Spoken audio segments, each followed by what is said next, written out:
So, where did we get to last time? Whoa, spoilers occur. Oh, you hope. Okay. Where did we get to last time? So last time we're in the middle of chapter 3. This is also to remind myself of everything that's happened so far. So we are investigating the murder of this guy. His name is Latouche. He was the agent and bodyguard of a singer. Her name is Lamira. Famed singer from Borginia, like a foreign country. Also, like her second, like the other person in the act is this guy called Maki Tobaye, I want to say, or Maki Tobaye. And they were at a concert. They were at Clavier's concert. So Clavier is our, yeah, this is 4-3. He's the prosecutor that we're against most of the time, or all the time in this. Well, no, case 2 in this case.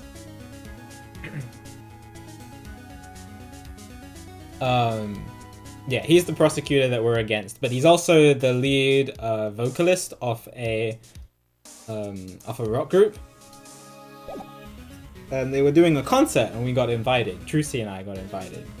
Although we start to pay 80%, I think it was, to go to the concert. And during the concert, while right after Lamira was part of the act, and then after Lamira's act and Clavier went back on, murder happened, and Latouche ended up dying. He ended up getting shot. If they have the evidence screen, the autopsy report. There you go. Blood loss due to .45 caliber bullet wound through the shoulder.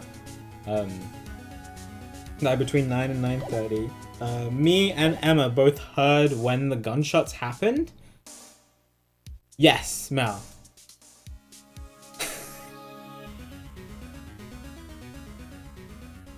I'm sorry. But I don't know what you're talking about.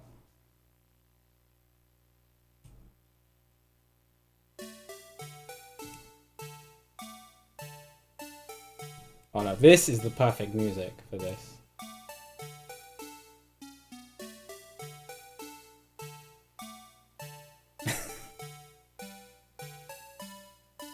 Anyway, never mind. So we were at the concert, and we heard, Emma and I heard two loud gunshots from inside, I think it was inside Lamira's room, her dressing room. And when we went in, Latouche was dead on the floor with the gunshot through his shoulder. This is the crime photos. That's him dead. Very sad. And then this is the diagram for how the room was laid out, basically. He was dead there. So there were 2 gunshots. One of the bullets went straight through his shoulder and then hit the wall, and the other one just missed completely.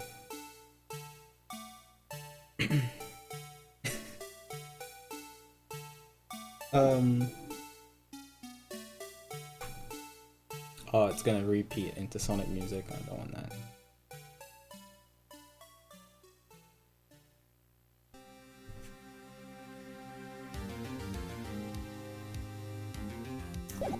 Yeah, no witnesses. We were both, Emma and I were both outside. We were the closest to it. But when Latouche died, or when he got shot, and Emma went to go get help, he wasn't actually dead, and he told us his his dying words were him saying that Lamira was a witness, but she couldn't see. So it turned out that the other performer with her, Maki, he was thought to be blind, and she was thought to be able to see, but in fact it was the other way around. It was a big twist that happened during the last trial. She's the one who's blind, and he's the one that leads her around. He's the one who's being suspected for the murder of Latouche, even though he's a 14-year-old kid. That's because it's because of a few different things. Like, there was no entrance to the room other than like a small window, and like we were blocking the main doorway, so the the window and the air vent, I think it was. So like he was the main finger of suspicion was on him. But then also afterwards, the body got moved. It got moved to the stage. I don't think we have a picture of it, but somebody moved Latouse's body with Marky's body onto the stage and then raised the stage platform and put a guitar in Latouse's hand. It was very grotesque and kind of weird. But I'm glad Marky didn't die in the end. Anyway, so he's the defendant. We're trying to defend him. We have a few different things, like pieces of evidence. Like we have Lamira's brooch, which was found at the crime scene. We have the revolver, which is the murder weapon. Oh, we have the mixing board, actually. If you guys want to listen to this, it's been a while.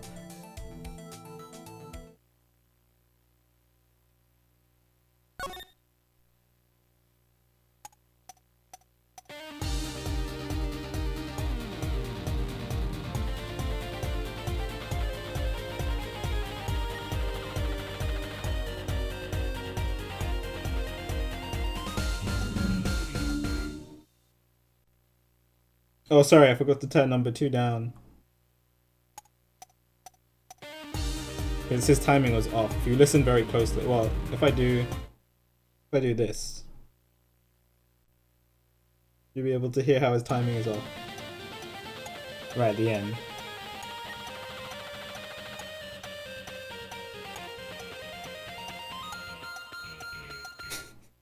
He tried. Yeah, that's the mixing board of Clavier's band while they were doing their performance.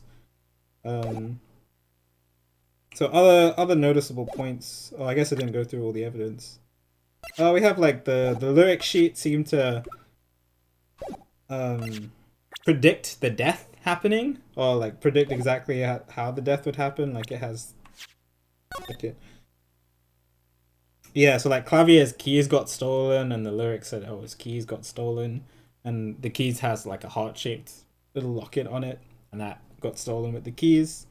Also said that Clavier's guitar will get set on fire, which is what happened during the show. And then says like a bullet of love fire, take my life away all the way, and that's how Latouse ended up dying.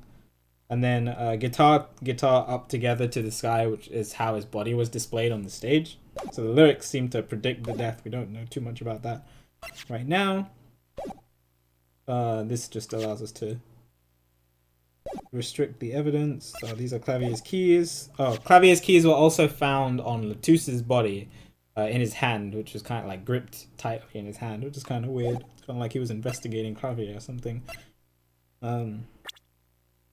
So yeah, other noticeable points. Oh yeah, the main noticeable point and how it ended is that there's this guy. His name is Darian Crescend. So he's a member of the band. Oh, sorry, the music stopped here. Right? So he's a member of the band, of Clavier's band. Oh, they're called the Gavinians. Yeah, that's it. He's the lead guitarist. He was the one who was playing number 2 and made the mistiming. Now, what happened was Lamira was a witness, but because she can't see, she didn't see anything.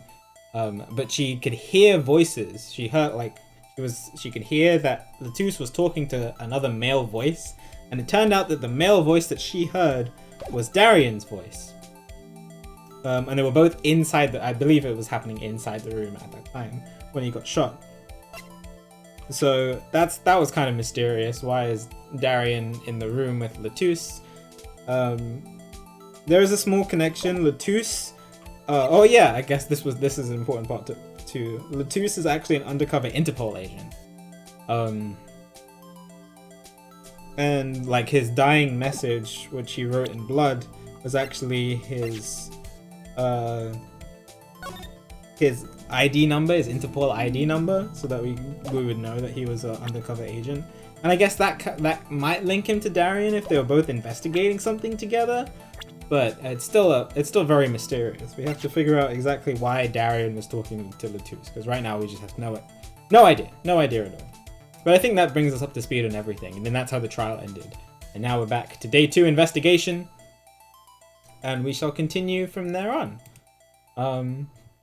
Yeah. think that's everything. So let me move this.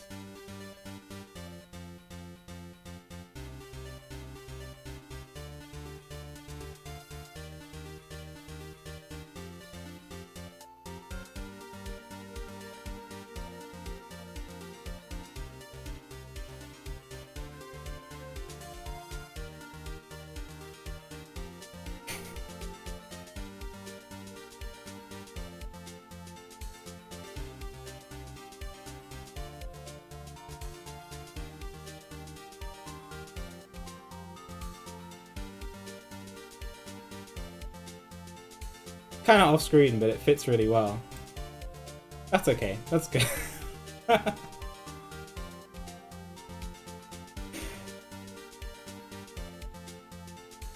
Alright, perfect. Are we ready? Are we ready to continue? Hey, sorry VOD watchers that you have to if you don't know what this is, then don't worry about it. Just focus on the game and you'll be fine. Anyway, let's continue. Yes, I'm very excited. So I think that's basically everything that's happened. Hopefully I haven't forgotten any key details over the last 6 days. But we'll see. Anyway. Hey, Apollo! What? Well, you know. Actually, nothing. I mean, something! Or maybe not? Out with it! The suspense is giving me an ulcer! Well, you know, the trial today? I was thinking, if you gave it a score, what score would you give it? Score? Gee.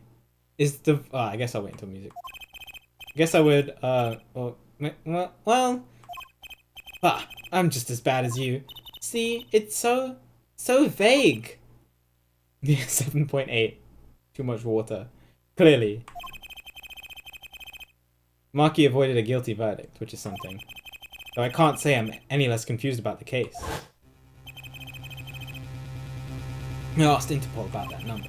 I'm sure you'll find their answer intriguing. IPXX314206. Good water. It was Romain Latouche. And the victim, Mr. Latouche. Who would have guessed who was actually an undercover Interpol agent? What a mess.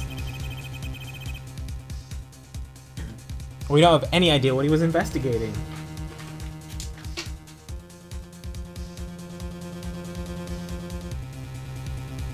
Romain Latouche. I know, it's great. Is the audio okay? Do I need to increase my mic or decrease the game audio or increase the game audio? Always double check with the DS capture because it could be a bit finicky. Decrease game a tad. Okay, I'll decrease the game a teeny bit.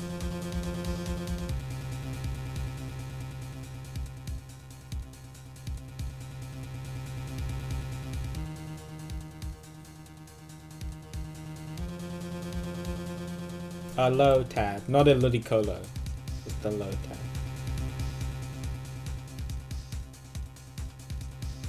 I'm sorry, you guys have to. Do you want me to take it? Do you want me to get rid of this? Because I just looked at it again and I'm like, is that going to distract people too much if this is just on the screen?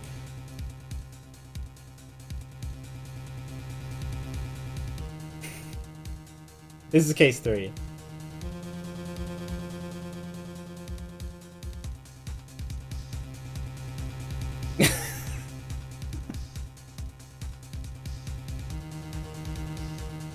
Okay, I'm gonna turn it off.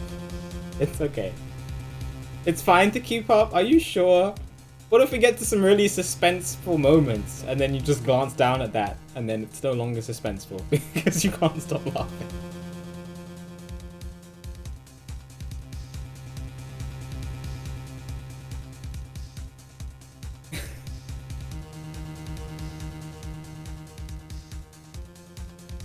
I'll leave it off.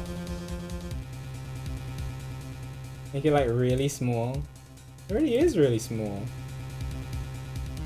No.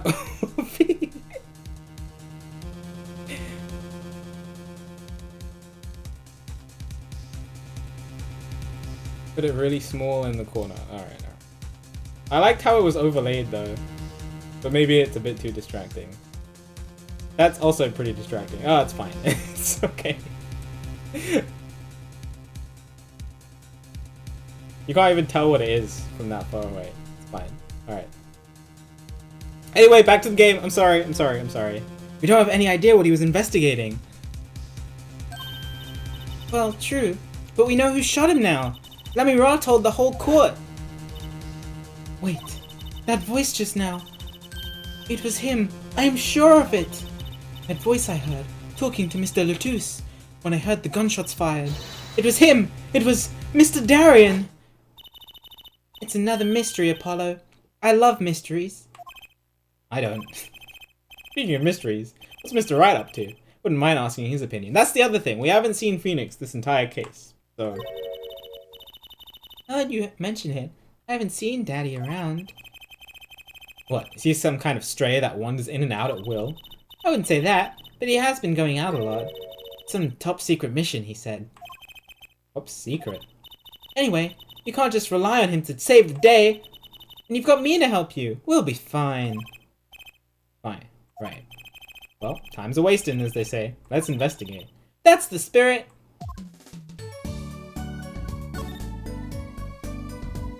Darien did it!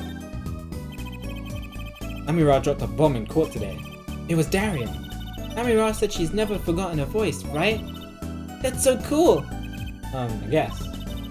What's that called again? Elephant ears? I bet that's what they're called. Somehow I don't think that means what you think it means.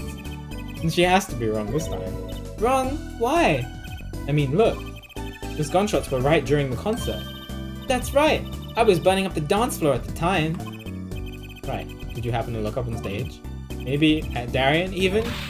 You bet I did! He's one of the Gaviniers' guitarists, after all. He's so cool! Oh. Right. All the Gaviniers have a rock-solid alibi. He couldn't have shot Mr. Latouche backstage. But Lamira heard him, didn't she? She heard Darien backstage, right? Somebody's either wrong or lying very badly here. An Interpol agent. I was wondering, what is Interpol anyway? Huh? Interpol?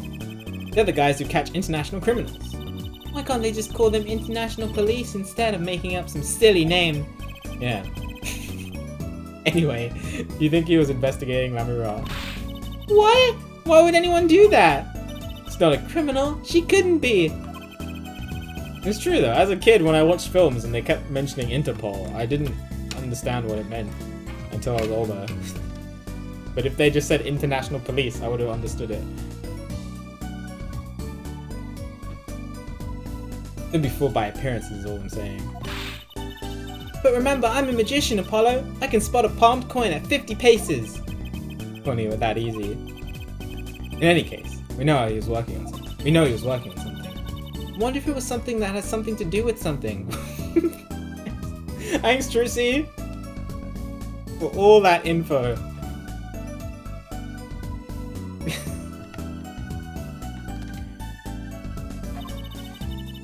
That something being our case. The last something, I mean. Something like that. Frankly, the whole thing is making my head hurt. What was Mr. Latouche up to? Ah, ha, ha, ha, ha! I have no idea who this is. Probably Phoenix. Trucy? Was that another one of your tricks? It wasn't me! I can't even make Mr. Hat look like that. Oh, it's this yellow poop head.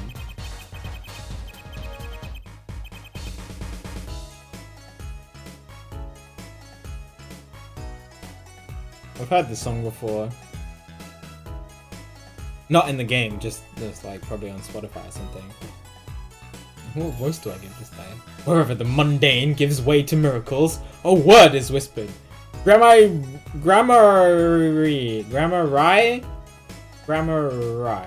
gonna go with Grammar. Hey, the other day. Giving Gundam's voice. Beep! Who's there?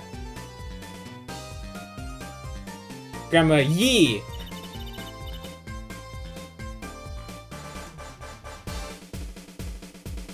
We didn't just imagine that, did we? He's wearing a silk hat. Friend of yours? Yeah, I forgot to mention about this yellow guy. We meet again! Ah, nice to meet you. Who are you? Could you please stop smirking like that? It's you! Uncle Valent! Uncle Valent? Valent?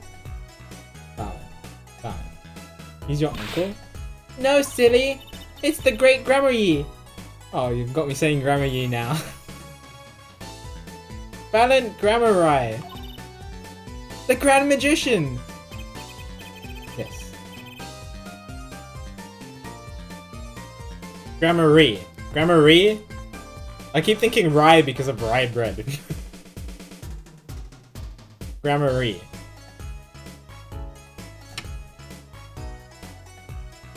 Yes, it is I, the great Valent Gramarye. As seen on television.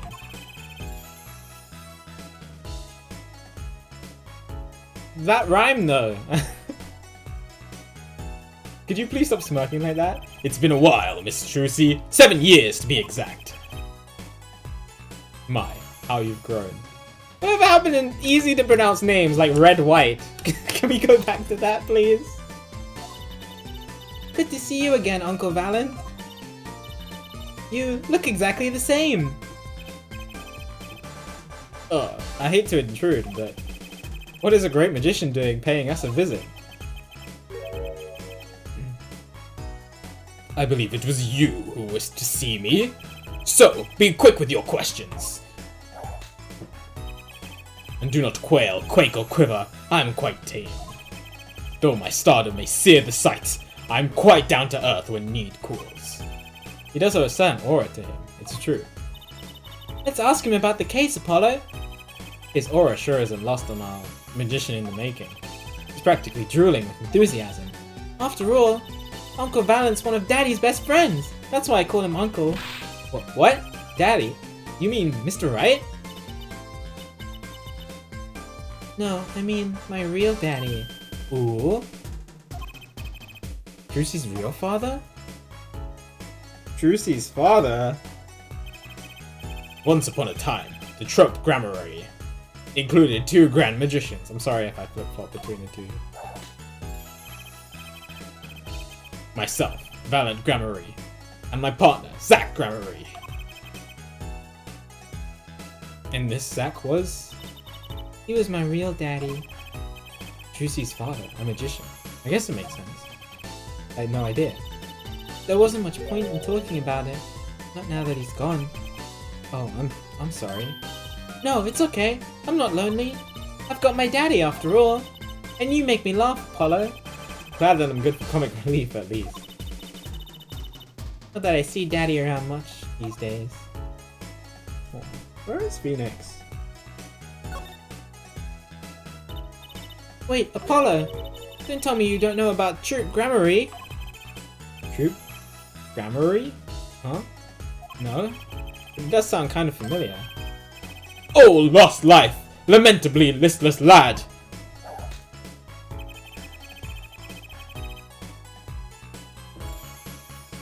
Did not know of the greatest troop of magicians on the planet! Valent Gramarye. The name began to surface in my mind. Gramarye. Oh boy. Like the 6th time I've changed his name. It was a name I've heard on television as a child. You bet you've heard the name! He made a cruise ship disappear and blew up an amusement park! He blew up an amusement park? I know, right, PQ? So hi, PQ and Yoshi. Oh, and he made all this gold disappear from a safe! And then escaped from a high security prison.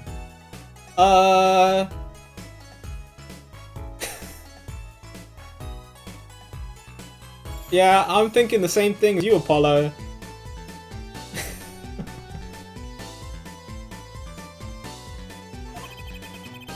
You said he's a magician? I opened the locks to hearts chained by mediocrity. That is the true miracle of Troop Gramarye. Wait. What, Apollo? I do remember seeing you on television a long time ago.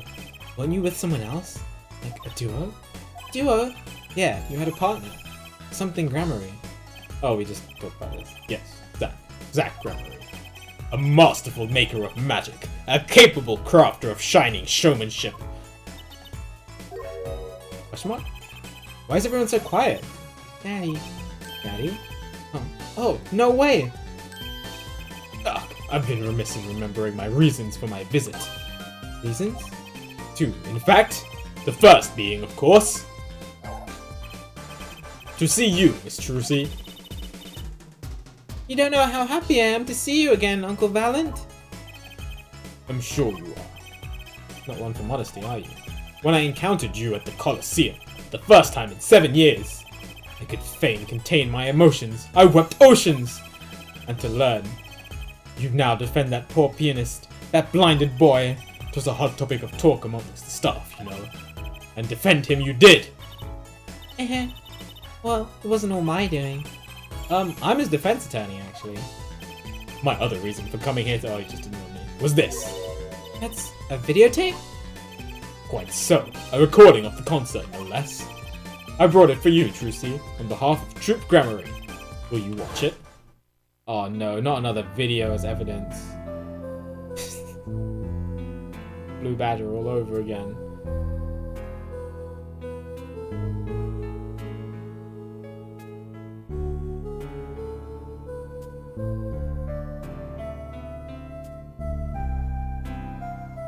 I just want to see Clavier's guitar get set on fire.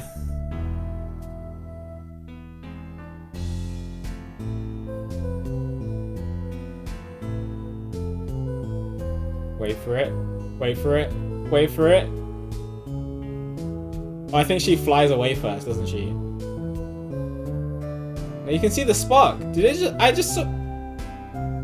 I see something sparked inside that guitar. Yeah, she flies away first. Yeah. And then his guitar gets set on fire.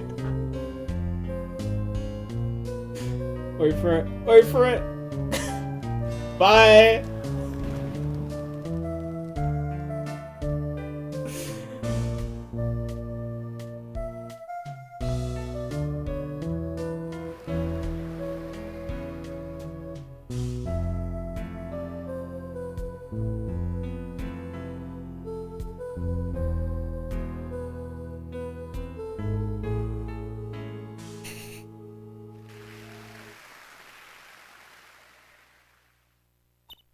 Wow, it's almost as good as it was live. So, what's the word? Mysterious? There are more mysterious things than a song going on. Way more mysterious. Ha ha ha ha ha! Miss Valent Gramarye has good reasons to be here today, but I wonder what his reasons were to be at that concert.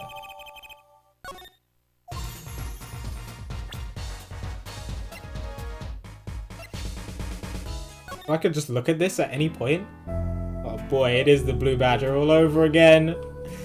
Oh no.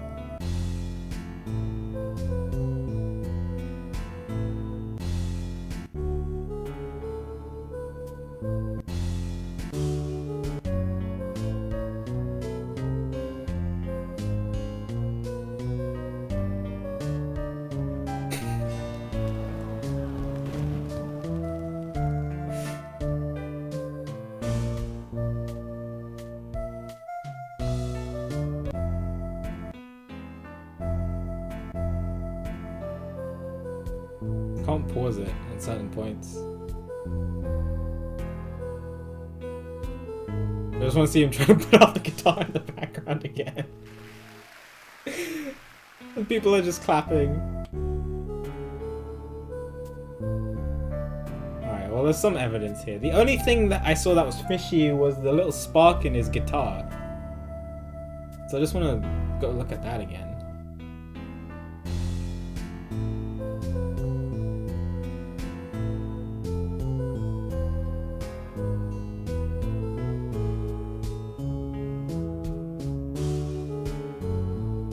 Yeah, you see that spark?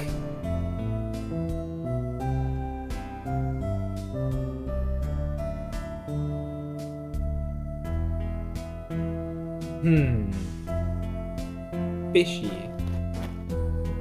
Let's see. Inquisitive boy.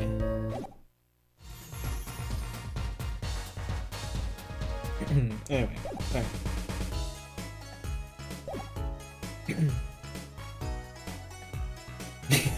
Final smash move.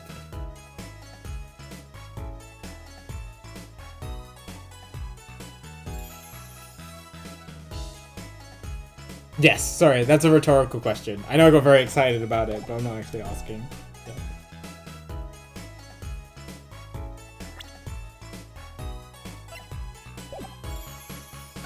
I thought there'd be another option that's unlocked. I thought he wanted to talk to him about it.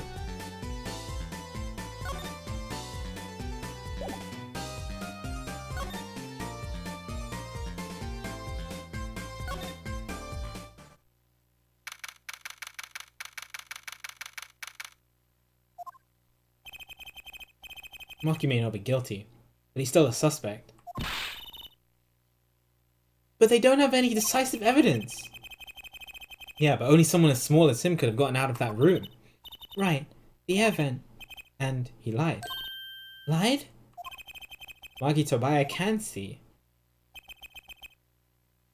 I mean, we don't know what he's saying because he doesn't speak English. Ah, Maki! Speak of the devil. Looks like he's doing okay. I forget. Why did we come here? Not like we can talk to him or anything. Words are overrated. Feelings are what matter, Apollo. Kinda hard to build a court case on feelings. But since we're here anyway, might as well get what I want to say off my chest. You need someone to complain to. I'll listen. I think she's actually worried for me.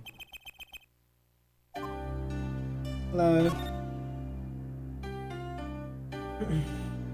Well, I'm going to talk at you. So, what did you think of the trial today?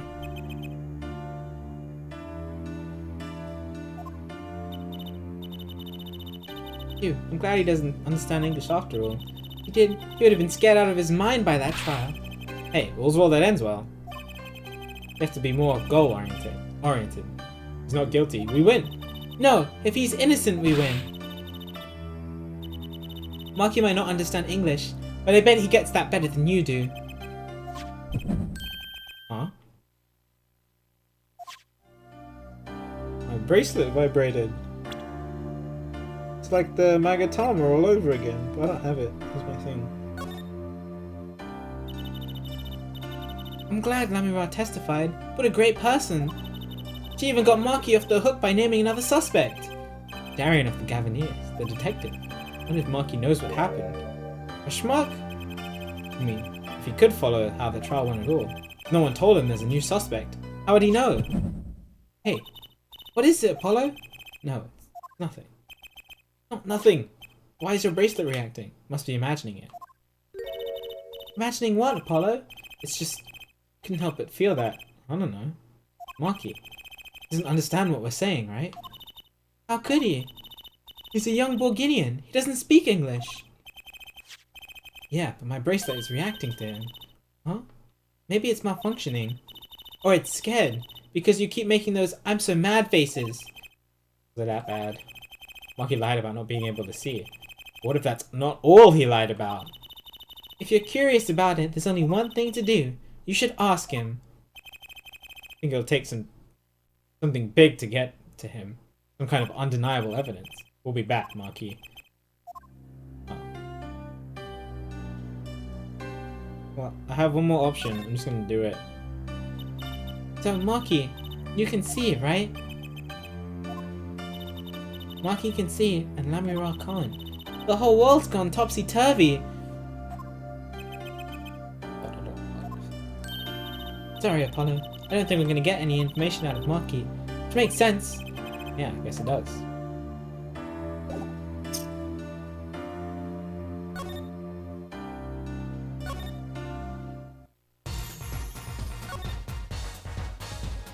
Sunshine Coliseum. This is where the concert happened. Right. The entire investigation one took place in the Coliseum, so we haven't really been out of the office yet. Apart from the brief time we went to the detention center, I think. Whoa, what a great day! It's perfect weather for sleuthing! Weather matters for an investigation. Don't some days just feel like magic days or defense days? Sure. Let's get started, shall we? Right on! Show us your stuff, Apollo! What stuff? Your voice training! This is the perfect place for it! I did enough at home, thanks. Aw, there's no need to be shy. Keep that up and you'll never make it on the big stage. I'm happy in the courtroom, thank you. I am a lawyer. Then you're in luck, because it's a lawyer's weather today. Then you just want to face the blue sky and shout objection? Look, the weather has nothing to do with lawyers. Let's get going already. Hello? What's that?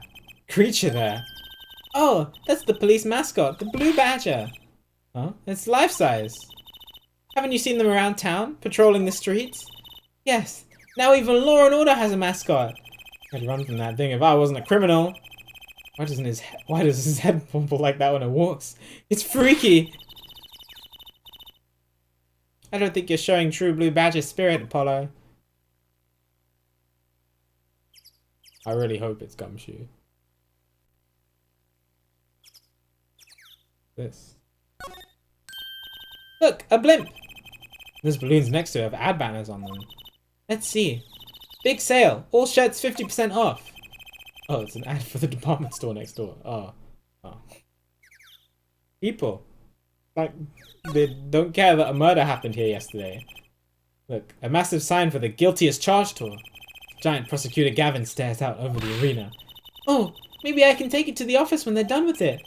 Where would you put it? Couldn't even get that thing through the front door. Then I'll put it outside. It'll be good for business. Just as long as no one comes expecting us to prosecute. Well, if anyone comes looking for a concert, leave it to me. This part of some twisted plan of hers to make her singing debut, I wonder?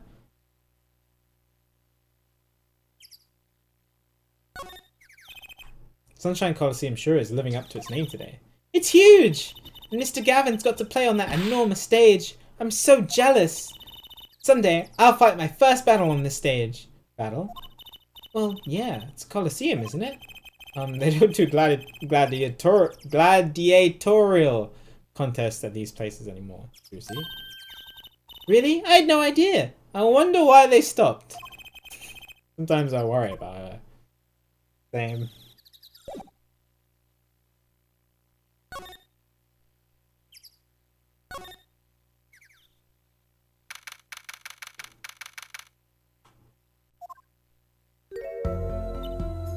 Ah, Mr. Attorney. How did she know that? Namira! I'm sorry about today. How did she know that it was me? Do I smell really bad? There's nothing you need to apologize for. You are merely defending Maki. Are you okay? Alone, I mean? Humans are blessed with 5 senses. I do smell bad, don't I? Even robbed off one, we get by. Though it does make being a witness rather difficult. Speaking of seeing, you knew who we were before we spotted you just now. Yeah, she can smell us. And we weren't even talking. I heard your footsteps several times. Oh, footsteps. That makes more sense. I heard your footsteps several times the day before. Oh, you must have great ears. Ears that heard the crime taking place. Or so she claimed yesterday. But how? She could smell us for sure. Wait. The voice. That was quite a statement you made today in court. About hearing Darian Crescen's voice at the scene of the crime. I did not know his name, but I never forget a voice. Right.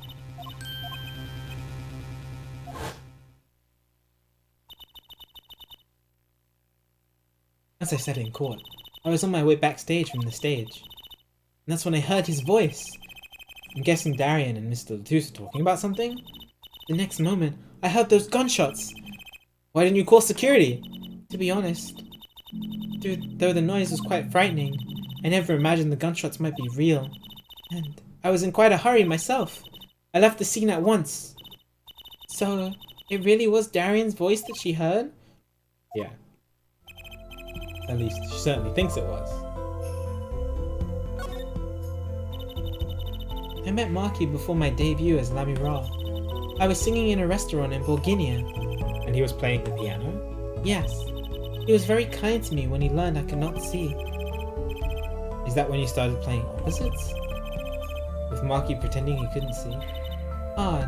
No, it wasn't then. That began after our major debut. After I became known as the landscape painter in sound. Must have been tough for Marky, pretending he couldn't see and all the while acting as your eyes. We held hands always. He would write with his finger on my palm to signal to me things I should know. He's a smart, gentle boy. I see what she's getting at. Marky would never harm a soul. Latouche. About Mr. Latouche. Yes. He was an Interpol agent, I hear. So, you had no idea? Of course not. No one did. I guess that's what it means to be undercover. But someone was after him. They had to know who he really was. Why did he pose as my manager? I do not understand. You have no idea. I only assumed that he was investigating me. But why? What makes you think that? Perhaps it is not so, but I cannot deny the possibility. Because of my condition. As my present is veiled in darkness, so too is my past clouded from memory. Clouded? Right. Yeah, she doesn't remember anything that happened in my childhood. The darkness that I fear is not the darkness I see whenever I open my eyes. The real darkness lies in my heart. In your heart? I have no memory of the time before I became Lamy Ra. I awoke from darkness. Into darkness, you might say. I was singing in a restaurant those days. What was it that she said about not being able to remember the light? I do not know my past. Perhaps I committed some terrible crime in my past. Everything before becoming Lamy Ra is lost to me. But I don't think you... I can think of no other explanation. Why else would an agent of Interpol approach me?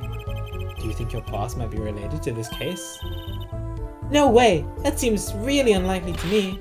I mean, you're such a sweet person, Lamy Ra. Thank you, Marky too tells me this often when I fear who it might have been.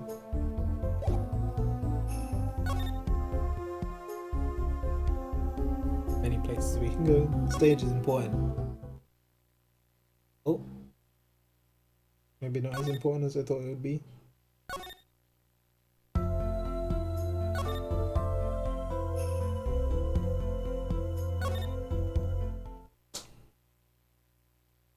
Oh, doesn't look like anything's changed. Nobody's here.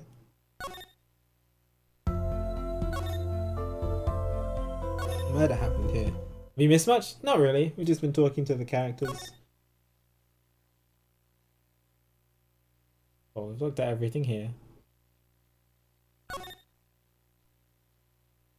Look again. Hey, look! A part of the carpet's been torn up here. That was the part we did the luminol testing on in court. Luminol? Right. You know what I couldn't stop thinking about? Who's gonna pay for this carpet? As long as it's not us. Maybe the shooter? I guess it's true what they say. Crime doesn't pay. I would hope that carpet replacement costs. One, the only thing holding you back.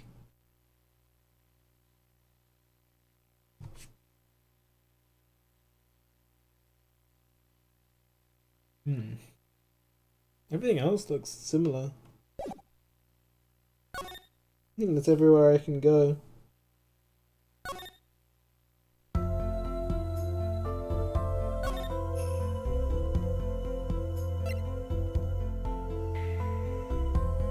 Oh, I guess you can give me information about this tape. I took a look at your performance again. It was even better the second time. Thank you. That reminds me. That was an incredible illusion you pulled off. Illusion? When you teleported from one stage to the other, remember? Ah, yes. Apparently, they hired a professional magician. Valid grab at you. Sorry with the yawning behind the get hit with tiredness. Woke up early today. I was wondering, do you think you could tell us how it was done? I'm afraid I cannot. Mr. Gramarye has made me swear to never tell a soul. I was afraid of that.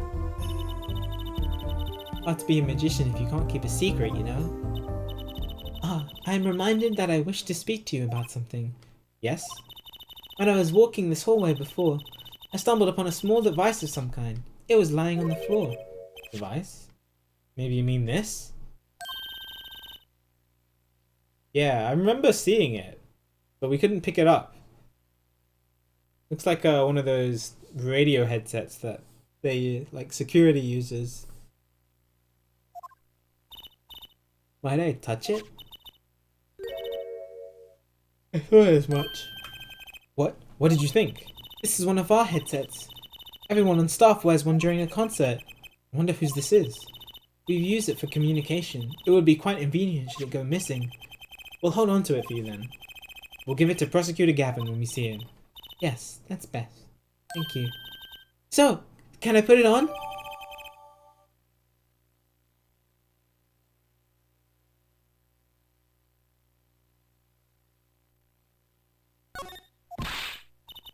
Attached? I'm not some kind of robot, Apollo. Everyone on staff is wearing one of these headsets. This might warrant some further inquiry. Everyone on staff.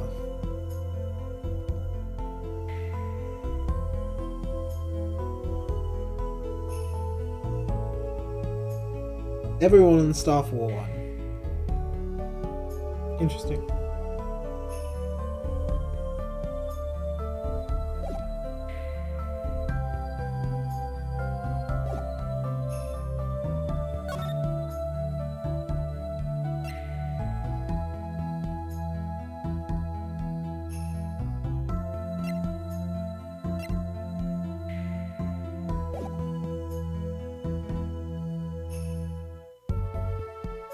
Yeah, Tracy can read my mind sometimes. It's kind of weird. It's not the first time she's done that.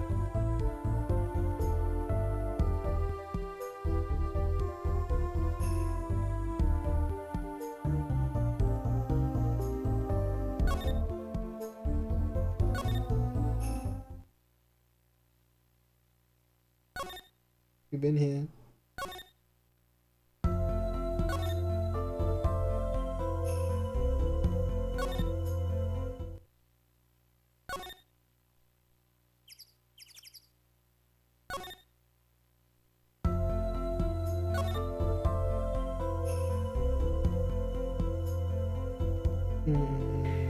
Where to go?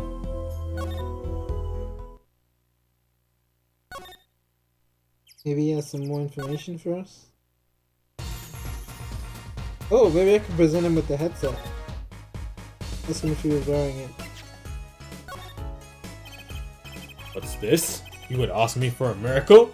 Free of fee? Then thy wish be granted. Thy will be done. Thy evidence evicted into the ether. Ah, no evicting, please! Okay, that didn't work. What magicians like this, I wonder? Oh, maybe I haven't... Ask him about the video. He's the one who gave it to us. So I was wondering. Alright, looks like it'll work. That stunt in the middle of the song then. I didn't see a stunt. What about Lamiraz vanishing and reappearing? Oh, that? Guess I'm so used to seeing that happen I didn't even notice. So young to be so jaded. A simple sleight of hand. A petite prestidigitation. A modicum of magic from me to you. So that's why you were at the concert? Yes. I was there to watch my trick take to the air. So you're the one who knows how it was all done? Of course! I am like a deity with the stage as my domain. I suffer no mystery upon those floodlit boards, not grasped tightly twixt my fingers. It is a potent, primeval power I possess. Well, do you think you could tell me how it was done? Hey now! Lucy? That's like totally against the rules, Apollo! Not during a murder investigation, it's not. May not, for my illusions are mine alone, monsieur. Also what?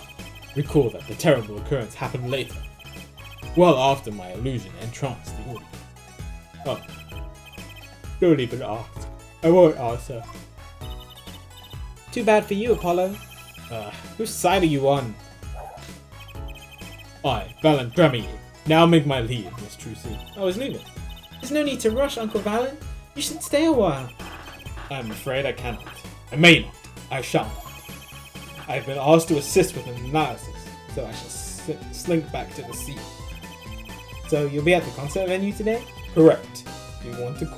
If you would call on me, come to the Colosseum. See you later, crocodile. That's not... Okay. That's not what you're supposed to say.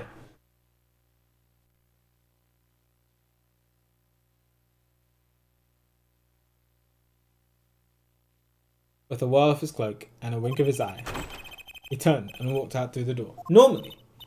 Well, there you go, Apollo. Let's get cracking. Right. Valen Grammy. Got a few more things to ask him. Foremost, among them, that bit of magic that made Lamira disappear. And how he knows Trucy had a real father. Stop yawning! I woke up super early today, so I am already getting tired. But...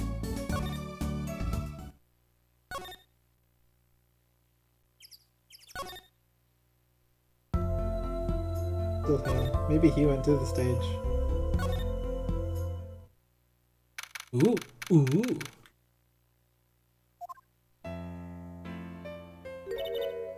That song. Isn't that the one Lamira was singing?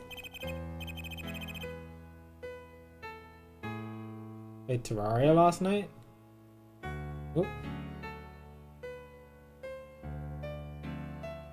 Yeah, you're right. The Guitar Serenade. Wow, I'd love to do a stage on a show like this. I'd love to do a show on a stage like this. I'd come to see that. The house is full, and as one, the audience sighs with wonderment. There I am, singing my ballad, rose petals swirling through the air. Not bad.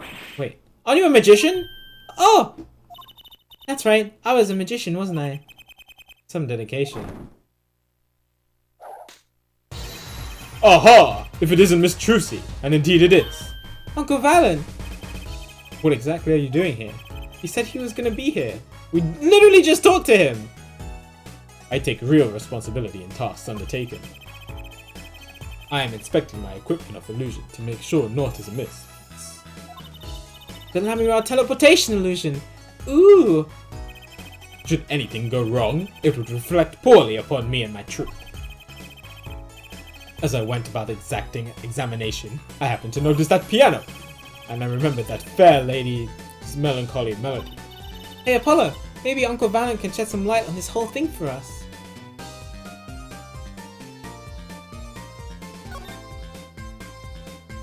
Lamira's illusion. I was wondering about the show the night of the murder. Lamira's vanishing act was your illusion, right? Indeed, the purple prosecutor petitioned my performance. At the climax of the song, he said, "Make her disappear, like a dream." Like a dream? Yet, what can I work with on a stage meant for musical endeavors? There are none of the convenience of a stage built for sorcerous acts. It was a challenging task, and so I accepted.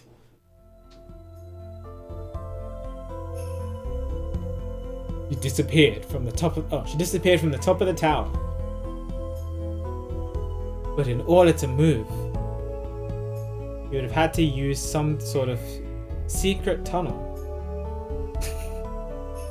I mean, they use Clavier's guitar getting caught on fire as a distraction. People come to me because I'm professional. My illusions are custom made for a time and a place. Now, because of the murder, all the eyes of the nation are on this concert. Not a bad thing as far as the fortunes of Troop Gramarye are concerned. So, you were here checking up on your trick to make sure it went well? And went well it did. Now, speaking of pianos, the piano over there troubles me. Troubles you? Why? Why? Why do you ask why? I think it's probably quicker if I just go check it out myself. Examine the piano.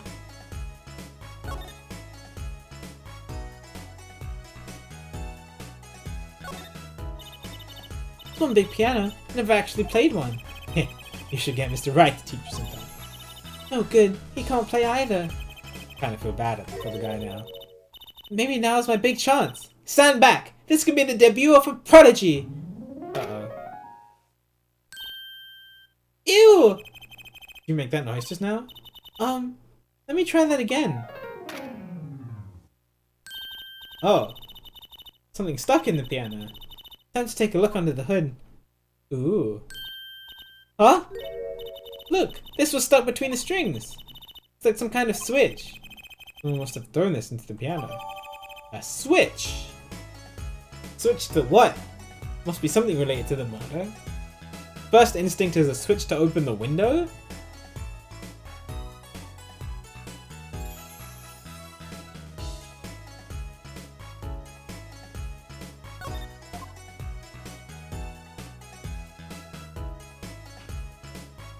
No, that's not a switch.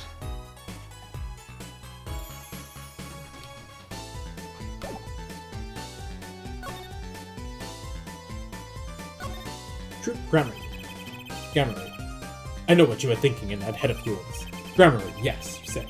I recall seeing him on television. Something of that sort. Actually, yeah, you're right. Wow, he really just read your mind, Apollo.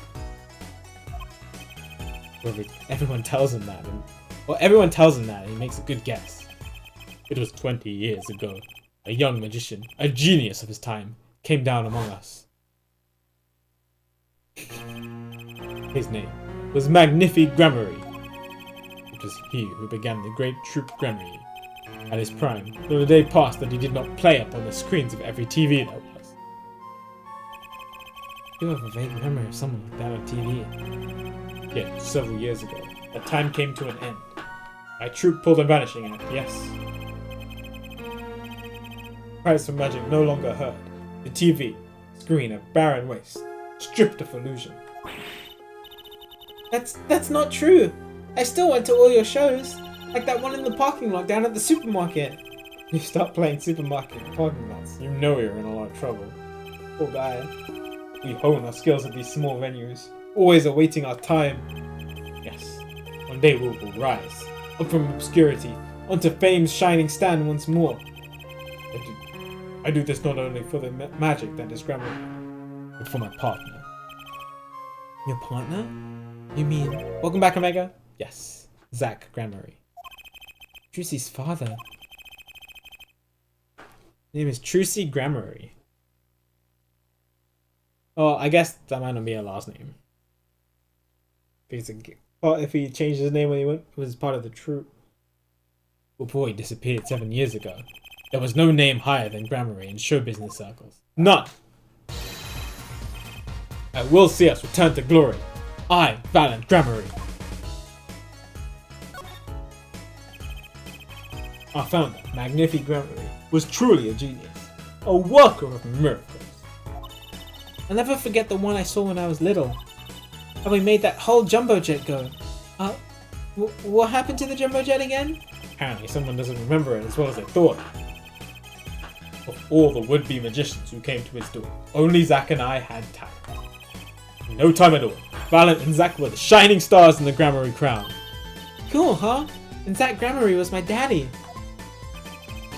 Now that Magnifi and Zack are gone, I have but one wish. Let it be that I, Valiant Gramarye, who brings the Gramarye miracle back to the big stage. I'm rooting for you. Miss Trucy, you cannot grow up quick enough. I need your skill by my side. One skill, coming up. How do we manage to get off the topic of the case so quickly all the time?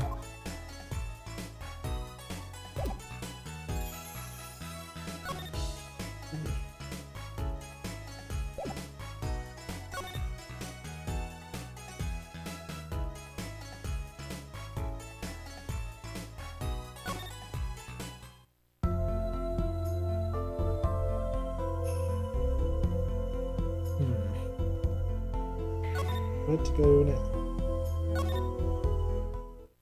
Am I in the dressing room? Nope.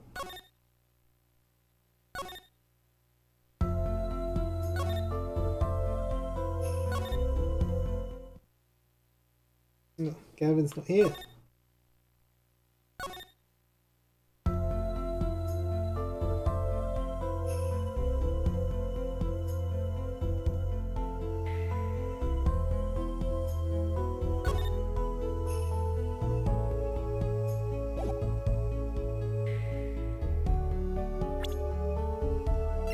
and present something?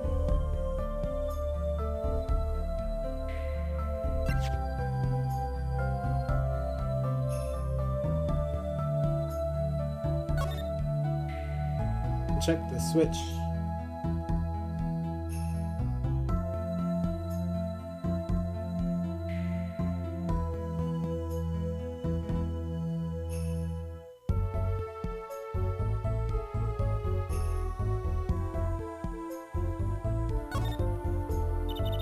This switch sitting here, tempting me to push it. Don't push red buttons, Trucy. It never ends well. Oh, you might blow up the whole Colosseum. Follow, please. To think that every strange switch triggers a bomb. That kind of old-fashioned crime drama thinking doesn't cut it in our busy times. Yeah, who would do that? Alright, Trucy PI, please enlighten me. What do you think this switch does? Maybe it turns on the electric razor in Prosecutor Gavin's dressing room? A switch as big as a razor to turn on a razor? Alright.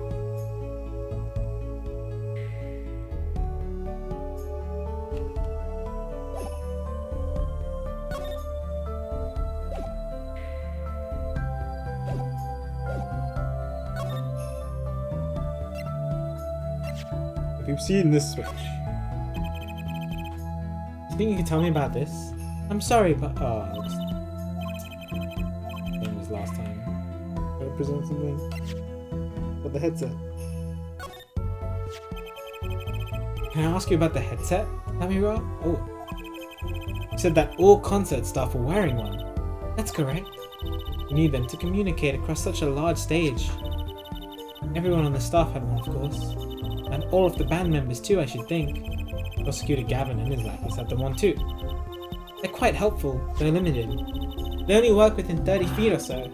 After all, they're only for use on stage. And a stronger signal would interfere with the sound system. That makes sense. I think someone would notice if they dropped their only communications lifeline. So why was this one lying here?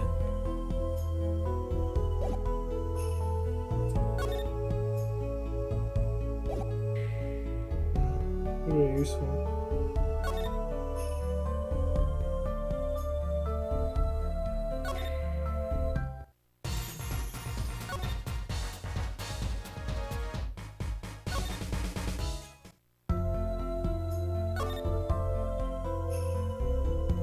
Wait, can I not go back?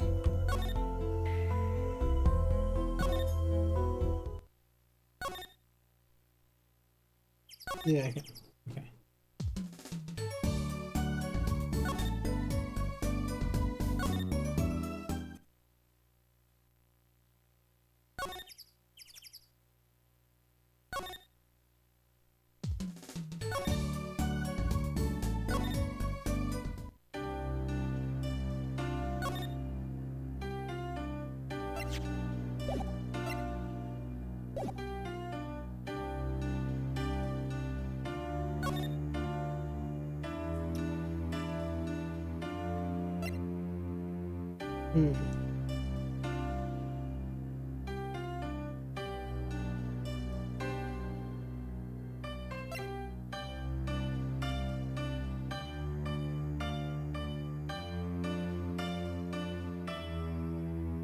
I don't think I have anything that will make him speak.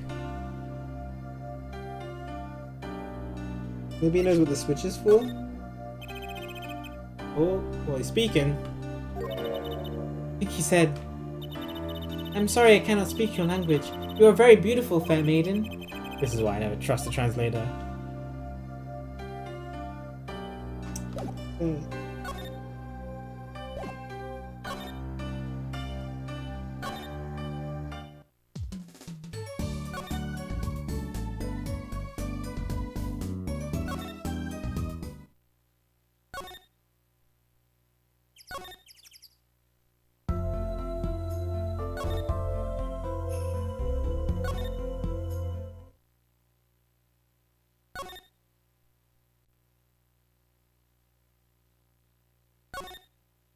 There's nobody anywhere. Oh, what? I thought I already went in here. Maybe I triggered something else. Oh, I wonder who that is. Uh-oh. There's only one person I know who can munch and with such venom. What are you doing here? Hello, Emma. You're looking as grumpy as ever. Oh, am I supposed to be happy? You give me the 2nd degree in court. Prosecutor Gavin makes me look like a fool. Think about the bloodstain Mr. Goose left. My department chief had a field day with that one. Even a blind person can see the shooter wasn't blind. Funny guy, huh? But that bloodstain helped uncover the biggest mystery of all. Now we know that Mr. Latus was really with Interpol. We wouldn't have found that out without you. I suppose. Maybe that's why the chief gave me these after he was finishing chewing me out. Said it was my reward. Are chocolate snackers popular down at the precinct or something? I was hoping we could check out the crime scene again. Be my guest. You're not gonna find any clues in here. Though I did find something strange. Something strange? Something strange! Something strange! So what did you find? It's so little I must have passed over it yesterday. I found it under the sofa. What is it? Part of some device, I think. I haven't a clue what. The bit sticking out from the end looks familiar, so I had it examined. Turns out it's an antenna. Oh, like on a beetle? Like on a cell phone. The device must use an electronic signal of some sort. Electronic signal, you say? Something to do with the switch and then the earpiece, right?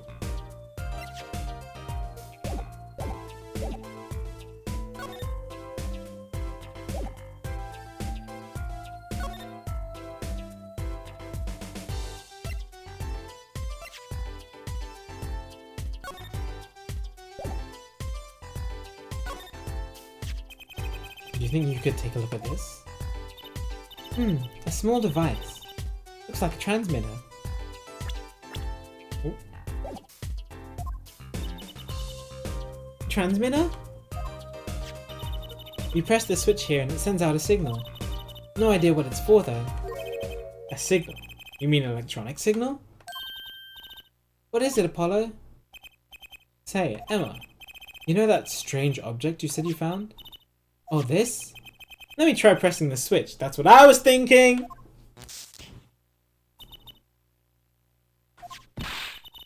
Ouch! It's on fire! Emma's device is on fire! Oh, this is how he lit his guitar on fire. What's the big deal? Ugh. Interesting. Now we know what this is. An igniter. Part here must work like a lighter. You need to let me up, that's for sure. Hey, don't look at me like that. I didn't do it on purpose. I suppose. At least, we're getting somewhere with this case. Hey, Apollo! Let's ask Emma more about this switch, now that she's had some first-hand experience. Okay. What? You aren't trying to burn me up again, are you? Who sent you to get me, huh? I'm not out to get you. Promise. Promise?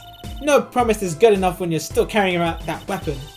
Try burning me again with that trigger of yours, and I'll throw 100 bags worth of snackoos at you. Never seen someone munch so furiously. Better stay clear while I can. I have to talk to the maybe over here. The switch. What are you trying to do? Burn me alive? Come on, it was just a few sparks. Says you weren't the one holding it. There's enough sparks flying around here just with you two talking. Oh my god. Anyway. Now we know this is a remote for Igniter. Let me see that for a second. Well, this is definitely a little transmitter. The signal's weak. Probably only reaches 30 feet. Transmitter, huh? Must be for the ear. Huh? No, not for the earpiece. We just figured out it's the igniter for the switch.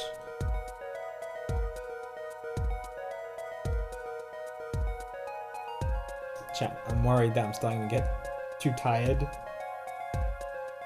But, okay, I'll press on for now. But if I get too tired to play, then I might have to just do a long Ace Attorney session tomorrow instead.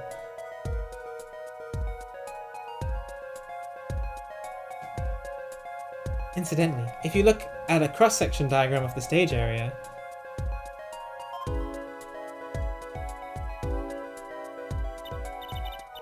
let's see, 30 feet from Lamira's dressing room.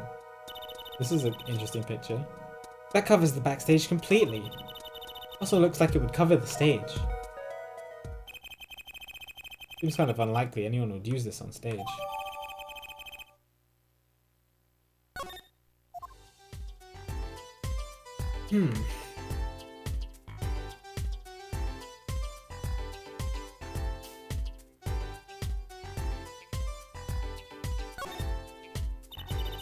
I met my embarrassment quota for the year, that's for sure. Yeah. I mean, you'll keep going for now. But if not, we won't miss anything. We'll just do it tomorrow. So it's okay. I'll just make it a very long stream tomorrow. Or I get a good amount of sleep tonight. Well, that's a good thing, isn't it? How? I mean, think about it. How is that a good thing? Now you don't have to be embarrassed about anything else all year. Only it worked that way. Just bugs me to think that little kid outsmarted me. And it makes him even more suspicious now that we know he can see. He could have seen the air duct, and he could have shot that revolver.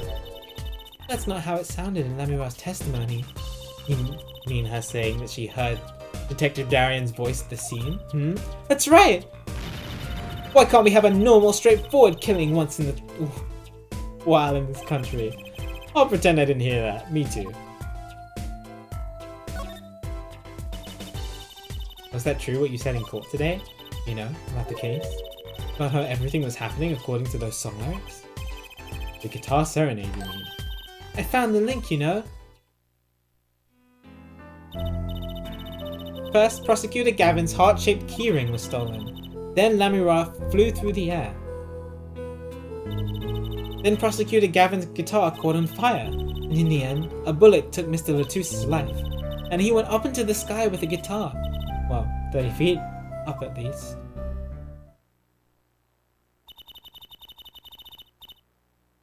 It's kind of hard to chalk it up to coincidence, I know, and I found it. You think the same person did all of this? Don't ask me, I didn't do it. Neither did I. I couldn't fit through that air vent anyway. What? You all think I did it? Sometimes I worry about that girl. Guess I'd be getting on. I best be getting on with my investigation. We're off to look for more clues elsewhere then. Feel better just knowing what this thing is now. I'll have to look into igniters a bit more later. Good luck! I'd like to know a bit more about igniters myself. Oh, updated. Interesting. That's a lot of info. We also got this lovely cross-section picture. Ooh, look at all this evidence!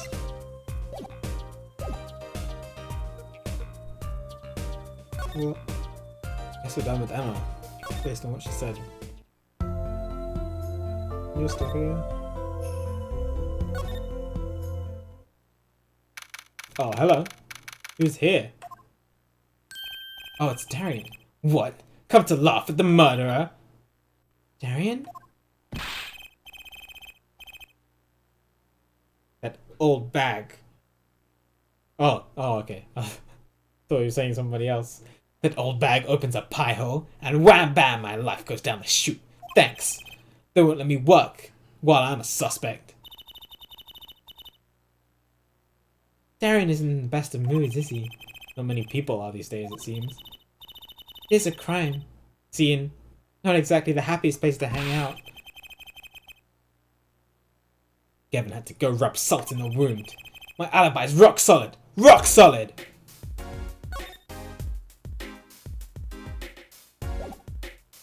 Just thinking, if this thing is a transmitter...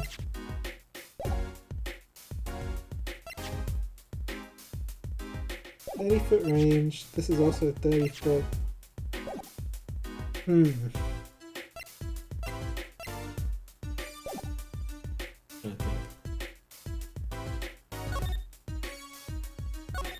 Your alibi. I mean, we know what his alibi is. So, about your alibi. You have to ask? The shooting happened right in the middle of the third set. That's right. Music was blaring when we heard those gunshots. You know how we're in quarantine for a while? I'm probably gonna be in quarantine for a while. Should I do this with my hair? How old is Darren? I think he's 25? Yes. 24. 100%. We need a lot of hair gel.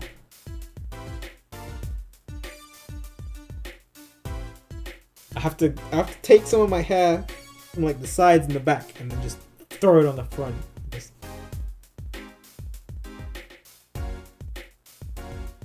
Music was blaring when you heard those gunshots. Found Mr. Latouche dead. Got 10,000 witnesses who saw me too. Right there on that stage. The guitar playing was something else. Thanks, little lady. See? This whole thing's a sham. Can't believe they aren't letting me work. No need to yell at me. Sammy Ra's fault. Just find a skunk and super glue it to your head.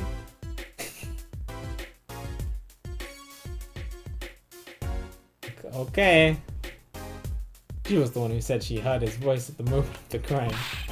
Man, I never even talked to that old windbag. How could she possibly identify me? They won't let you work? He won't let me work! Gavin says I gotta lie low until the suspicion is clear. What suspicion? He can't be such a stick in the mud. Stick Gavin? A stick in the mud?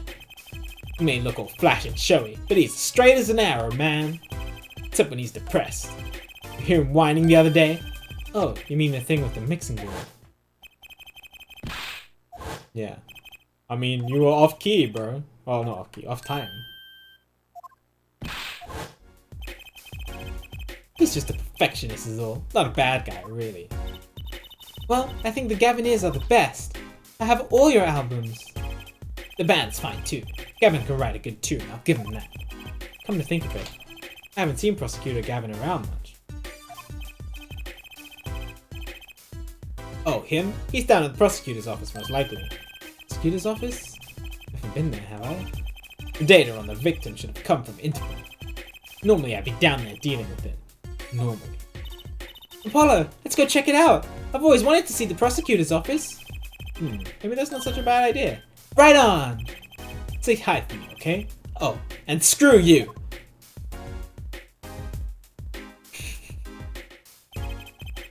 I'm telling I want into that crime scene. Where are we going now? Hey, wait! Yeah? What do you really think happened? Really? You don't think I did it, right? Well... Great! Wait to instill a guy with some confidence. Just remember, I was ripping it up on stage when that happened, okay? Rip it! Exclamation mark. Don't get led astray by some siren song, eh? Get this one wrong, and you'll be eating humble pie for a year! I'll bake it myself! Yeah, I think it was for Gavin, because it was in quotation marks. Let's not talk to him anymore, right? Check to Darien Crescent. One stone I'd leave unturned if I had a choice.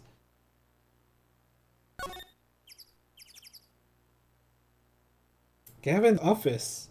Oh boy. Well, it's different from Edgeworth. Oh, this poor guitar. So, this is it. The Gavineers' head office. Not the band's office, it's the prosecutor's office. Yeah, so that's why I'm asking. What is this creepy thing? Object. Whatever. Looks like Professor Gavin's on the phone. Oh well, guess we'll have to come back. We can hide behind that bookshelf with quiet like. It's eavesdropping. Why? We'd just be waiting. Quietly, so he didn't notice. What if we heard something scandalous about the band? You'd make a good reporter for a gossip mag. What? A replica? So why was he after it in the first place? Yeah, Latouche. Latouche? Look, don't talk to me about those Borginians, okay? Just get me that report. Chop chop! And stop leaving mysterious objects in my office, understand? Times like these when I start to miss Darien. Huh? Hiya! Teehee! Just thought we'd drop in. Hope you're not mad. He doesn't look mad. How could I? There's not enough teehee in the world. In any case. Have a seat. Prosecutor Gavin, the philanthropist. Philanthropist, that's pretty. Watch and learn, Apollo! So, who have you come to see? Huh? Javier, lead vocalist for the Gaviniers. Oh, Prosecutor Gavin, scourge of the courtroom. Sorry. What do you think he means, Apollo? I think he's giving us a choice. We can either ask him about the concert or the case. Which way to go? Both! Case. Ah, that reminds me. Did you see the paper today? Yes! I always read the TV section. Good girl. How about you, Forehead? I read the funniest. Then you will not have seen this! They made the front page with that exact pose that he's doing right now. Concert of Tragedy. The Prosecutor's Deadly Song. Oh, is that a new show? I haven't heard about that one. It's not a show. It's an article. News, you know. Oh, does it have anything to do with the case? It's getting back from the trial. My phone has been ringing off the hook. How does it feel to take a man's life with a song? Have you ever hummed a man all the way to death row? Do you think you could sing me over the phone? It is endless. This is the case you made today, of course. Oh, that was all Apollo's idea. Put the blame on me. Hey! Is that a newspaper over there too? Ah yes, the Bulgarian Daily Bugle. Go ahead, take a look. Thanks, but I can't read Bulgarian. Oh, that's alright. Sing on stream. Make a million channel point requests. Suffice to say, this is big news over there as well. Though they didn't go so far as to mention the lyrics to my song. Probably no one in Bulgarian could believe it. It's probably seen as just a theory at this point. The journalist didn't see the need to mention it. That makes sense. I only know what to think of it myself. I'm so glad we got this thing that we can't read. But we can give it to Lamira to translate for us.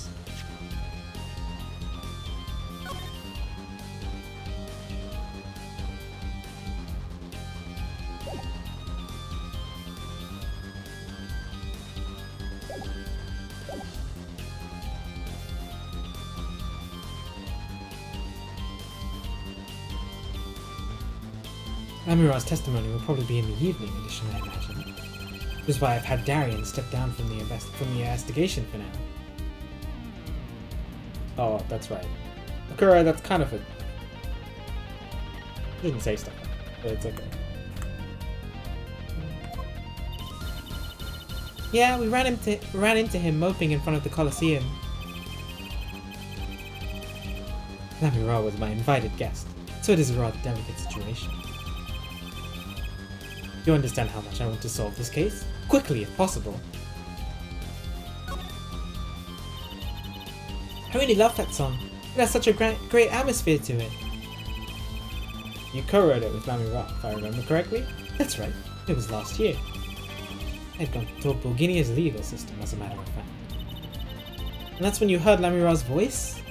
It was at a small jazz club. I wept that night. I knew I had to meet her, to talk with her. So I used my infrared, which is not inconsiderable, to arrange a meeting. Wow, prosecutors really have a lot of clout. I think he's sort of a special case, Trucy. Thankfully, she liked the work I did, and we wrote a song right there backstage. Maki on piano, a dulcet voice, and myself on guitar that I borrowed from Lamira. The music history was made. Probably not an experience your average lawyer would ever have, like Apollo saying, "Wow, I'm standing right here!" It is a memory I hold dear, and the song we wrote that night was this. That very guitar is right over there. I mean, this charred lump? Don't call it a lump! That's a piece of history! And it's only brown, not really charred. No matter, I shall never sing that song again.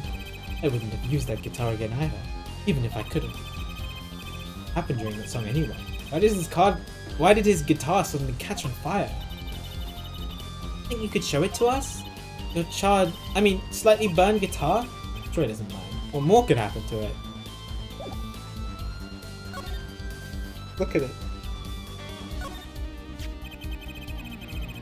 That was an impressive bit of pyrotechnics that did this. That's the guitar from the concert, isn't it? Love that they keep showing it. Thought it was one of the Staff playing a gag on me. I never guessed that wasn't the end of it. I had a specialist analyze the guitar incidentally. Oh, did you find anything out? He didn't have a lot of time, so it's still unclear. But the result he came up with were intriguing. Intriguing? How does that guitar tie into everything that went on? Sounds like something we should ask about.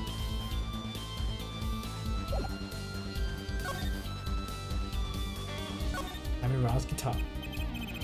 It was a beautiful instrument. It was played lovingly for many years. A guitar befitting a woman like Amira. How did it end up here? She gave it to me. I mentioned how much I enjoyed playing it that night. She made a present of it. So this guitar is from Beginia? And it is. We couldn't carry it on the plane. Changes in air pressure and humidity ruined the wood. So we vacuum packed it in Namira's studio. I used a special shipping service available to me from transporting everything. They brought it right up to my office for me. Pristine and untouched. See? Prosecutors do have a lot of clout. I still think he's a special case. Such a valuable guitar. Too bad it got burned. What was it that you were saying earlier? Something about intriguing results from an examination of the guitar. That's right. What was that all about? Well, you know how guitars have a round hole in the front? It is called the sound hole. Ah, so that's what it's called. Well, they found something attached to the wood, just inside the hole. A broken device of some sort. A broken device? Yes. This, in fact. The examiner is busy with the evidence for the case now, however. So he'll be checking this out once he's finished with everything else. Odd. That device looks strangely familiar.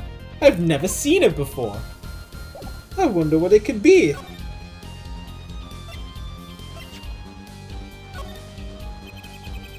It has to be one of these.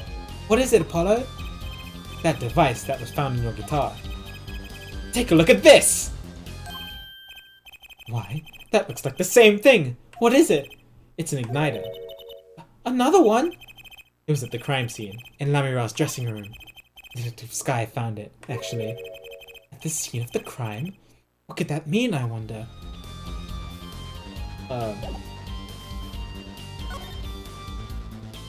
Oh, that's it.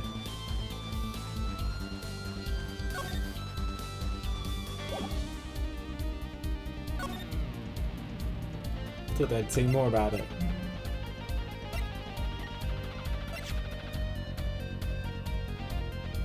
Oh, they changed it.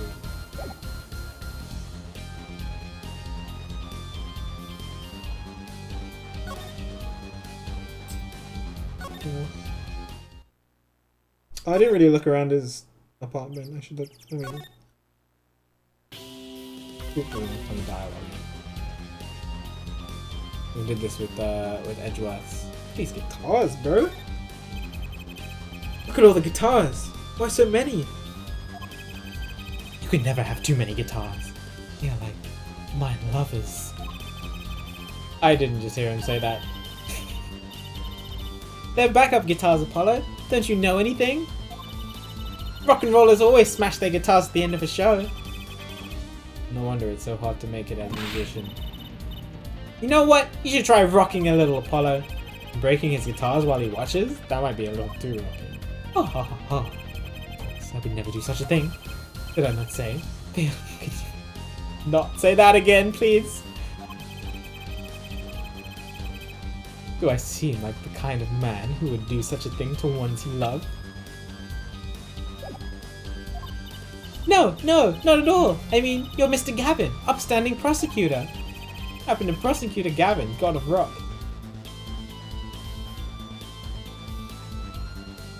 Yeah, no, I called them his lovers. That's kind of weird. I mean, I love my guitar, but I wouldn't call it my lover. What is this? What's that on the plate there? That gum? Gum? Maybe he was chewing it when the phone rang? So he put it on the plate for later consumption? Ew?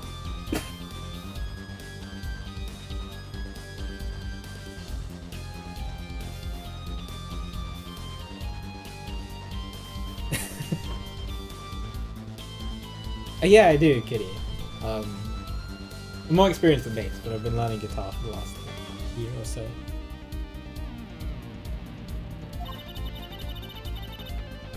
You'd think a rock star could afford a fresh stick. Don't jump to any conclusions now. That's no chewing gum. Oh, okay, thank God. Take a closer look. Although, I really shouldn't be offering, should I? What is that? Is that it looks like moldy bread. Looks like a lump of plastic. Oh, okay. Wait, that phone call. Oh no, it's not an egg. No, not this game too. Yeah, so that's why I'm asking. What is this creepy thing, object, whatever? What is it? Prosecutor Gavin, does this have something to do with Mr. Latouche? Wait a second. You were listening to my phone call? Who? Us? I tried to stop him, really, but he thought you were the one who wanted to. You were the one who was digging for a scandal, Miss Reporter. To tell the truth. To tell the truth. I'm not even sure what it is, but apparently it's a model of something undercover agent Mr. Latouche was after. This lump? Would you mind telling us what you do know about it? Oh, did I unlock extra dialogue? Looking at a plate with gum on it? I did! This was found in Mr. Latouche's bag. It's apparently a replica of something. Replica? A small lump, about 1.5 inches long. Analyzed it. Not much to say other than it's a lump of plastic. Perhaps it was to be used in the identification of whatever it is a replica of. You mean whatever Mr. Latouche was after? Seems to be the most logical explanation. Well, what is it? Don't ask me, Fräulein. Oh, if you don't want to tell us, you could just say so. Welcome back, Darkbird. I put in a request to Interpol via my contacts in Bulgaria, but apparently there is a block of information somewhere along the chain. Oh? Something Interpol doesn't want to tell Bulgaria. Something about this little piece of plastic. Latouche went through all that trouble to become Lamira's manager, just to come to this country to find out more about this lump, and he died for it. I can't unsee moldy bread.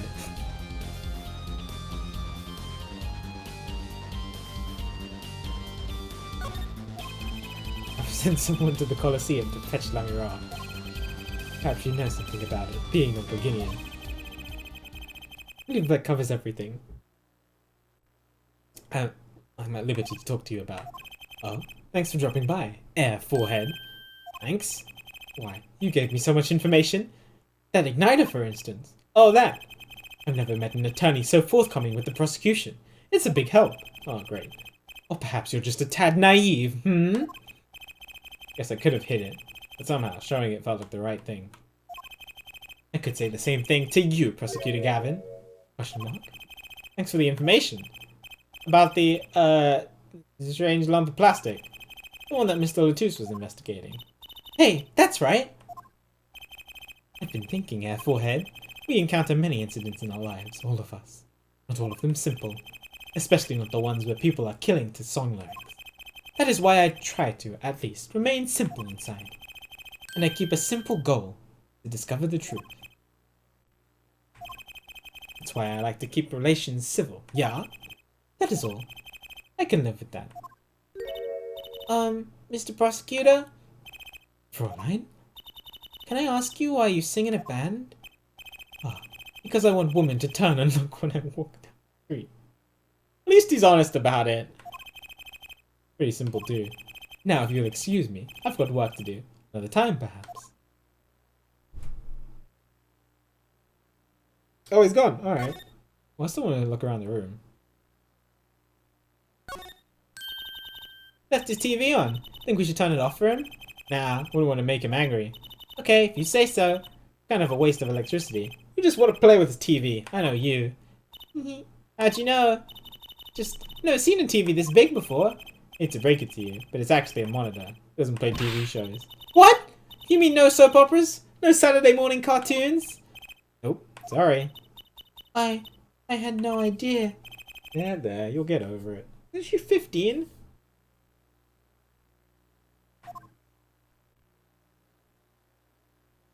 Still a child. At heart. This is an insanely big speaker for a room this small. Oh look, all the CDs are Gavinier CDs. Oh.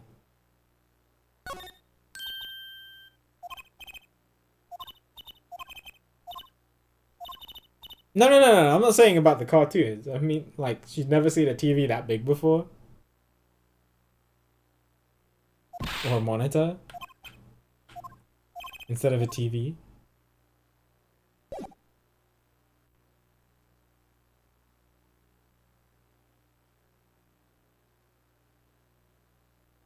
Not that big.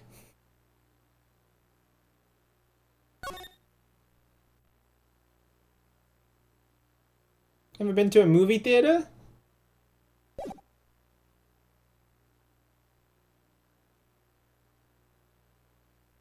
All these papers on the floor.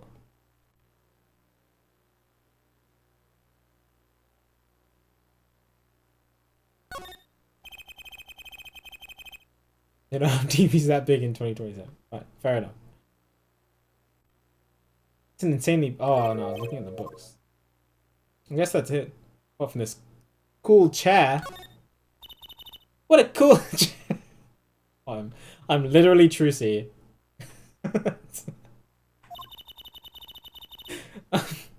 I'm gonna sit in it now while no one's looking. That would be me. Wow, so this is what it feels like to be a star. Could have thought a chair could bring so much joy into someone's life. Can imagine sitting here strumming my guitar. Oh, it's you, forehead. Sorry, I'm busy. Woo! You know, that was a remarkably good imitation. Maybe I'll make that part of my Wonder Bar repertoire.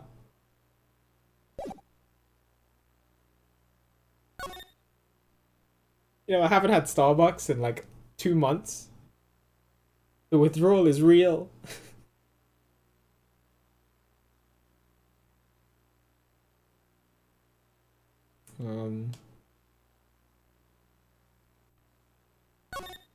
I can show him the newspaper. Like Marky's in questioning room. Police must have a Borginian interpreter. It's not fair. Wish we could talk to him. Guess we'll just have to come back later if we want to see him. I guess so.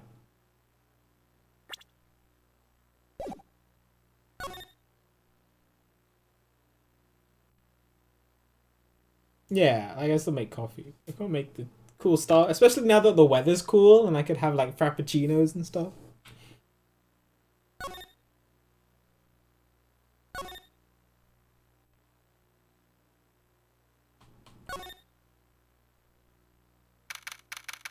Whoa, what's that huge shadow? Oh, it's you. Came at a good time. Hi, Emma. Hello there, Emma. What's up? Either of you know where Lamira is? Well, I saw her in the backstage hallway a while ago. Yeah. Yeah? That's strange. What's strange? Can't find her anywhere. I was supposed to bring her to the prosecutor's office. Amira's missing? It's hard to imagine her wandering off somewhere on her own. Being that, you know, she's blind and all. Yeah, we'll help you look for her. Great, thanks! Why don't you... You're coming with us, right? You didn't just give us a job and then just leave.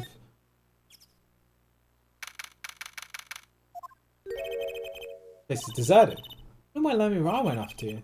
Sure, she's okay on her own. She seems resourceful. I guess. But I can't help worry about her a little.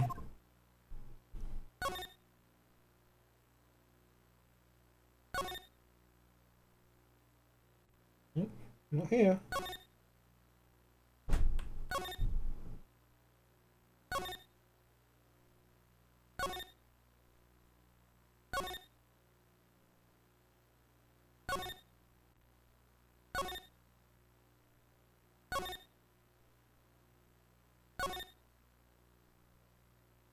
Oh. Why is it black?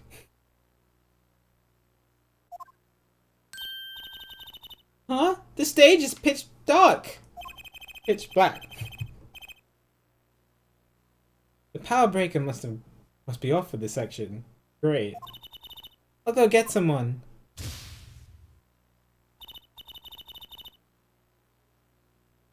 Yipes, it was really dark back there. Dark. That's all Lamira has. Think about it. What would it be like to live in a world of darkness? Hey, Apollo? Huh? What? Doesn't something about the stage seem different to you? Something's changed. Changed? Can't put my finger on it, but it's bugging me. Bugging me too. Something looks different.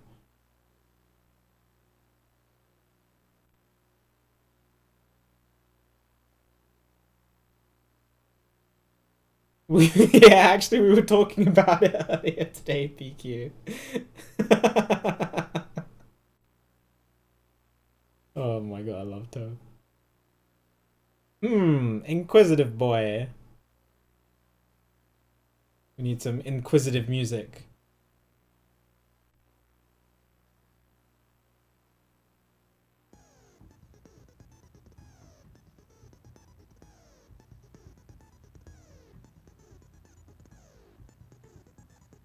It's different. The piano looks the same.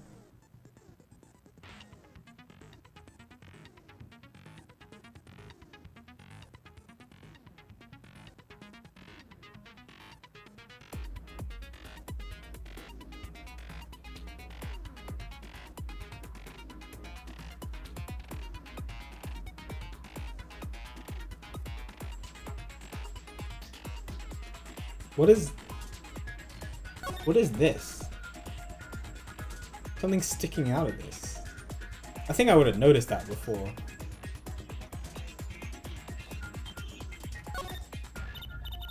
Hey, that case! Wasn't that open before?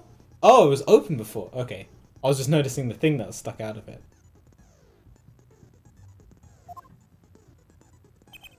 Huh? I guess someone closed it. Wait, look. Where the case closes. Something sticking out. Doesn't look like an instrument. You don't think it's... Lamira's missing. It looks like clothing.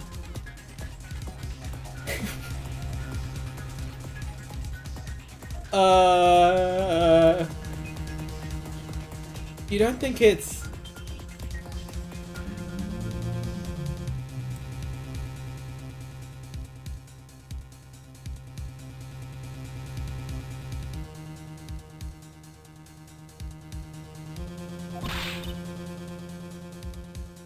I can't hear the music on my end.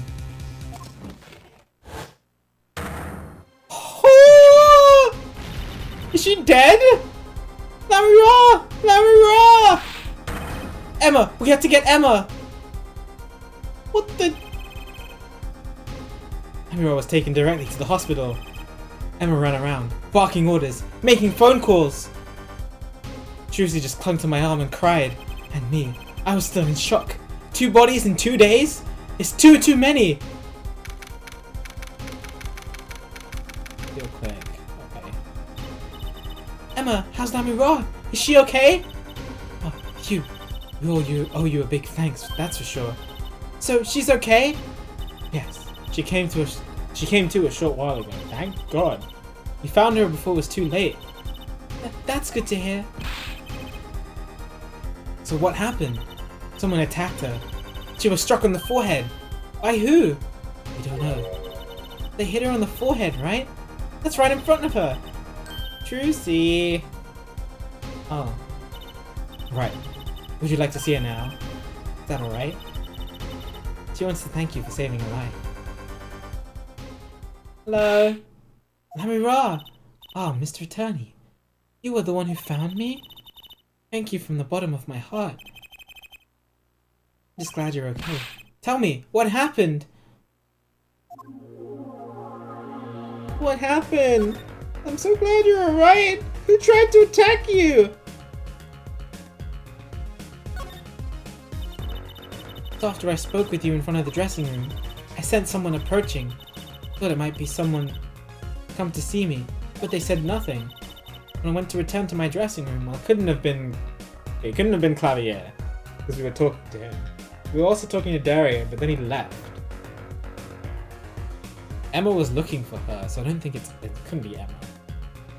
Emma. It could be Darian. when I went to return to my dressing room, You were hit? I knew, that very moment, I knew the assailant was trying to kill me. It's lucky for me the first blow did not knock me out. I turned and ran for the stage. Someone was chasing me. I could hear footsteps, yet I reached the stage first. Oh, maybe she got in there to hide herself? Why the stage? I had overheard maintenance people talking. The power to the stage area was off, they said, for electrical work. Ah! Darkness is my ally. There was a contrabass case near the stage. That's where I hid. So the assailant couldn't see you. Once in the case, I'm afraid I passed out. Oh, that sounds like a really close call. Jesus! Anybody else would have died!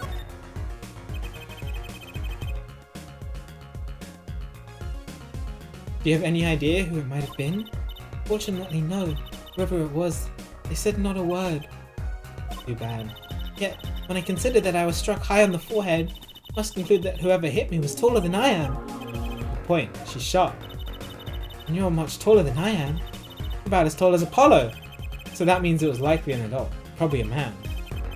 Could it be him? But why would anyone attack you, Lamira? The detective asked me this too. And to her I gave the same answer I give to you. I do not know. It must be... Darian is the first person that jumps to mind.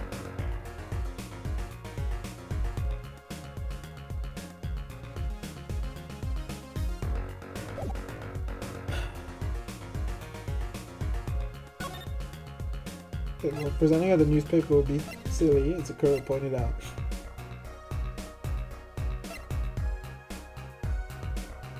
Oh, maybe she could feel this and tell me what it is. I feel?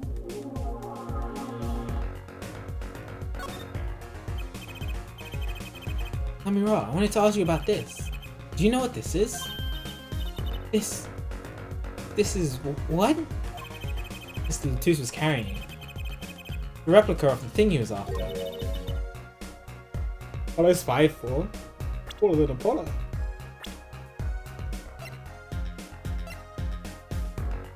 I don't have my own profile.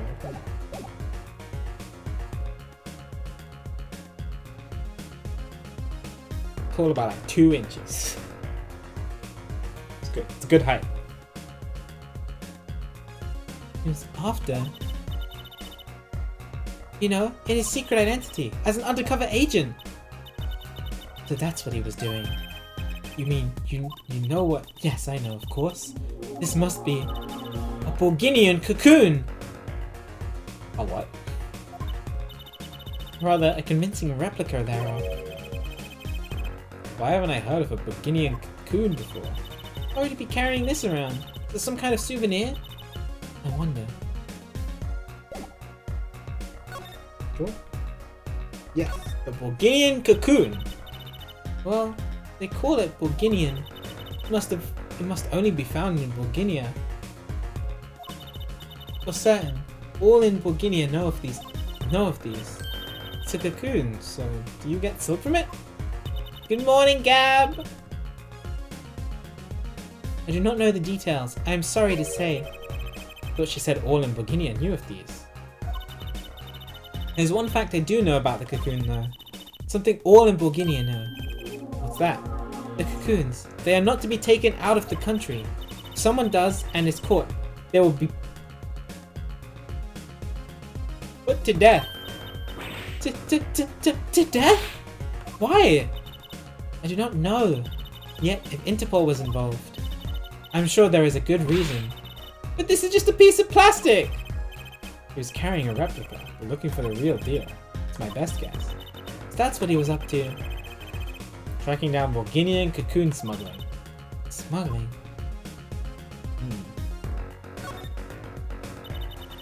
Seems I was blocked. Maybe it has like a disease that Beginians are immune to, but the rest of the world isn't. Be kind of freaky. Seems I was marked. Marked? Life changed for me with the popularity of my songs. I began to travel around the world. Ah, so you could have brought those Borginian cocoons with you? On my trips, yes. That was probably the suspicion, and Mr. Little Tooth was placed as an undercover agent to look for it. Borginia is a small, sheltered country. I hope you had a good sleep, Gab, and it was enough. Not many of the people venture into the world outside. Was that why they suspected you? But Mr. Little Tooth wasn't a Borginian, was he? He was an Interpol agent, which means... What, Apollo? Well, there must have been some reason other countries didn't want the cocoons out. Something scary enough to get Interpol involved. Huh? Like what? How could such a tiny ball of thread cause such a commotion? Cocoon smuggling. Mr. Little Tooth said Lamira marked. Couldn't be her. Huh? There's one other person I need to talk to. Thank you for talking to us, Lamira. It was the least I could do. Actually, I have another request. It is within my power. I need an interpreter. Someone who speaks Borginian. Thank God! Yes! Apollo? Would you come with us? If you're well enough? I see. Yes. Yes, of course. I shall accompany you. Huh? Where are we going? Where do you think? Come on, Trucy. We're about to get to the bottom of this.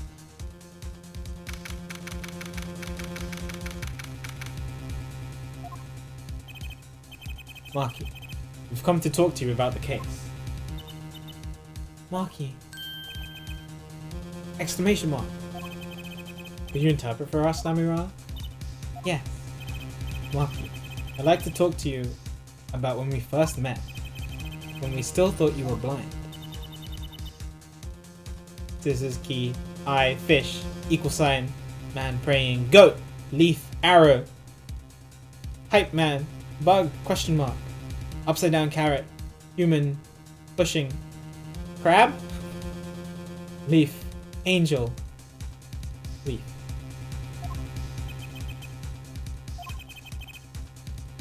Now we know the truth. You can see, right? I was completely fooled myself. Marky, isn't there another secret you're hiding from us? Wait, Mr. Attorney! What do you mean by secret? What do I mean by secret? Well... He must be the one who took this. If I'm not mistaken, you know something about this, don't you? Okay, Gab. Get some more sleep if you need. Oh, he's guilty. Of the cocoon stealing. Hey, you got a reaction. Big one. Mark, you didn't.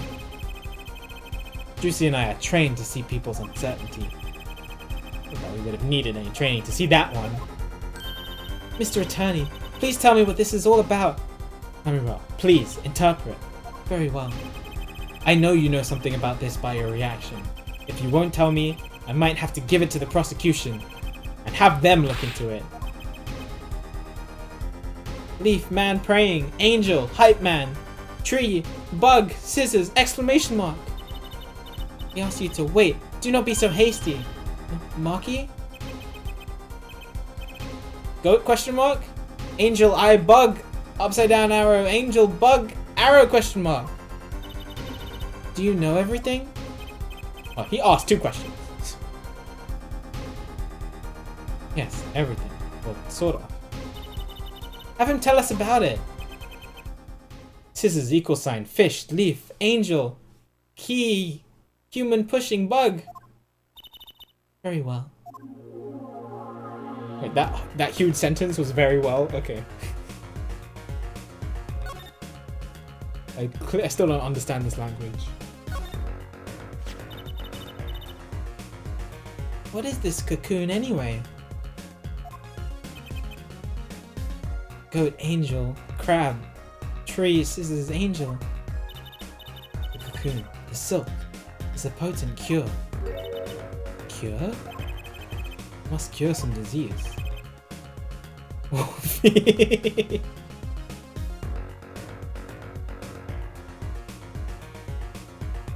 Eye, tree, arrow, hype man, leaf, goat, bug. Human pushing leaf, arrow. It's a cure for incuritis.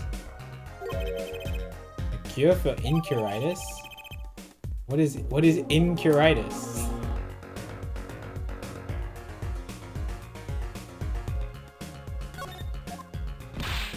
But it's a cure. Why keep it in Borginia like that? Just think of all the lives they could have saved by sharing the medicine. I do not understand the reasons myself. Okay, well, at least we know what it is. Cure. Mr. Latus was after cocoon smugglers. Wait, was Maki? Maki, you weren't!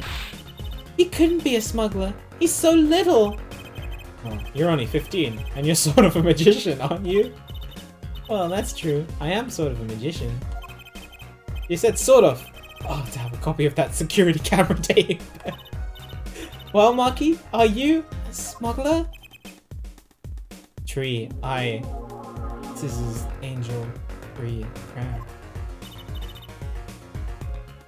Goat, question mark, hype man, scissors, leaf, crab, eye, key, man praying, fish, angel, question mark, key, bug, arrow, exclamation mark. He won't tell me. First he placed blind, now he plays dumb. No wonder. Do you think he brought a cocoon here to sell it to someone? Maki really did bring one to the country, planning on making a deal for its sale, but he should have enough money. Must be something more important than that. Arrow, tree, angel, scissors, leaf, tree, crab. Can't go home. Can't go home? Leaf, key. Human pushing, scissors, tree, crab, dot dot dot dot. Scissors, equal sign. Fish, leaf, dot dot dot dot. Tree, goat, hype man, leaf, scissors, tree, crab, dot dot dot dot. Can't go home to Borginia. I do not want to go home. Oops. The penalty for taking a cocoon from Borginia is death. Right. Punishable by death. Leaf, tree, crab, key. About the case? What about the case? You want to tell us about Mr. Latus's death? This meeting's over! Oh, it's Darian. Darian? What do you mean? Visiting hours aren't over yet. There's a call for Maki from the Borginian embassy. This meeting is over. Sorry, I'm his defense attorney, bro. Just give us 5 more minutes. We can call them back after that. Sorry, no go. Come on, piano boy, we're leaving. Darian, wait! I never liked you, either of you, huh? Oh, Darian. Darn it, we were so close. He was about to tell us. Hey, Apollo. He didn't want us to hear what Maki had to say. Apollo! There can only be one reason why. Why is everyone ignoring me? Oh, sorry. This is it. I know who I'm after now. What happens tomorrow in court?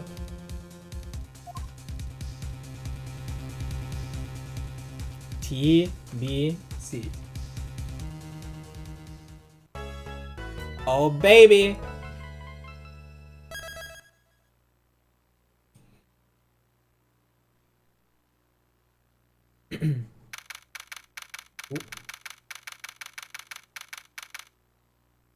Rest now? Nah, I think I could do it. I think I could do it. I'm very interested. Yeah. I think I'm good. Probably be like another 2 hours, 2.5 hours max. Should be fine. Look, if Gab can stay awake for this, then I can stay awake for this. Gab probably fell asleep again, but it's okay. I can do this. Let's do it. Let's do it. July 10th, 9:49, District Court, Defense Lobby number 2. I did actually, Peaky. I've been streaming for about 8.5 hours now. Well, this is it. Today's the day it all goes down. And then it was yesterday.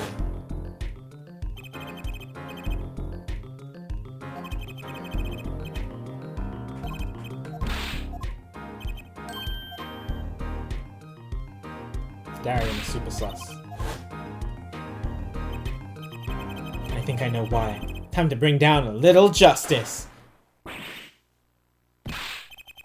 Was that a gunshot?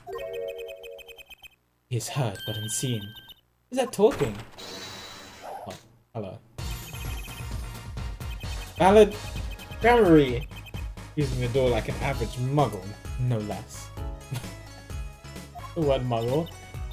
You aren't the witness today, are you, Uncle Valen? Ah, ha, ha, ha, ha! A preposterous proposition, I can't speak. How could I stand upon the stand? Why, my secrets would be free for the plucking. I might even have to sign autographs. That is why I intend to remain hidden for the entire day. Oh, it's vanishing magic. Indeed, I will jump upon an express train and express myself to the next town over. But before I go, a word of warning. Warning? What? A grand Gramarye glamour resides at the root of all that has happened. Do not forget this truth. Glamour? A spell, a sorcery, a great illusion. It is true, see, though it pains me to part so. I need to get in line for a ticket. Farewell! Oh, bye! And there he goes. Sure seemed happy about that illusion thing. Oh, big illusions are the bread and butter of a magician. You can't pull off a show without one.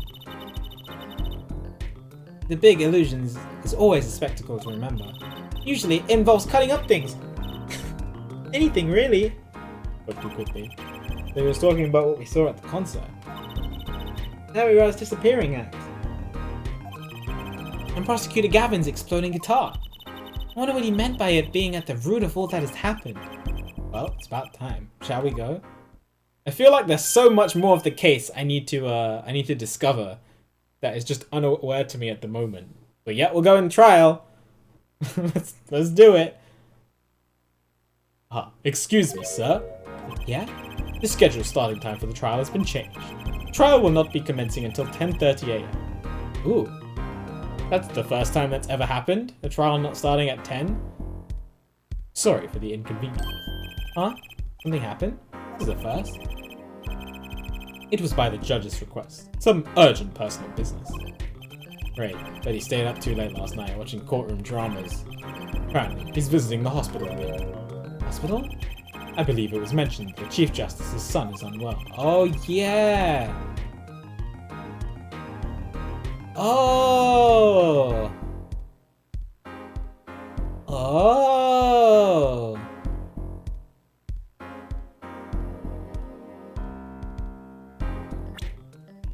Maybe that's what the Cocoon is for?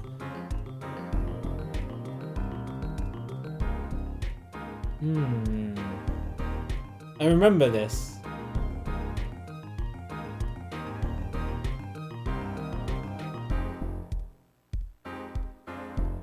Maybe it ties together. Must be relevant in some way. Chief Justice's son. That's right. Remember yesterday morning? The judge said he had to go to visit him after the trial. There's an article about it in the newspaper. You care to read about it yourself. I would very much so. Incuritis? Where have I heard that before? I wonder. What's up, Quando? I'll let you read that article for us, Apollo. Just leave the TV guide page to me. I want to lose the page with the funnies if you can.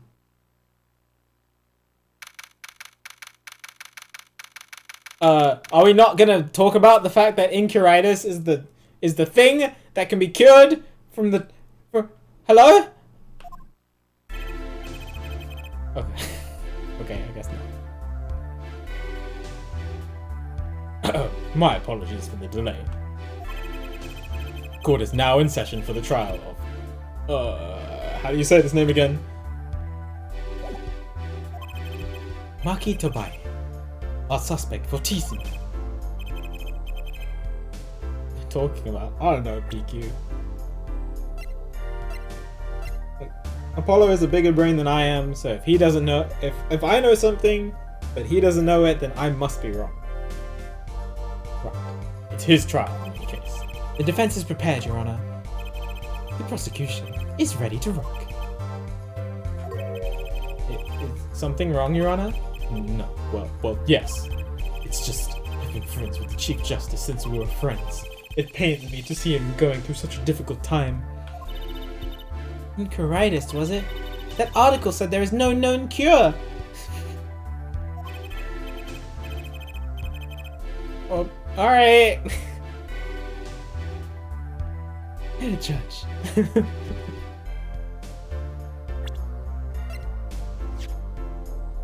It literally says it in my court record! Alright.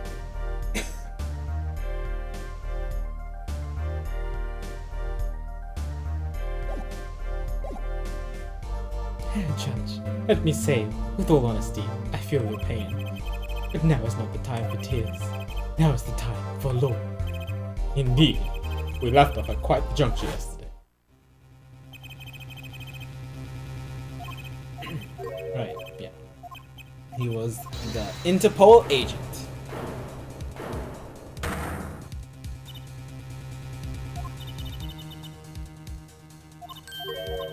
And then Darian was the voice that she heard.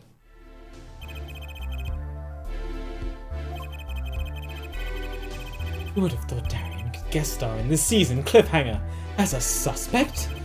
I asked the prosecution to look into this matter. Please tell the court your finding.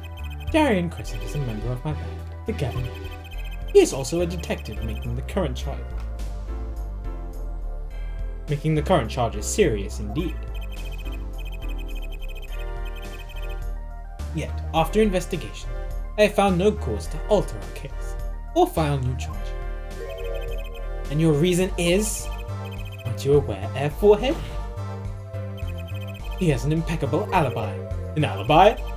Let us review the facts again, shall we? The concert held on the night of the shooting was in 3 sets. The Gaviniers ripped up the stage during the first set. For the second set, our guest took center stage. The only performers appearing were myself, Amira, and Maki, along with a drummer and bassist, for a total of 5. The shooting in the dressing room, however, took place during the third set. Amira, the defendant, Maki Tobiah, had left the stage at that point, and the Gaviniers were already rocking. This is when 2 shots rang out at the scene of the crime. Shots heard by Detective Emma Sky, mind you. And Apollo, you heard them too, right? Sure did. Furthermore, Lamira herself witnessed the moment of the crime. Well, perhaps I should say she heard the moment of the crime, when she claims to have heard Mr. Latouche and Detective Crescent talk. But that's impossible. Detective Crescent was... Precisely. Detective Crescent was on stage, getting his groove on, no less. Voila! A perfect alibi! Does the defense have anything to add to this? It's true. But how about those gunshots? He must have been on stage. Still, There's something here that doesn't quite add up. it appears the defense has no objection. I believe we can safely say that Darian Crescent's alibi has been acknowledged. Which means that Lamira was sadly mistaken. Her testimony cannot be true. Very well. Of course, if we disregard the testimony, then I see no evidence keeping us from declaring a verdict, if indeed there are no objections. Oh, Apollo, if he declares a verdict now... but Professor Gavin's case is airtight. Lamira might have been lying to protect Maki. How could I rely on her testimony? Wait, what about yesterday in the detention center?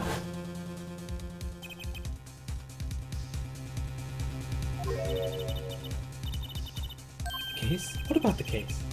Wants to tell us about Mr. Latouche's death. Yeah, and then he got stopped by Darian, the silly Billy. Maki was trying to tell us something. I know it. Maybe the best thing to do is ask him. Under oath. Very well. The court finds the defendant. What was the name again? Your Honor! No, that wasn't it. It was something like, Marquis or Mr. Justice? Your Honor, before you declare a verdict, I would like to call another witness. Thank God the judge can't pronounce anything. Otherwise, we might have lost the case already. Exactly who else do you need to hear from? A witness who, until now, has not been given a chance to speak in this court. Because he doesn't speak English. You don't mean? I do. The defense called defendant Marquis Tobias to the stand. What? But he doesn't speak English. We'll use an interpreter. Interpreter?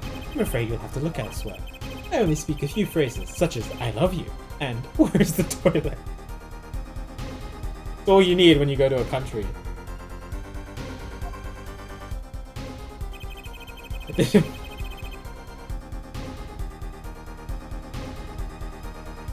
defense would like to request Lamy Ra as the interpreter. Lamy Ra? But there's a possibility she's protecting the defendant.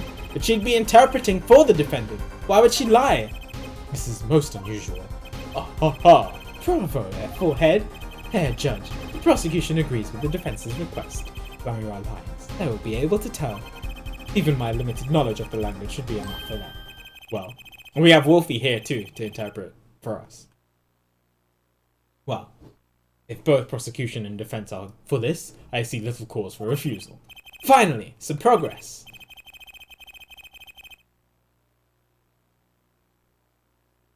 Card backseat though. That's true. Bailiff, please show the defendant and Lamy Ra to the witness stand. I suppose there is a first time for everything. Shall we proceed? I'm getting better, Quando, but not fluent yet. Your name, to begin with? If you would, Lamy Ra. Yes. He says Marquis Tobias, the defendant. This is certainly a first for this courtroom.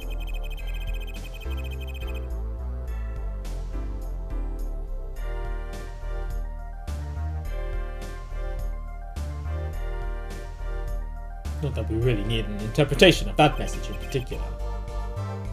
So far, so good. Very well, Mr. Justice, if you would. Huh?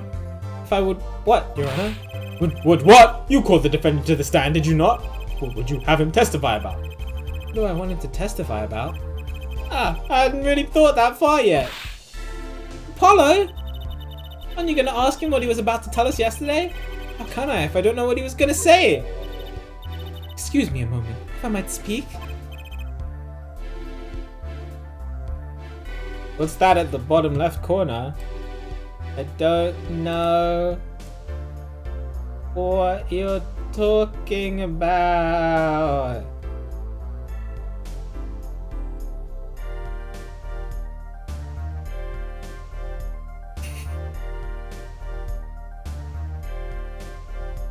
Yes, Lamy Ra?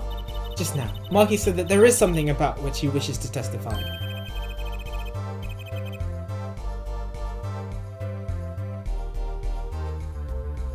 Marquis wants to testify about something? What could it be? What sort of testimony is he talking about? You're good, Wolfie! Enjoy the luck. Good luck. One moment, please. Ah, the suspense is killing me! What? What? What? What? Well, Lamy Ra? Saw that. Okay, I was just checking. According to Marquis, he has proof of his innocence. Well, that would have been useful to know about. This is a surprise. Yahoo! Victory, Apollo! We did it! This is sounding too good to believe, and I know what that usually means. Well, if that's true, then this is a final testimony. Lamy Ra, I mean Marquis, please testify to the court. Very well. Proof of innocence. He says that word of Mr. Lotusa's death came as a great shock. But if the killing truly followed the lyrics of my song, I, that is, he, could not have done it. He says that because the lyrics are in English, he does not understand them. Ah, big brain. I see. He wouldn't have understood the English lyrics to the song. That would prevent him from following them so closely. I wonder if he meant by what he meant by proof. Why, you would only have to ask Lamira to know the meaning of that song. Lamira? Did you ever explain the lyrics of that song to him?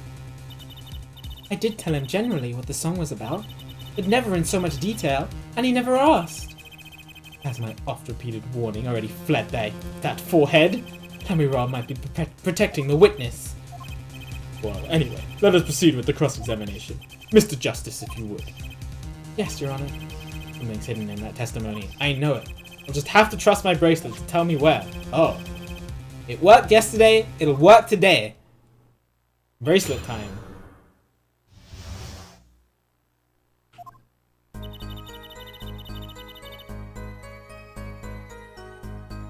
Can I really press on these?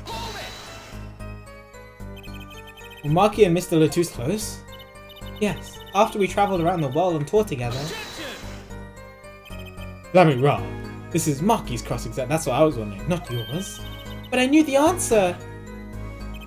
This is a court of law. We'll play by the book. I understand. Prosecutor Gavin's tough. He's really tough. Maki says he was very good friends with Mr. Letouce. Mr. Letouce was always a gentleman, never angry. We got along quite well. I never dreamed something like this would happen. But if the killing truly followed the lyrics of my song...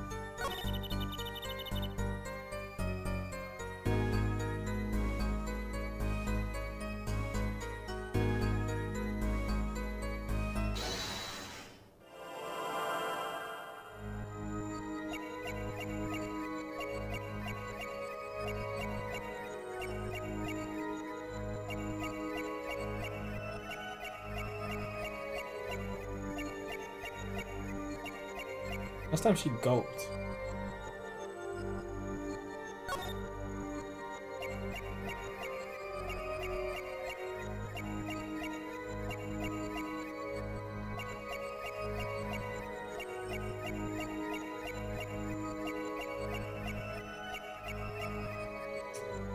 Anything.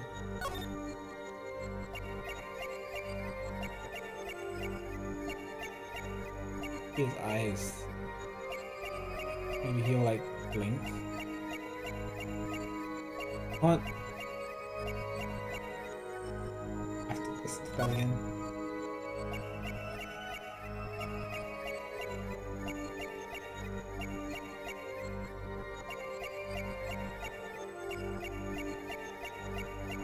It's not doing anything.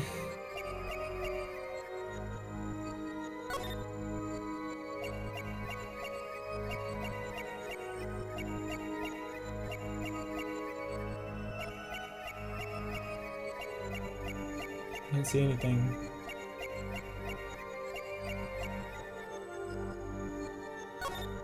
A different statement.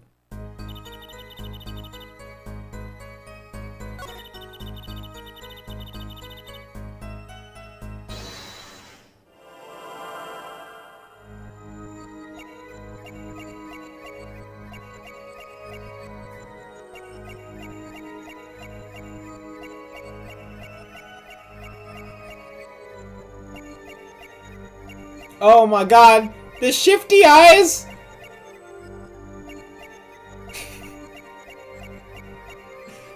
Oh my god, shifty eyes.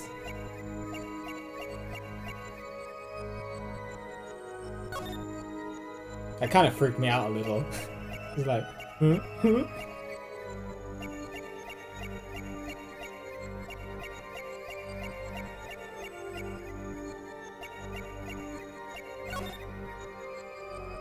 Gotcha! Gotcha!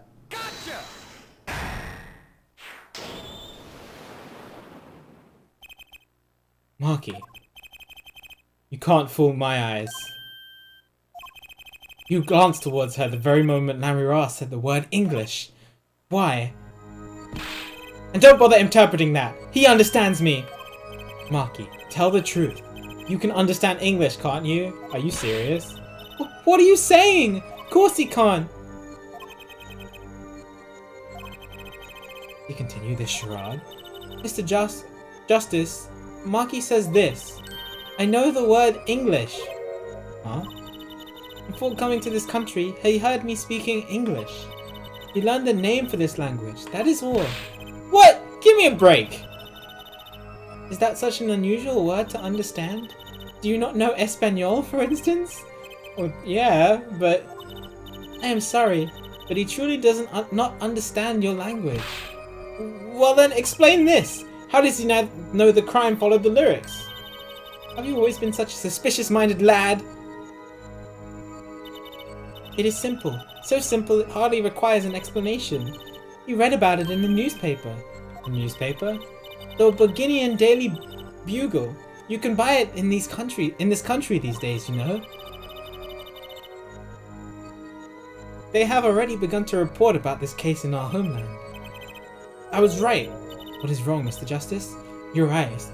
They are quite fierce all of a sudden. Maki is lying. I got it. Because I remember it said that the lyrics were not in this newspaper. Doesn't mention the lyrics of Lamira's ballad. That was the only key point about the newspaper. I got you, bro. Maybe it's time to show them proof that he's lying. Take that!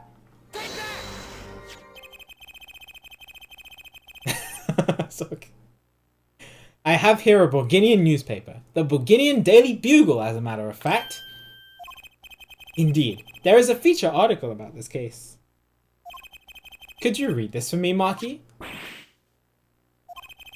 That's right. It doesn't mention the lyrics. What? What is this all about? I'm sorry, Maki. You couldn't have read about the lyrics in a Burgundian newspaper.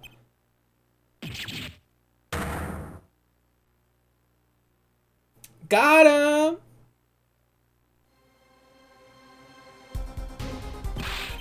What does this mean? But I don't see how that's possible. Ah, I know. He must have heard the lyrics when the police were doing their questioning. Yes, Not possible. The subject of the lyrics was not brought up in police questioning. I read the full report myself. So, the lyrics weren't in the newspaper and the police didn't mention them. The only place you could have heard them was in this courtroom. In English, no less. The witness will explain herself. Himself. Maki says... He says... Yes. It is true. I read the newspaper. But this is not where I learned of the lyrics. I was mistaken. How many times are you gonna be mistaken? Now I remember. You remember? Now he remembers. He said he heard of the lyrics from me. Ah, yeah, of course. The only other source, right? Just think of somebody else who speaks Burgundian. This is true, Lamira. Yes. I'm afraid I had forgotten it myself. And it looks like our forehead's been jumping to conclusions again. It seems so, yes. No. No! I was onto something. I know it. I can't let this chance slip away. Time is an issue today, Mr. Justice. Are you finished with the cross-examination? What are you gonna do, Apollo? You're gonna keep it on cross-examining? I better have an angle of attack, or else! My bracelet's still reacting. Your Honor, please allow me to continue. If you must, you must. Very well, witness. I understand.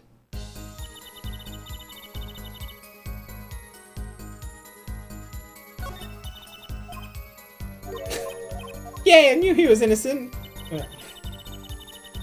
Alright, so let's use the bracelet on that last statement.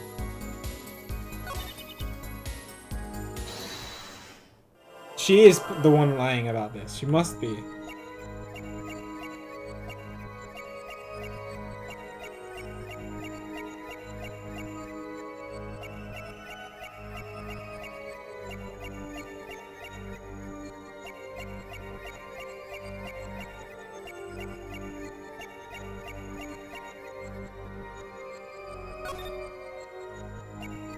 Ah, look at this gulp! Gotcha!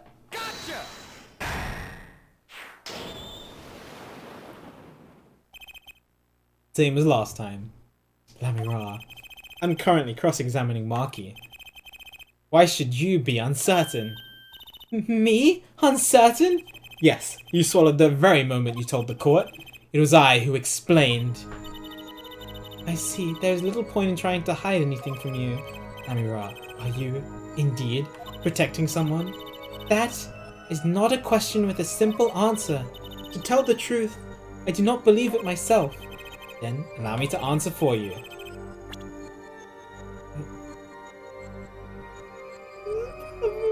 Very obvious, right? No, I won't overthink this, but I don't want to galaxy brain this.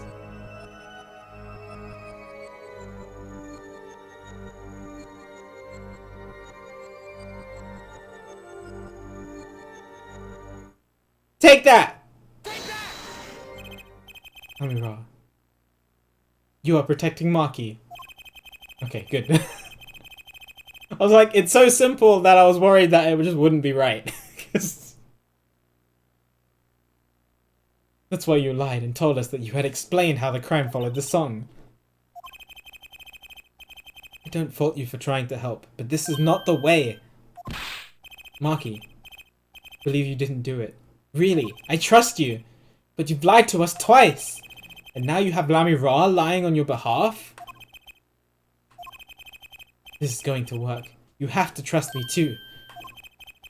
Your two lies cover a simple truth. You understand English. You have to!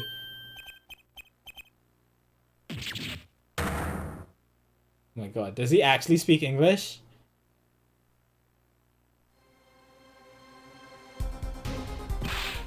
Witness, is this true? Do you understand English?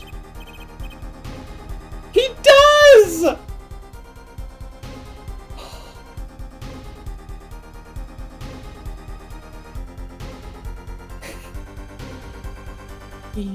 Yes, a little, only.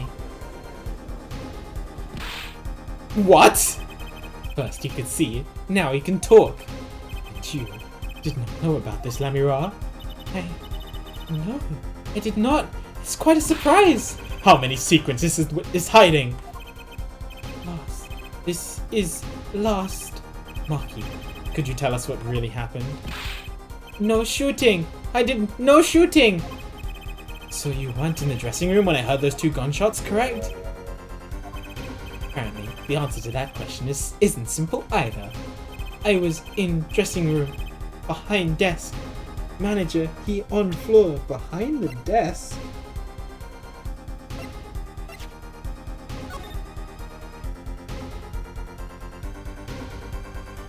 Behind the desk?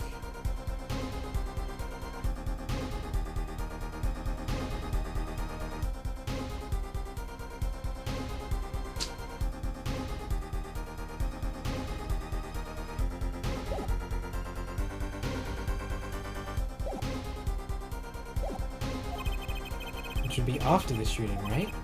Then there is voice. Voice or voices? Was it you and Emma, Apollo? So when Maki went into the dressing room, Mr. Latus had already been shot, and then we came to see the door. Panel up high. I'd take off. Run away. Run away. So it was you who escaped through that air vent. Ah ha ha, as the prosecution has held all along, no less. The defendant has admitted to being at the scene. I could take this as a confession, yeah, but he might have already been in there. That's what he's trying to say. No, he's clearly denied that he did it. I no shooting. Manager on floor. Already on floor. The victim had already been shot, you say? I find that hard to believe. The defendant understood the song lyrics. He was at the scene of the crime. This can only mean one thing. He is the shooter. Does the defendant have anything to say to this? He's climbed up, Apollo. Then let's ask Mr. Justice.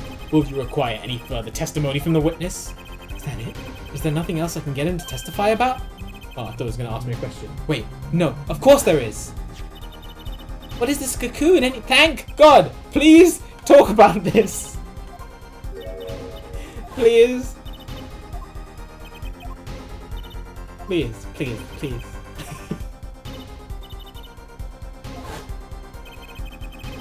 Imagine if the Chief Justice's son dies from incuritis while we're talking about a cure for the freaking thing.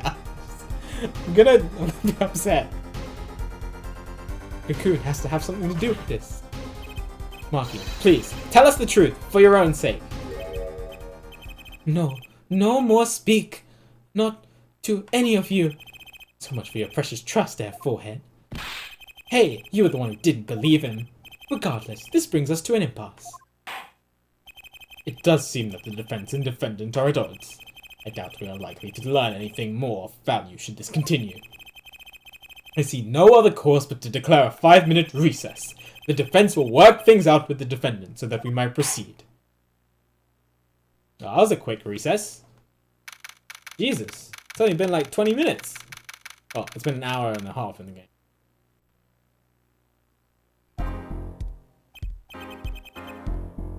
Apollo Justice. That's justice. Better learn how to say it if you ever want to get some. Wow, savage. Believe I no shooting. Maki claims Lotus was already down on the ground when he entered the room. Maybe it was a trap, and he walked right into it. Suddenly, I hear revolver. Close. Very close. Then I hear voice. You heard gunshots? Yes, it's true. I hear revolver, but only sound. Wait, you're saying you went into the dressing room and found Mr. Lotus already dead, and then you heard shots?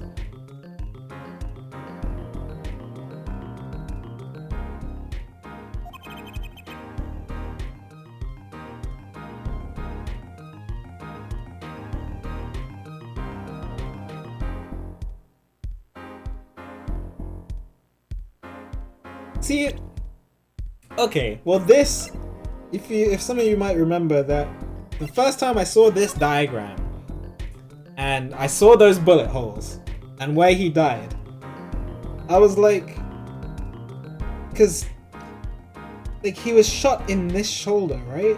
Which means it would have, that first bullet hole would have hit the partition. So this makes sense. It makes sense. Like, that always didn't add up to me. The killer could not have been standing behind him in this way, because it would have hit the partition, especially that top one. But how did he die if he wasn't shot? But he was shot, and he died at, well, I mean, he bled out, right?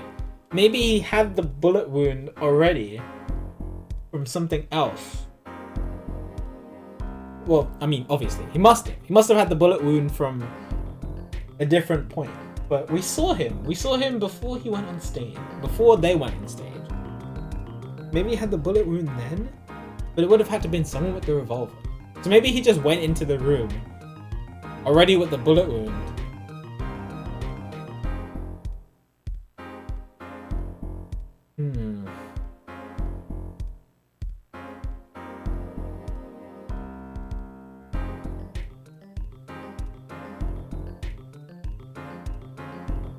But I didn't see a bullet hole anywhere else.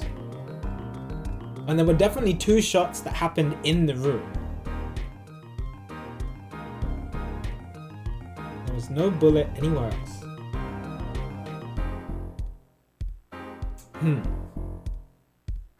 It's got me thinking. So, you were at the scene of the crime when you heard those shots? And you escaped through the air vent? I know. Huh? What do you know? I know if by opening vent, I can leave stage and backstage. So the vents went both to the stage and the backstage area? Is that what he means? Hey, he's right. Look, Apollo. Ah. Yeah, but that was from a bullet wound like 20 years ago. We also, you know, in the last case, we had somebody who had a bullet, you know, right next to the heart. But this, like, he must have had a bullet, he must have been shot that night. And bled out that night. Wait, let me look at the autopsy report again.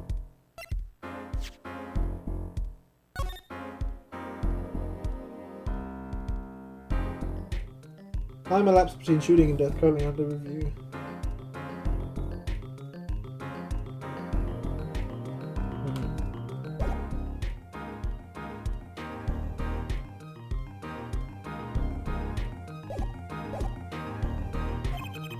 But how did you know it was connected like that?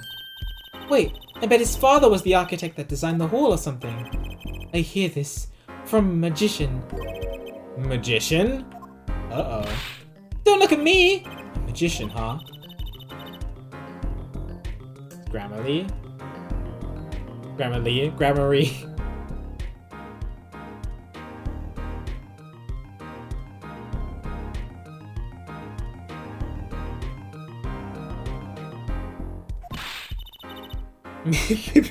Maybe we should review the tape one more time.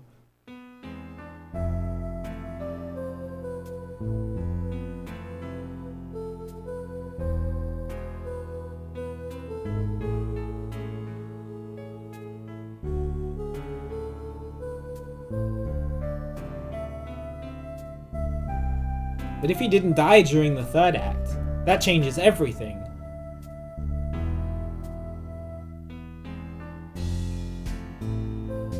Wait, if the stage going up hides the...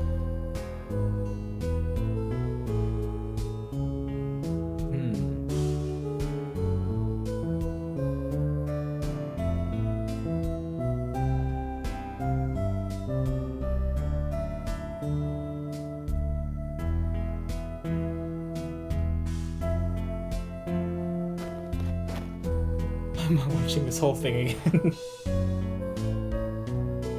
This is the part I want to see. It's just this.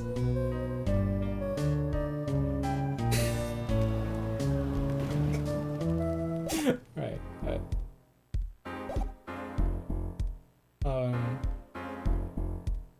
Look at this. If this lets like a secret trapdoor behind the piano, that when the stage comes up, it hides.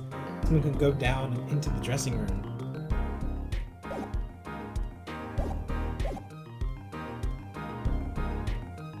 Marky didn't shoot Mr. Latouche.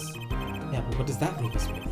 We're supposed to say he went into the room to find the body and then he heard the shots? That one's gonna go over well in court. Not. Apollo, you're his defense. You're supposed to believe whatever he says, even lies. That's what Daddy always told me. I'll just pretend you misheard him. Every time. So, what do we... Oh. Sorry, I closed my DS, don't worry. So what do we do? You're sure you won't testify, Marky? No talking. No. Well, it was worth a shot.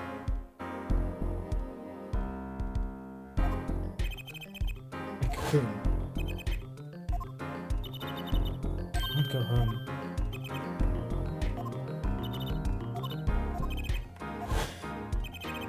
Of course, he's scared. Oh, well. Guess we have to try a different approach. That's the spirit, Apollo. So what's your plan? This is part of the...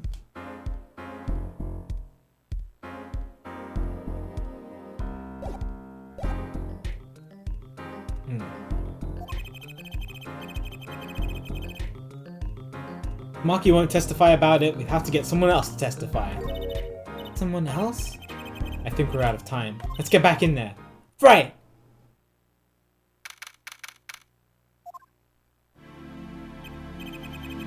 Court is now back in session. Mr. Justice, have you sorted things out with the defendant? Yes, Your Honor.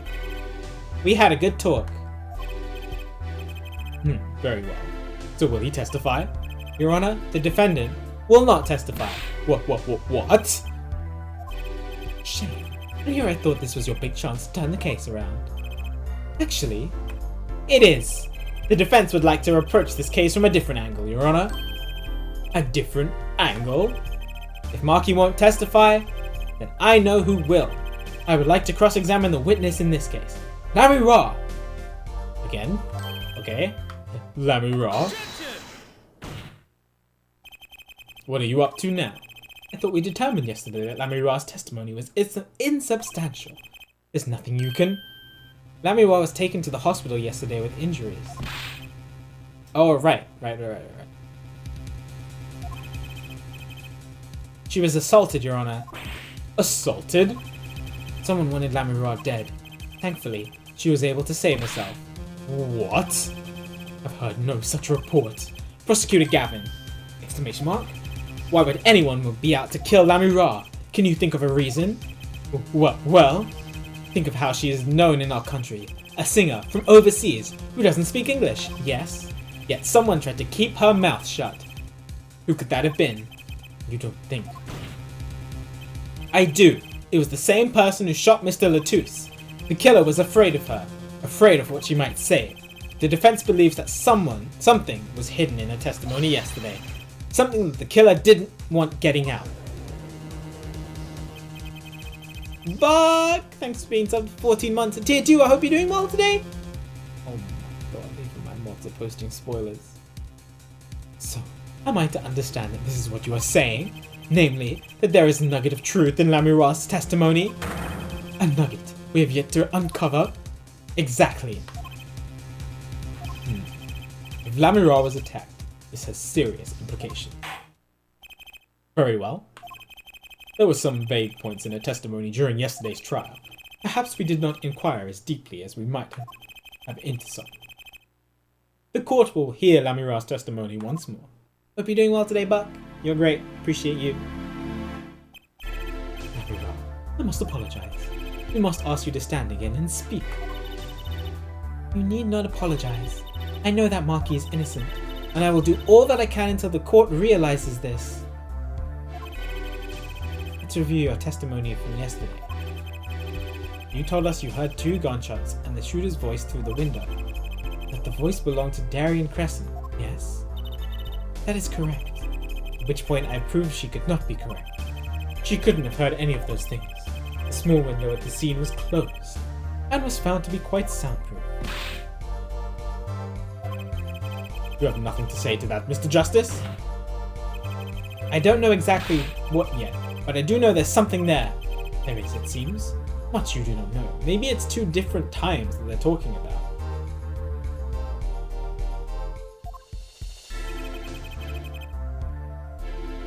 And yet it is my duty to hear him out. Perhaps the witness will be so kind as to testify once more to the court. Of course, Your Honor.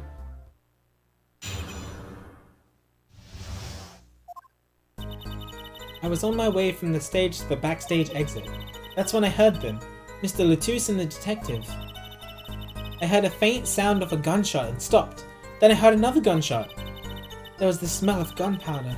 I knew I must tell someone, but I was in a hurry, so I kept moving past the small window. Pretty much the same as yesterday's testimony.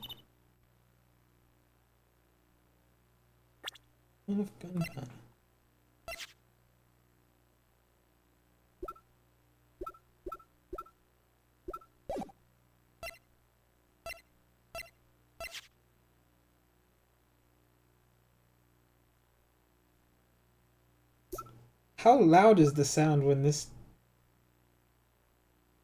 triggers? Does it sound like a gunshot?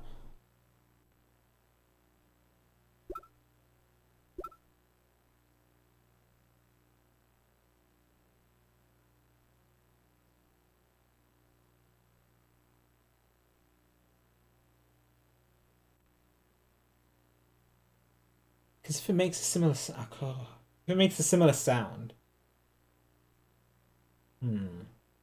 can't remember. I think we used the button once. I don't remember what sound it made. I think it just caught on fire. Anyway, curious. I am sorry. I am not used to speaking much in this language. Perhaps my descriptions are lacking in some way. Yet, everything I have said here is the truth. Then it is my distinct displeasure to say this. What you have said to have happened is impossible. Do I have to repeat myself? Lamira was attacked because of this testimony. What? Trucy? Hello. You know, for a moment there, you were pretty cool. Maybe I do better when I don't try to think ahead. Very well, Mr. Justice. Perhaps you can coolly cross-examine the witness. Thanks, Trucy.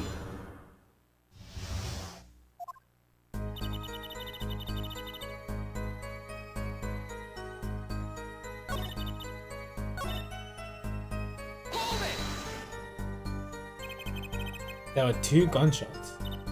Yes, I heard 2. One after the other. It's with the bullet holes at the scene. Nothing really new here to pick up. Smell of gunpowder. Why didn't you tell someone immediately?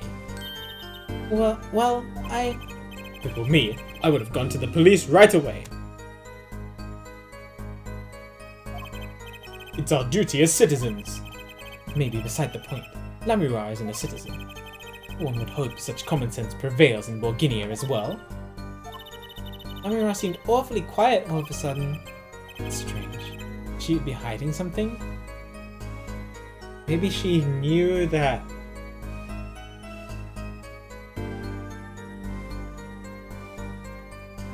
Thingy-Mabob was in the room. Maki.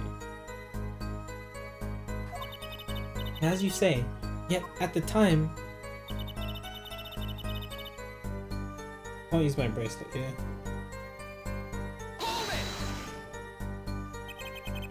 You were in a hurry? To go where? I was on my way to the backstage exit, as I have said. Why were you in such a hurry then? Well, I don't think that has anything to do with this case. It very well might. Please answer the question. Are you alright, Lamira?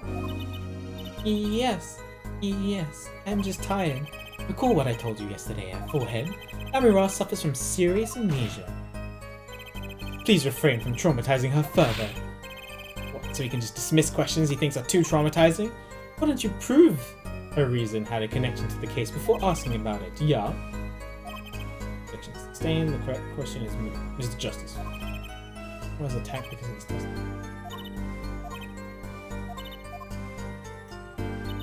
In a rush? Why was she in a rush? Why does she feel guilty about it?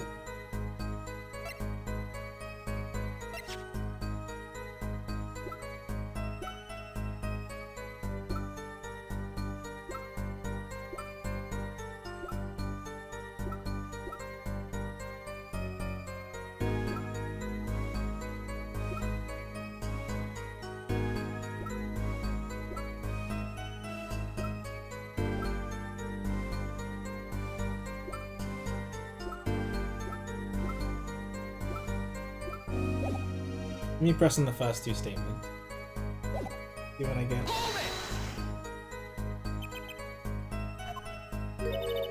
Is something wrong?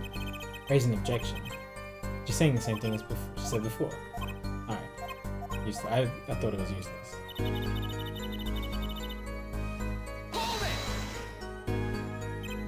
Darien Crescent? Did not know his name at the time. But yes, it was him. The one who took the stand yesterday. How many times do I need to remind you that that's impossible? There's no way you could have heard him, because the window at the scene was closed. That why? Of course. Apollo! If we keep asking the same questions yesterday, we won't get anywhere. Ooh, maybe I can try a different angle.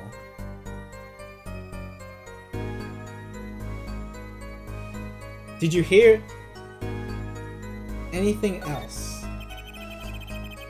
Because I have a feeling she might have heard Maki.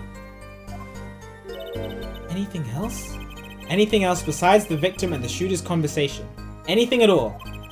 That's quite the vague question. Other than the conversation, I heard a clock ticking, the 2 men breathing, footsteps.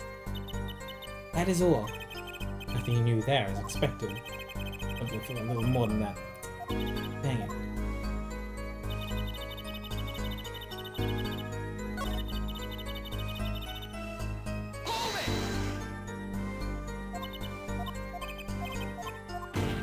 Let me ask about the other thing. Because what were they talking about? Because I feel like they could have had a connection. Because of this cocoon thing. Lamira, Do you by any chance remember what they were saying to each other? If so, please tell us. I have given it much reflection, but I was afraid of this. He doesn't remember. I only heard one phrase clearly. A whole phrase? You remember something that was said? Why didn't you say anything yesterday? The last case was, it was the one with Wookie, the bullet in his heart, and the noodle stand. We dealt with some nudes. Though my memory is clear, I was afraid to speak. You see, I do not understand what was said. This could be it. The clue I've been waiting for. Well, what did he say? It was the other man speaking, not Mr. Latouche. The shooter then? Darian Crescent. Well, what did he say?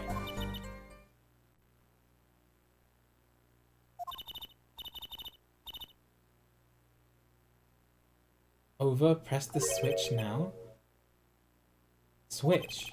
And the shooter said this to the victim, Mr. Latouche. I thought it quite strange myself afterwards.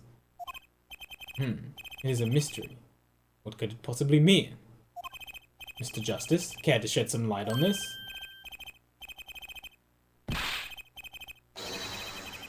It's, very, very vital. Maybe we can add that to the testimony.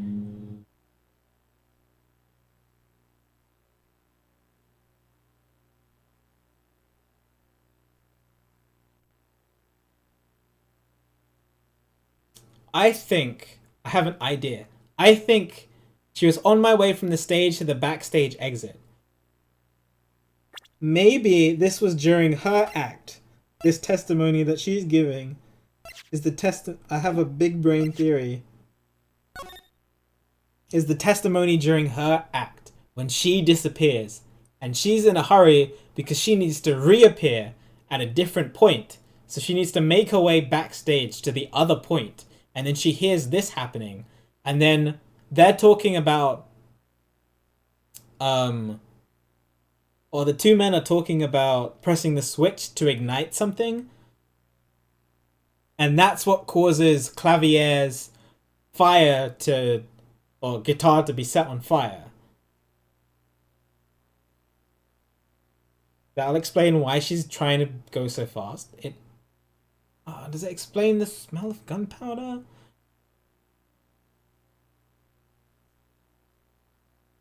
And then I don't know if it makes that sound when you ignite something.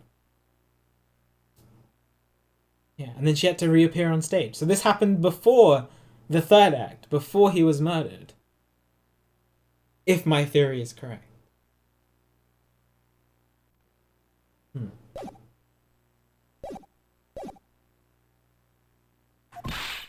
Maybe, Apollo?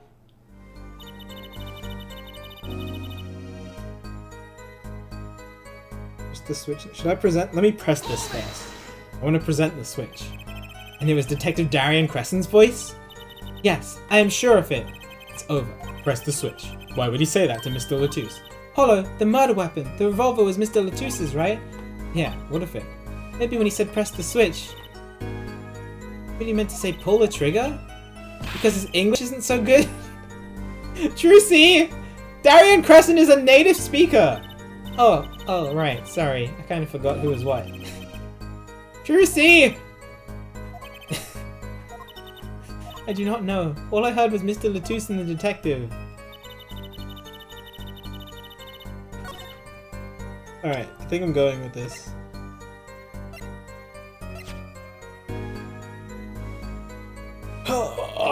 First objection of the case?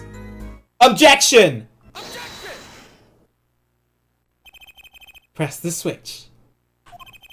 There's only one key that can unlock the mystery of those words. Oh?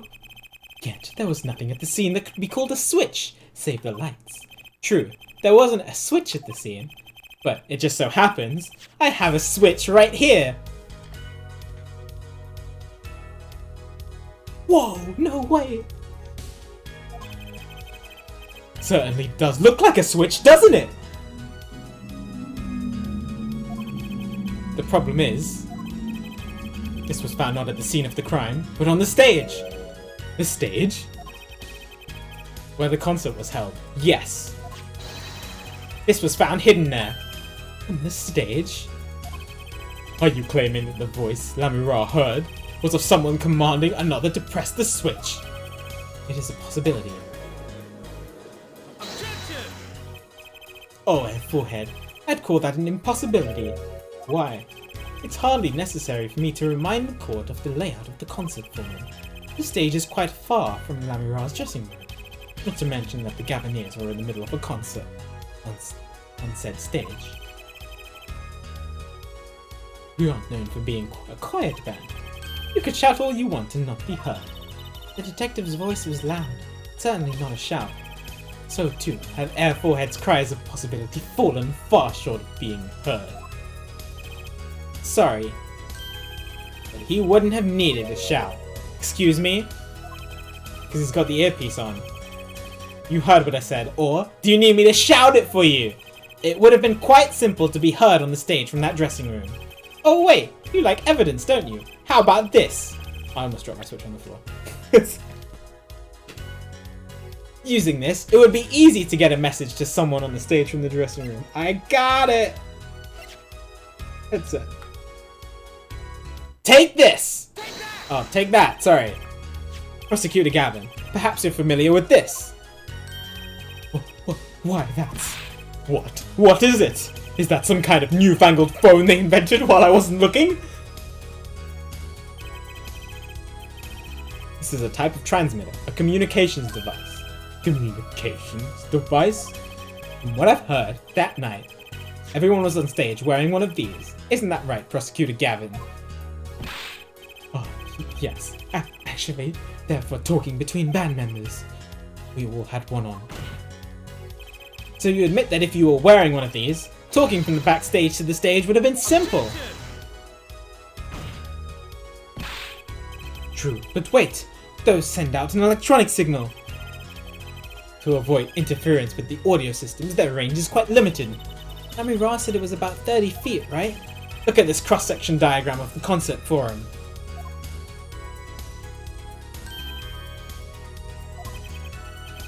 Exactly. Oh, sorry, I missed the line. This was freaking chat. Exactly. The walk from the stage to the backstage seems far, but the direct distance is less than 30 feet. That can't be. So, when Lamira heard the shooter's voice, he could have been talking to someone on stage. Ah, you're claiming this is the switch in question? Why did it have to be on the stage at the time? It could have been placed in a pocket and carried anywhere. Someone could have hid it on the stage after the fact. Hey, he's got a point. How do we know where it was when she heard the voice? When the shooter said press the switch? Well, I guess we don't. An unfortunate situation. I'm afraid that until we know where the switch was, there's little point in debating it.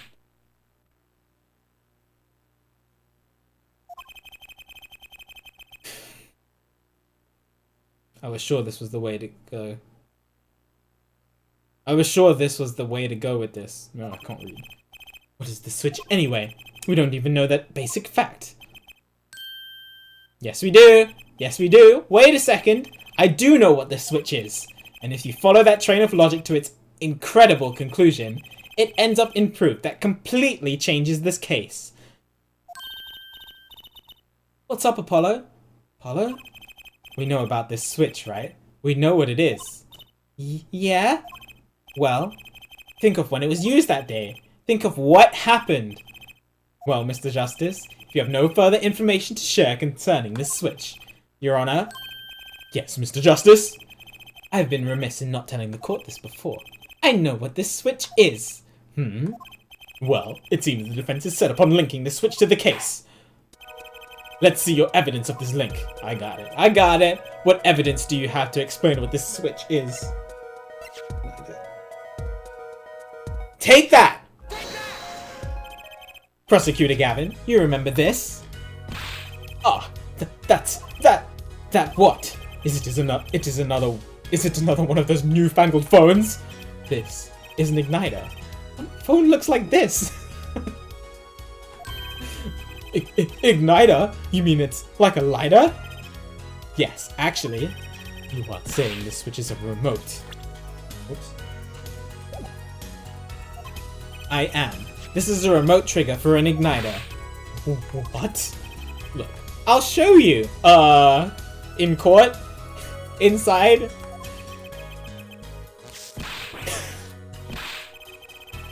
Mr. Justice, you will cease and desist from burning down this courtroom. Sorry, there's a bit more fire than I expected. My whiskers had caught on fire. Prosecutor Gavin, let me repeat myself. This switch is a remote igniter trigger.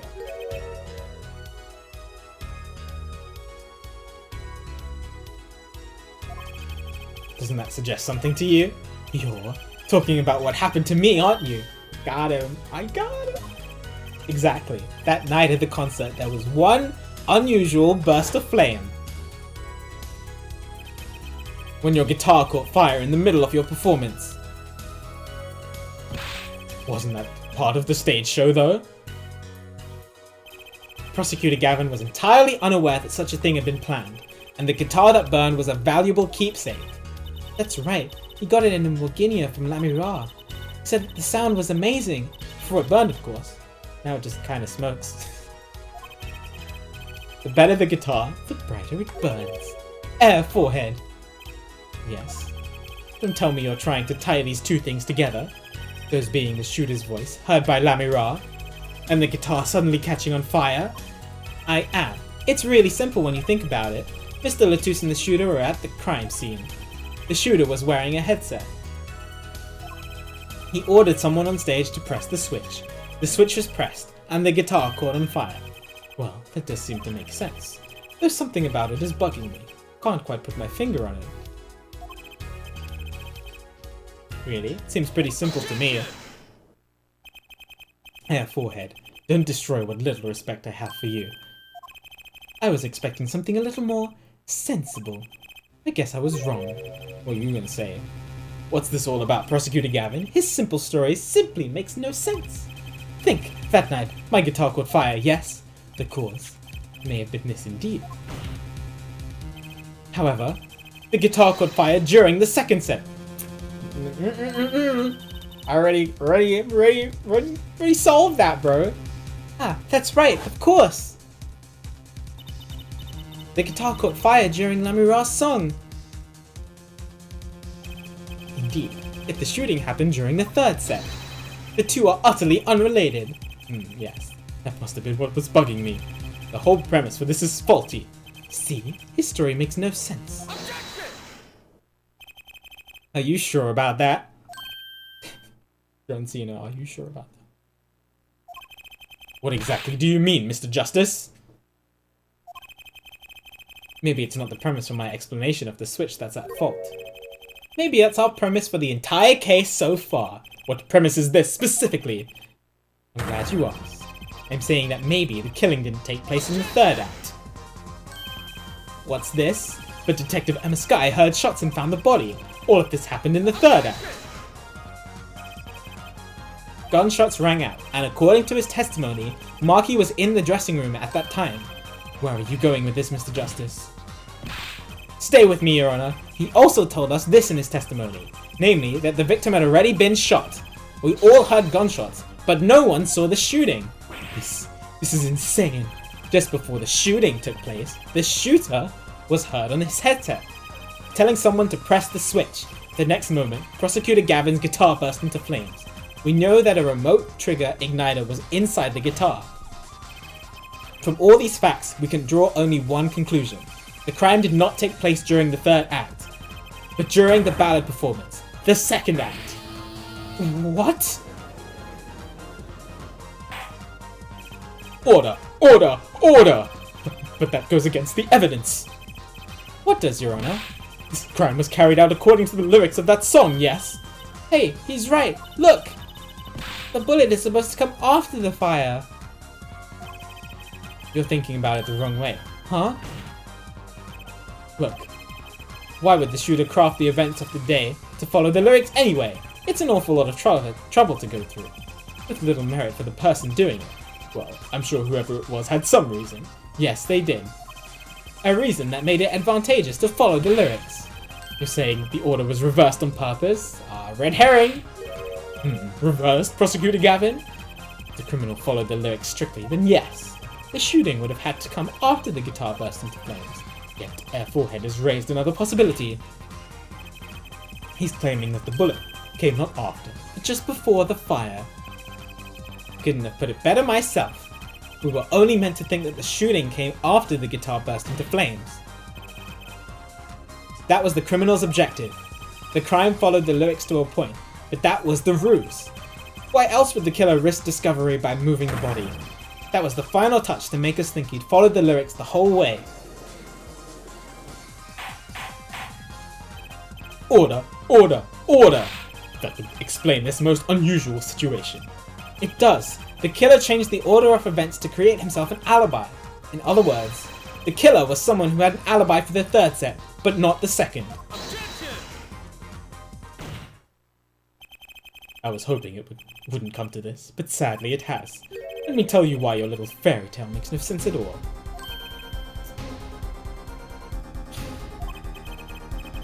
Sounds good. I'll give you that. Okay, now I don't know what he's gonna say. You've given us a reason why the killer bothered following the lyrics of my song, but I question your logic, for it's flawed from the very beginning. Flawed? Yes, a contradiction, Air Forehead. One I've pointed out several times, no less.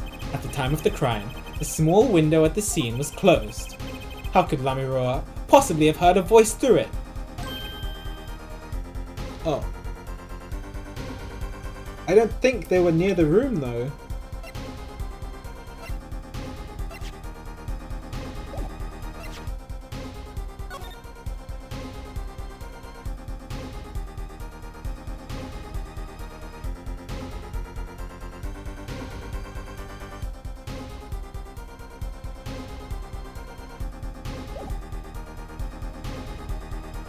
Oh, but she said she heard shots coming from the room.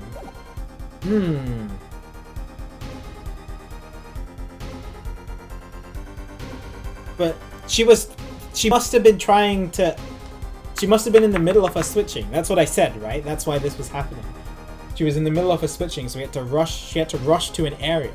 So she must have been running somewhere. She was in a hurry.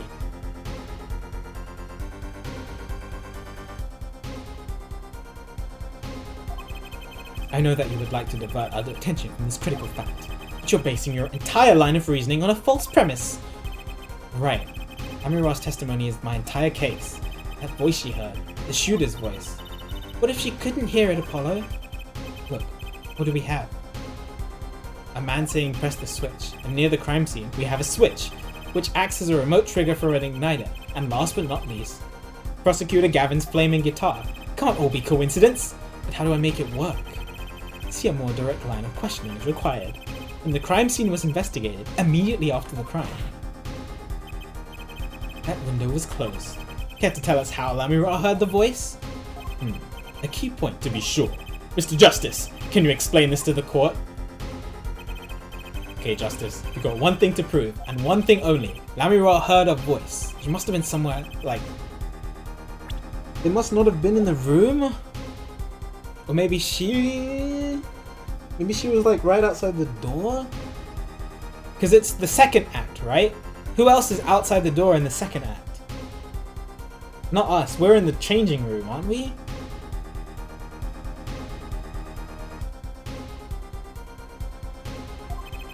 Think. How is Lamiroa able to hear the voice? She has divine hearing. Oh my god, she has divine hearing. Such an easy explanation. Why didn't I think of it before? She was somewhere else is the logical thing.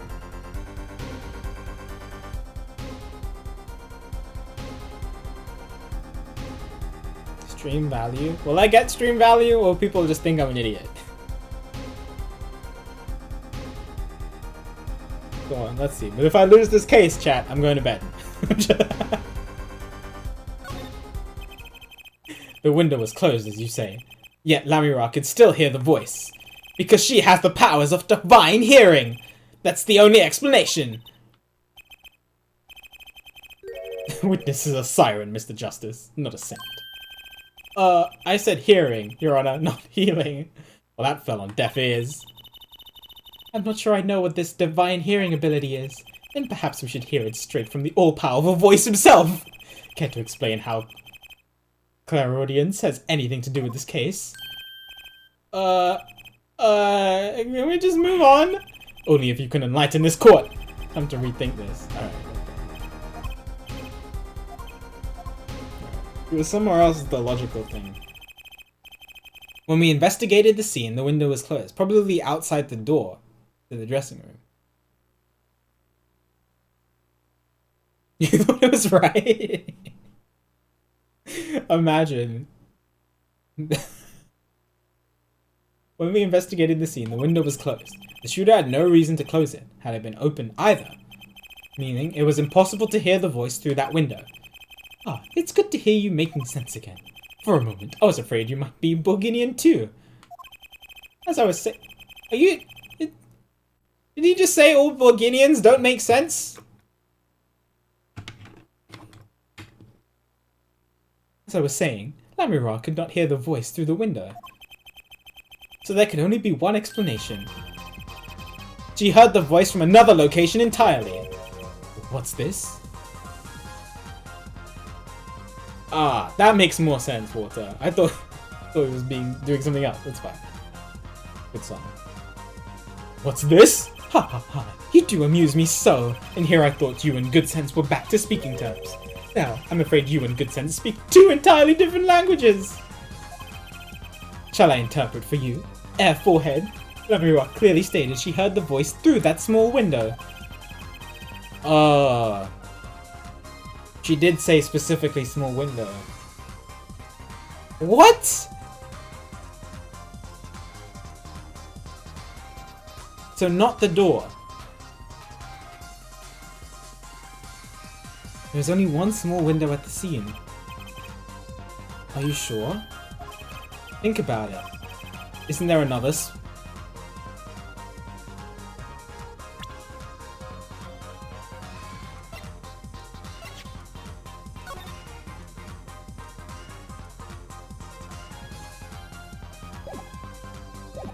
Isn't there another small window at the scene? There is? There is? No, that look. He wants us to ask him. Very well. You claim Lamira heard the voice from another location. Mr. Justice, show us where that location was. What?!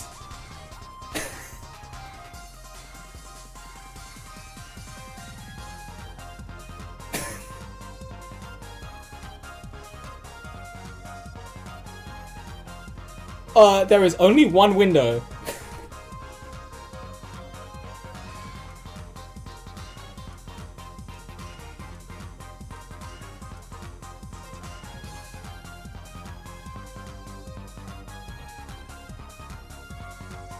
That window, I'm not losing health from choosing the normal window. Because it's closed. They said it over and over again.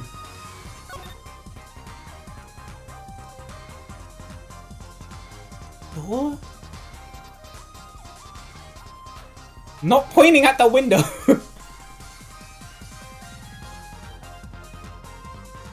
She must have. If she was running after her disappearing act and she was trying to get to the other part of the stage, she must have run through the backstage. Maybe she just missed. Oh, but she specifically said window. It has to be the door, right?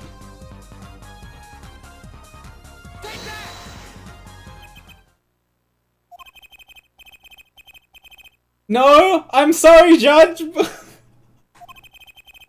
The state of modern society can be read from numerous objects and artifacts. In a sense, anything could be a window on our society. I didn't ask you to point out a window on society. I want a window on the crime scene! No points for trying.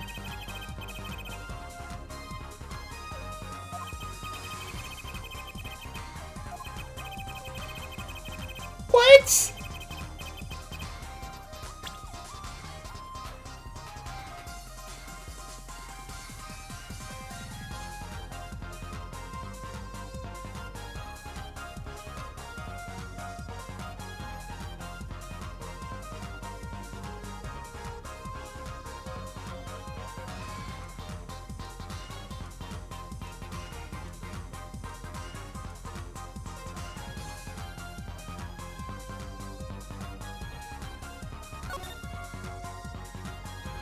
Like a secret window behind the poster?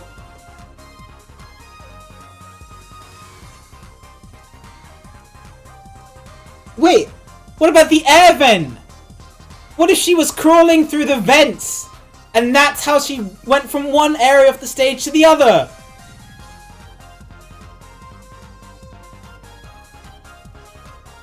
How do I... It won't let me go that high!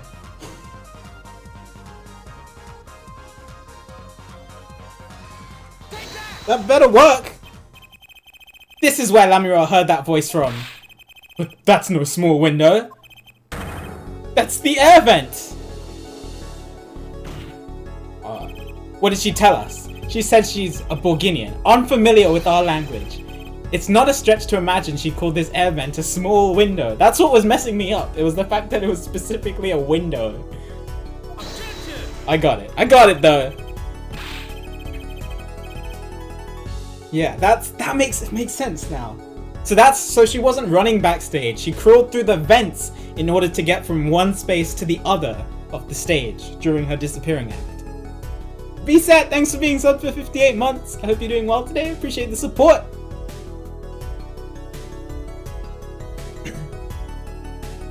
Super nice of you to do almost 5 years. Now you've done it. You've gone beyond ridiculous and into ludicrous. So Lamira was up in the ventilation system listening to this man's voice? That's the only logical explanation, yes. Logical? I do not think this word means what you think it means, Air Forehead. Okay, what about it isn't logical? Huh, it hardly merits saying. Why would Lamira be in the ventilation system, hiding like a rat? No offense intended to her, of course. The explanation for that is simple, Prosecutor Gavin. Isn't it? Lamira. You have been listening to our discussion here, yes? Yes, I admit, it's had me quite confused since yesterday. Yes, the small window was closed. But why should that mean I could not hear through it? I feared our prosecutor might himself need an interpreter. She's like, yeah, the air vent's closed, so I can still hear through it.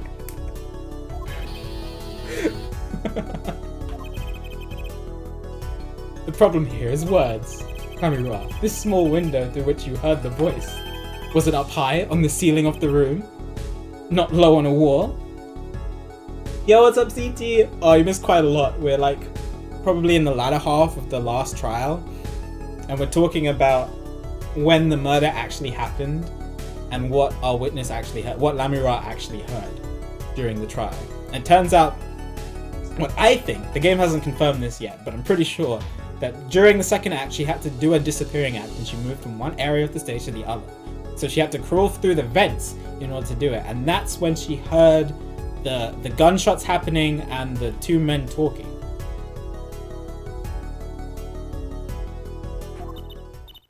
Yes, it was up on the ceiling. What? Poor Gavin. Order, order! I will have order! Witness, you will clarify this statement to the court. Are you, in fact, saying that you were up above the ceiling of the room, and that's where you heard the moment of the crime? Yes, in fact, I was. I am sorry. I never imagined it would become such an important point. Yes, well, why the heck were you up there? I believe it's time for another testimony. I already know! I'm big-brained it! I'm not sure I can't. May I remind you, this is a murder trial. We will hear your testimony. Tell us why you witnessed the crime from above the ceiling of that room. Please! Well, looks like I'm on the right track.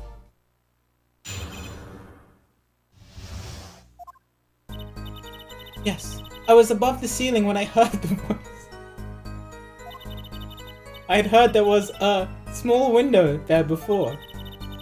It was in the middle of my performance. I had no time to report what I had heard. As to why I was there, I cannot say. I am bound to secrecy on this matter. Bound to secrecy? In my line of work, one has many obligations to uphold. But you say you were in the middle of your performance, so this did happen during the second set? did not witness the crime. You must understand. I only know what I heard. Yes, but you must tell us what you were doing. That's what the cross-examination is for, yeah, Forehead? Our mission in this court is to discern the truth. No obligation, no blinding pact. No binding pact may hinder that mission. Very well. Mr. Justice, you may begin the cross-examination. What are you going to do, Apollo? I'm gonna find out the truth. She was up above that ceiling for a reason.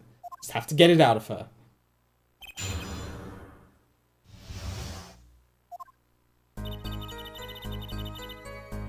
The ceiling I heard the voice.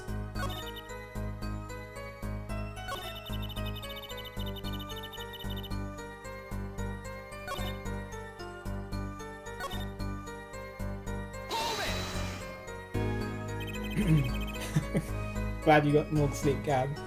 Exactly who bound you to secrecy? I'm not sure I'm allowed to say who it was. No, I think perhaps that it's alright. It's just a name after all. Gramarye.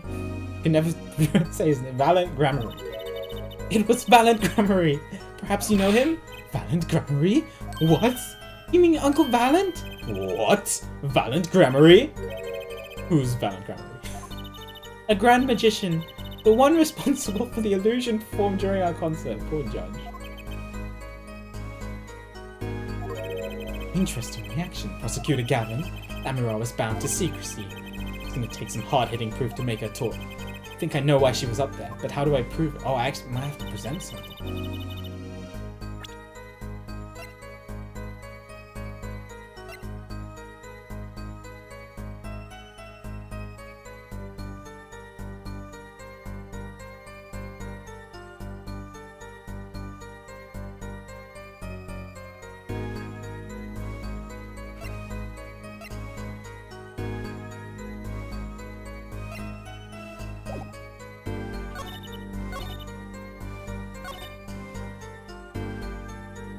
I know why you were there. You heard the gunshots during the second act. Ted, during your performance. You're quite sure? Yes. Why didn't you tell us this yesterday? No one asked me. I thought you all knew. I told you Marky was not the killer. I told you this many times. Yes, you did. But you never told us why. I'm sorry.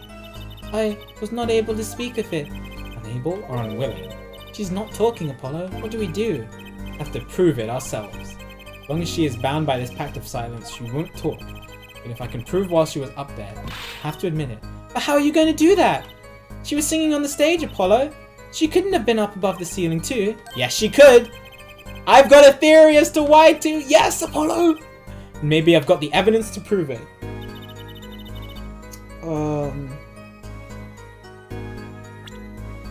Maybe it's the videotape? That's the only thing that I can think of that really shows her disappearing. Right? That's the thing that I'm trying to...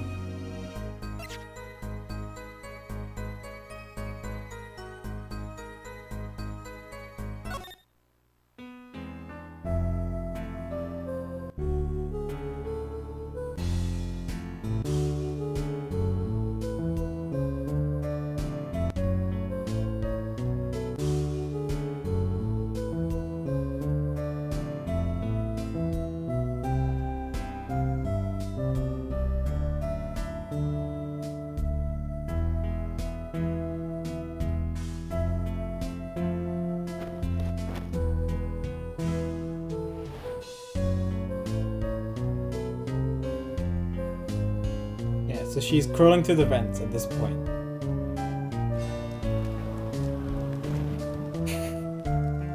And then she magically appears.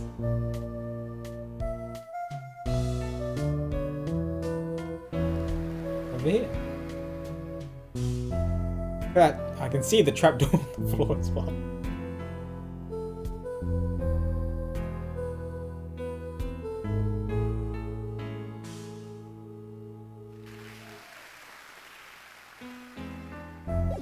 Alright, I think I'm going with this.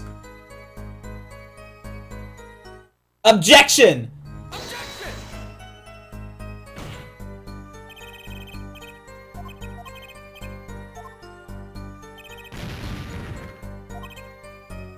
I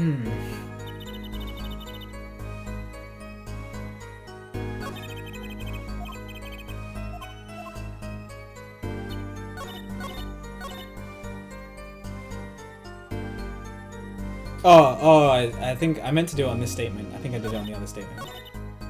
Oops.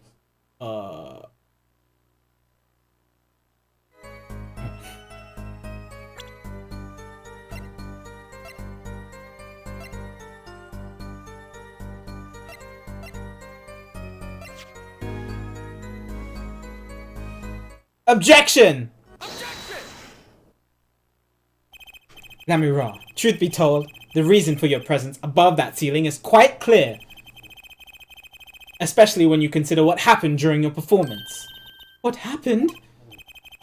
Yes, it's all right here on this video. Can't wait to analyze this like the Blue Badger video. Oh, we're watching it anyway. On the big screen this time.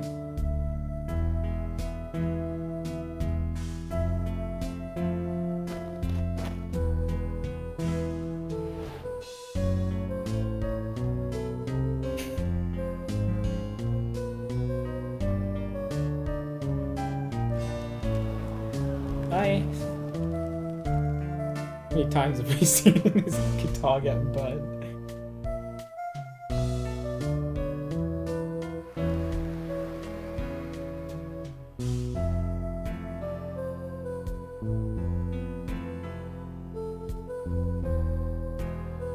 Yeah, it's it's great.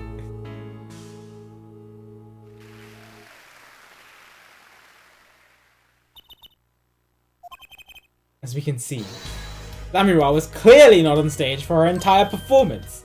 Oh, it saddened me to be so realistic.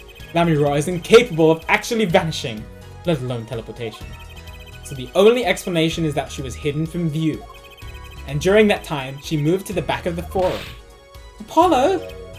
What, Trucy? It's not nice to reveal a magician's secrets, and it's against the rules. But I'm a lawyer. I'm not supposed to be nice. This is all very fascinating, but how is it possible? There is only 20 seconds between when she disappears and reappears. She couldn't have moved that fast. Is something wrong, Prosecutor Gavin? This was his concert, his show.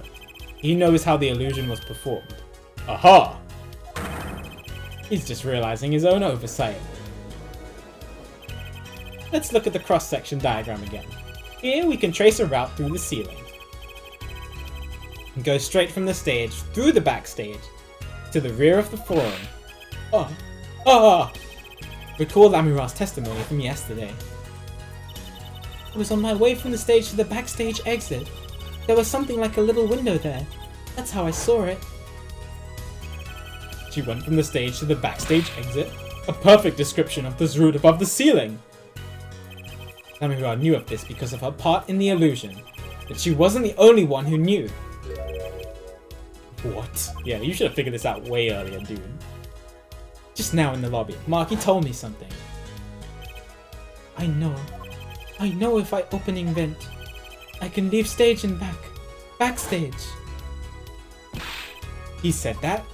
Oh, were you not informed, Prosecutor Gavin?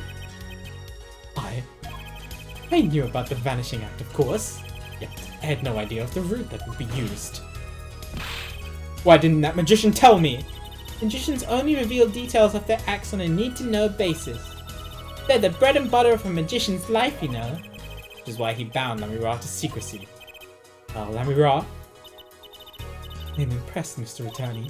Marky was right about you. So, what does this mean? Are you saying you used this route above the ceiling? Did. Well, that's that. But I'm still a little confused. Why is that, Your Honor? As I said before.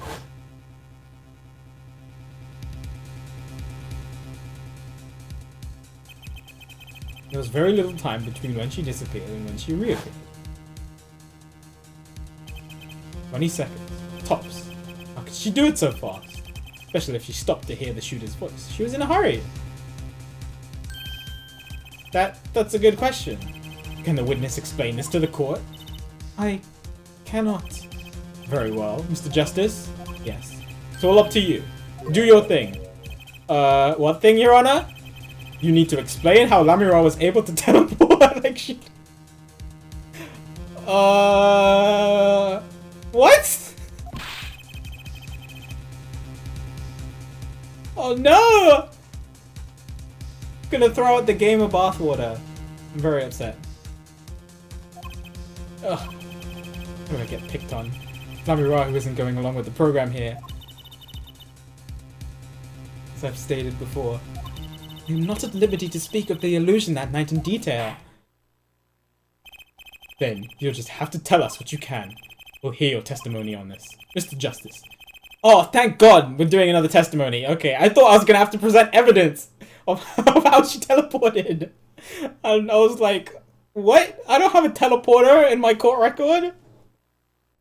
It'll be your job to wring the truth out of her. Yes, if you would, please. Right. Feel like a student before finals. Good luck, Apollo. I followed the route exactly as I was instructed. There is an emergency exit in the backstage, where a stagehand waited. From there, one can enter the forum on the opposite side from the stage. The plan was for me to move there in 2 minutes. I was on my way when I heard the voice. 2 minutes, you say? The mystery deepens. Did she have a double? I suppose it was too much to hope that the judge would come up with something. As does my curiosity.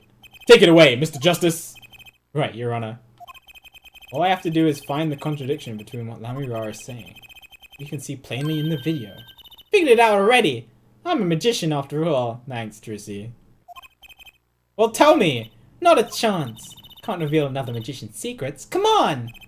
Hey, it's supposed to be on my side here!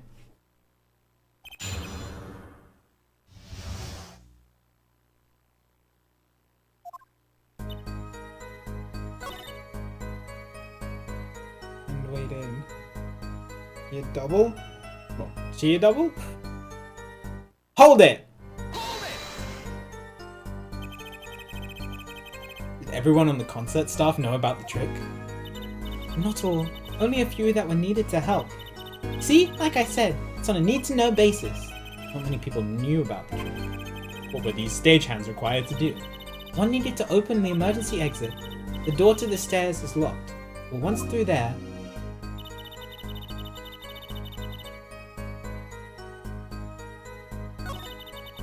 "2 minutes? Hold it! 2 minutes? Yes, it can be done in 1 minute if you are running." But she stopped, and it was done in 20 seconds apparently. Running? In that cramped dark tunnel above the ceiling? Ha ha, Mr. Turney, have you forgotten? Dark or lit, it makes no difference to me. Ah, that's true, but... So you're saying that on the night of the concert, you made the trip in 2 minutes? Yes, though I nearly didn't make it in time. See, I stopped halfway. I disappeared on the video for 20 seconds. Guess she made the trip in 2 minutes. How? Yeah, I'm gonna have to look at the video and see. She must have made a switch earlier. Or has a double on stage. Well, Mr. Justice, perhaps you have some evidence for us. Something that can explain the discrepancy between the video and a testimony. Ah! Evidence explaining the discrepancy. It is the video. I need to look at the video again. God damn, that was...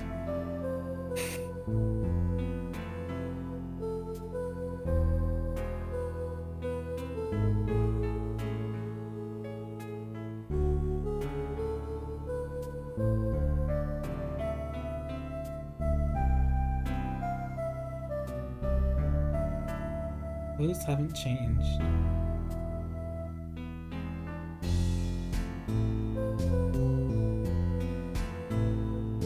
Wearing her brooch.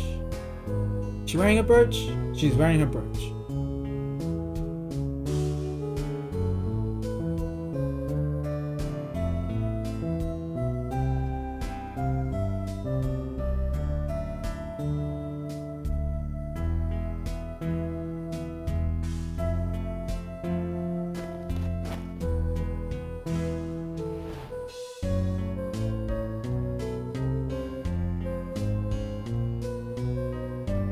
to look at the differences of when she comes back. Is she wearing her brooch? Her dress is white, I'm pretty sure.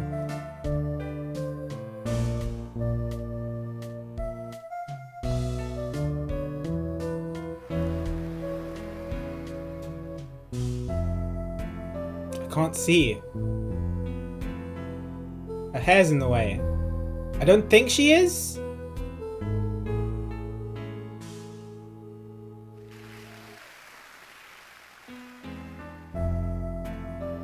I don't think she is, but I couldn't see. Her hair was in the way.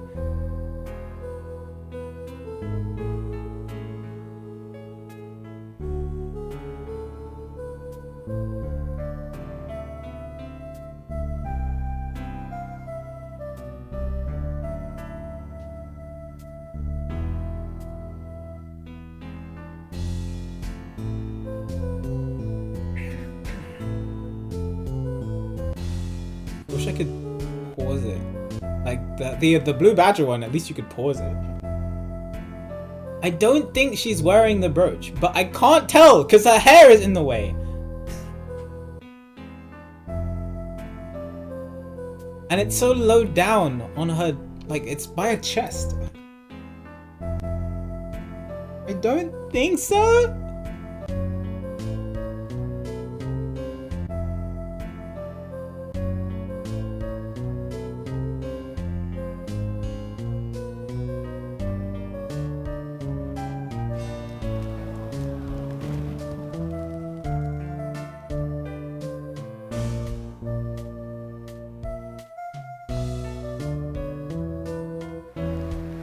I don't think so.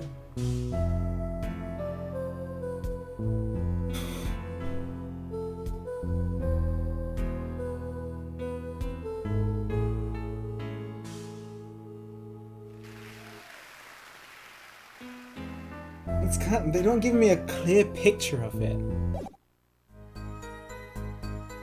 Like a clear front view of it, like low enough where I can see if she's wearing it or not.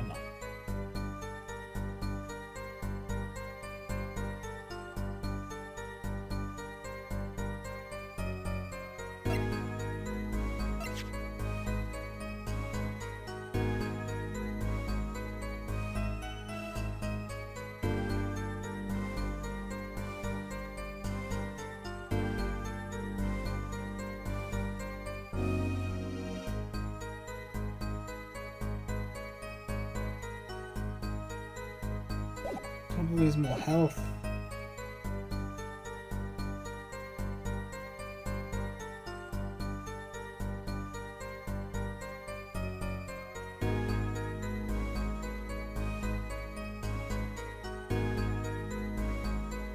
Sorry, I'm gonna look at the video one more time. I don't want to lose more health. Okay, it starts like here, right? Okay, it's like here, here. Up at the birch. I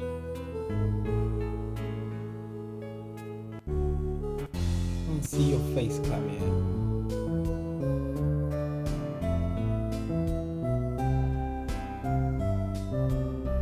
It's like here.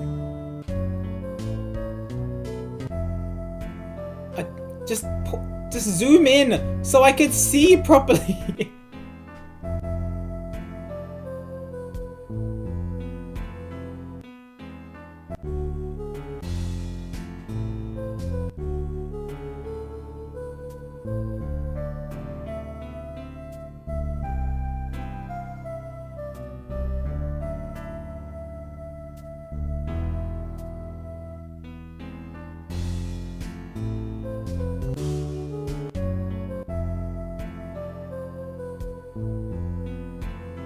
Why does her hair have to be there of all places? I don't think she's wearing it there.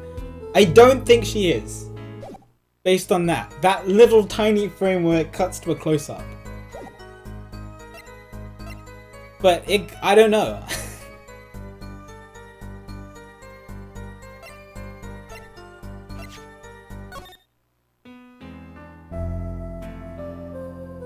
Yeah, I don't think she's wearing it. We're going with this. I just don't want to lose more health. One piece of evidence that explains the discrepancy between video and testimony.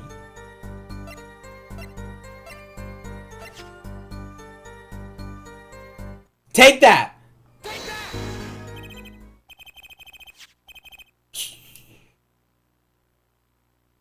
Lamira, do you happen to remember this brooch? Ah, the brooch. We saw that yesterday, did we not? It was found at the scene, Your Honor. And you're bringing this up now? Why? I thought we had already determined when that was dropped. So did I, but we hadn't. Take another look at the video.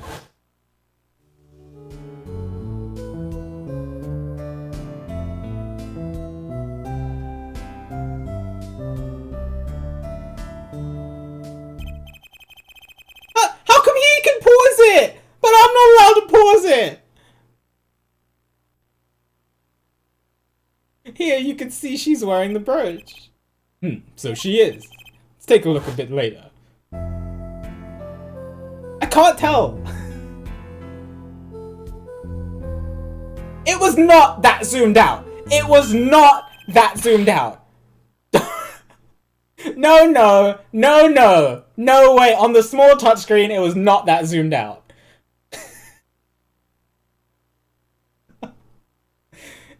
It was not that zoomed out!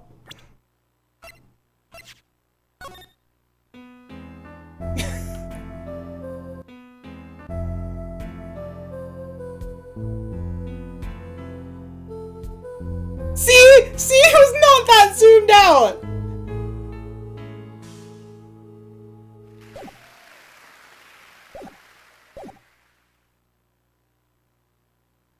Alright.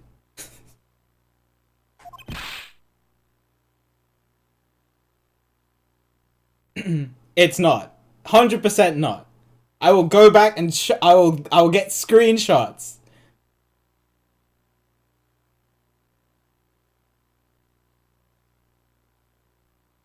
What?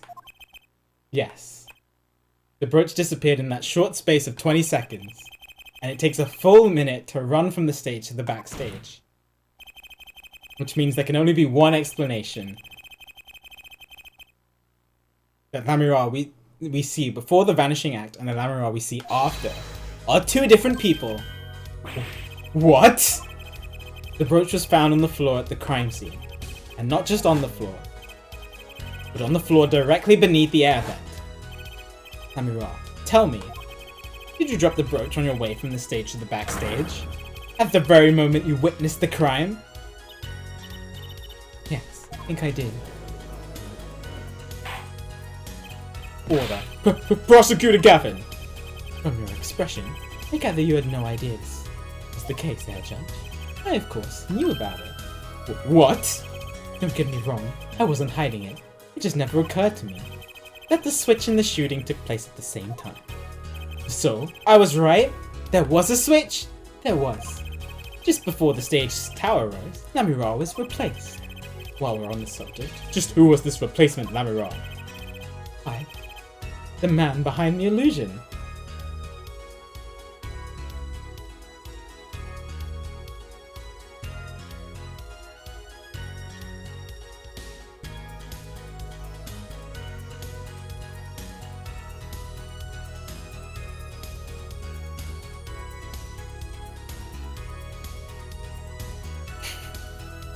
Violent Grammary.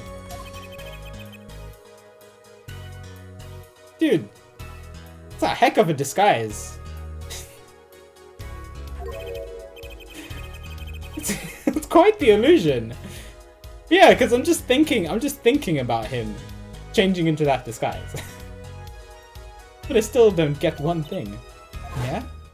The switch happened before the tower rose, correct? So you weren't on the stage. That's right. But this, fake Lamira is still singing. And she's pretty good. That's true. Come on, Apollo, that's an easy one. They were just playing a recording. Ah ha ha. The Gaviniers aren't some kind of air guitar band, Fraulein. Oh, you mean I'm wrong? When we play a show live, we play live. Oh, interesting. No recordings. Perhaps you can explain, Lamira. Very well. Yes. Do tell, and add it to your testimony.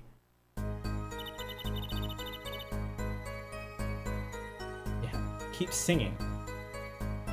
While she was crawling to the air vents? You were singing? Yes. Mr. Gavin expressed a dislike for recordings, so I used this. Wait. So you were singing the whole time? Even when you were crawling above the ceiling towards the backstage? Why should it matter where I sing, when everywhere I go it's the same darkness? But if you were singing while you were walking... That's right! Wouldn't the shooter and the victim have heard? She was singing right over their heads after all. That's also a good point. That is right. Are you sure? No, wait. But no. But his music was blaring out loud in the dressing room. No, but that was during Act 3. No, wait. No, that doesn't make sense then.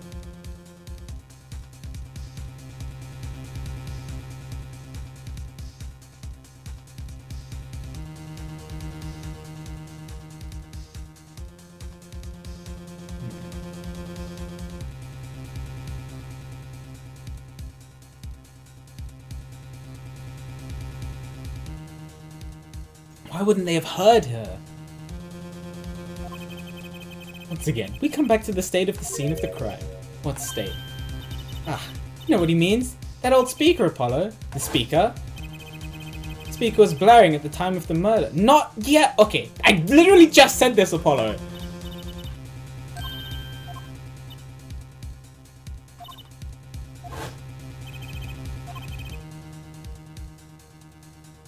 Oh, so I was right. Oh, okay. So it wasn't just during Act 3. It was during Act 2 as well. Okay. Okay. So Lamira singing in the ceiling sounded just like Lamira singing over the speaker. Ingenious. Her voice was hidden by her voice. Okay. Lamira, I have just remembered something. Do tell. When I heard the noise, the gunshots, yes, it startled me. So I stopped singing. What? I forgot the words I was supposed to sing. The song stopped? Thankfully, it was the very beginning of the second verse.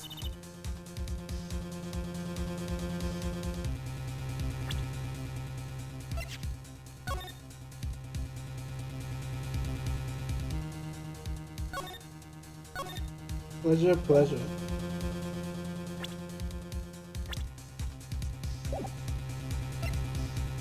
Sorry.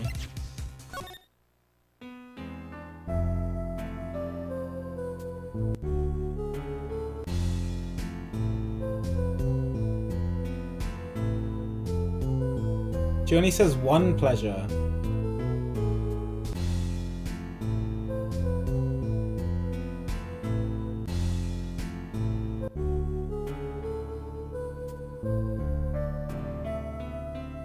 Stole away the keys.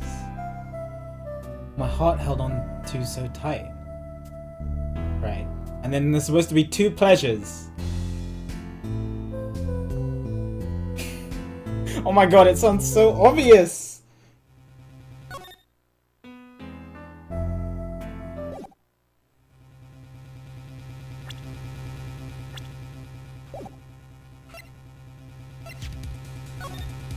Yes.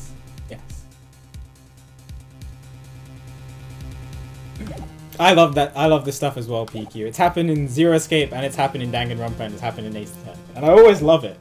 Because there's stuff that you're just not going to notice the first time. Because, you know, it's a goofy video. And you're just thrown into it, and you're just like, oh, I'm just watching. It's fine. And then his guitar lights on fire, and you laugh at that. I really like it. Forehead! That mixing board I lent you! Where is it? I actually, I mock the Blue Badger a lot, but I did really enjoy the Case 1-5. Like, it was really fun. Even analyzing the video, it was still really fun. I like doing it.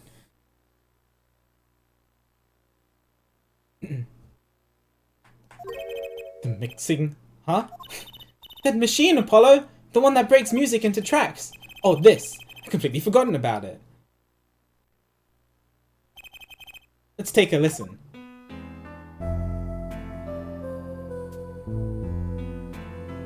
Need to actually listen.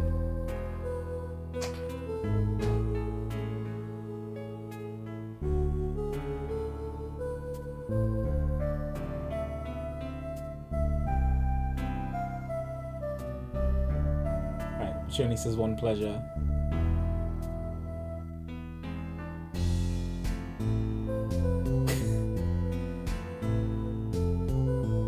We know the moments the gunshots happened. The song does stop there! Does? I must have missed it. Look at the lyric sheet at the top of the second verse. See where it says pleasure, pleasure? Now listen again.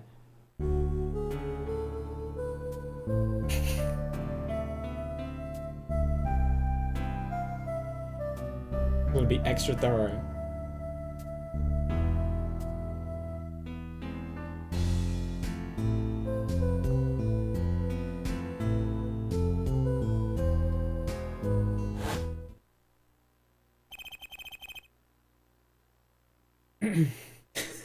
I feel that pleasure. This is evidence indeed. I believe we are guilty of making a terrible mistake. The crime didn't happen during the third set. It happened during the second, during Lamira's ballad. That is true. Then no one on the stage during the second set could have been the shooter, which means that Darian Crescent could have done it. He wasn't on stage for the second set.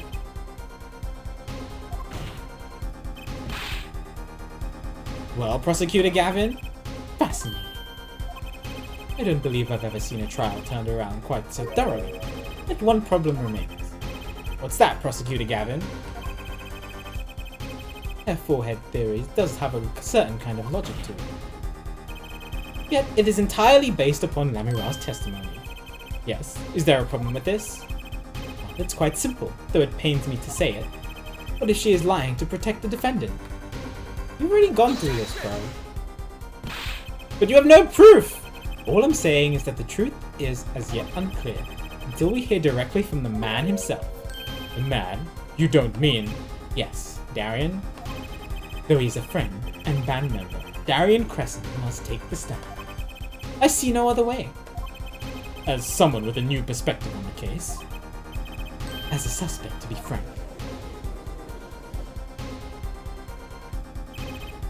Finally, the rat's coming out of his hole, and I'm ready to catch him. Darian Crescent, get ready for justice! This is as good a time as any to pause for a brief recess. The prosecution will summon the witness. Have him here and be ready by the time we begin. I'm the last man who needs to be reminded of what his duties are. Very well. Court is adjourned for... I was doing the wrong voice, sorry. For a 15-minute recess. Yeah, I mean, I figured that wasn't going to be the end, because we haven't found the... Wait, is that only part one, though? Is that halfway? If that is halfway, then oh boy. That's a rhetorical question. I don't actually want to know. But...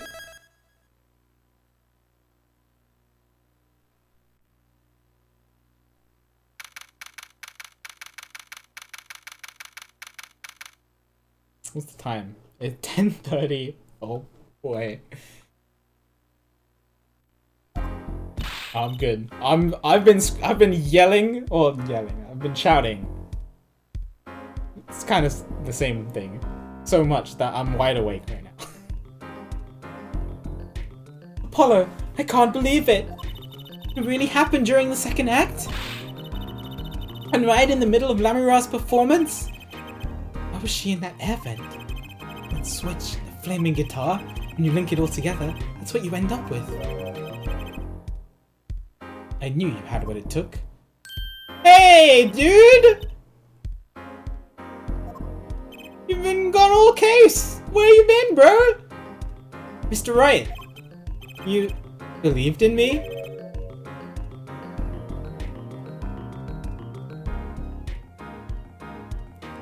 Not really. Huh?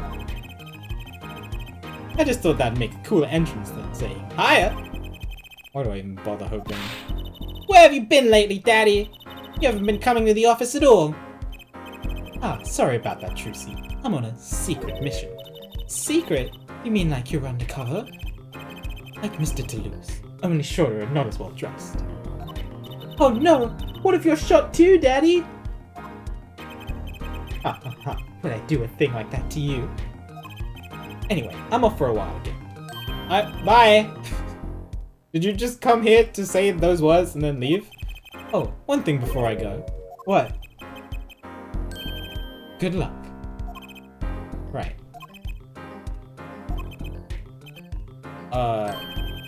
Is that all you came to say? I think you have things pretty much under control. You'll get Maki Tabaya off the hook, no doubt. Yeah, but you're after that detective, aren't you? Darien Crescent. Won't be easy proving he did it. Especially not under the current court system. It wasn't my DS, don't worry, it was my headphone. Current court system? What did Prosecutor Gavin say during the trial? Your case is based on one fragile assumption. Namely, that our Diva Divine is telling the truth. What about all the proof? The brooch and the switch? A piece of jewelry and a lyrical blunder. There are plenty of other ways to explain these things. The flaming guitar too. All because you lack definitive proof of their connection to the case. But if the sultry songstress is lying, your case melts like butter in a frying pan, leaving behind the faintly singed scent of failure. so what do I do? Like I said, good luck, and be aware that it will be impossible to prove his guilt by conventional methods. Ugh. Oh, that reminds me. I have something to give you from our detective friend. Detective Sky? Emma? Let's see. This bag of snacks. It was meant for me. Ah, here it is. What are those, Daddy? What are those? They don't look like very good snacking material.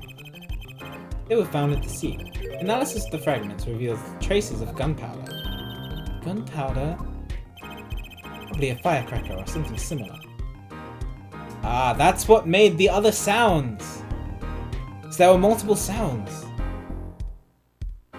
Like the ones the kids are into these days. These fragments were found under the sofa at the scene of the crime, actually. But the sofa? Hey, Apollo! That's where we found that little device thingy! Right, this. Well, finally, some evidence that makes sense.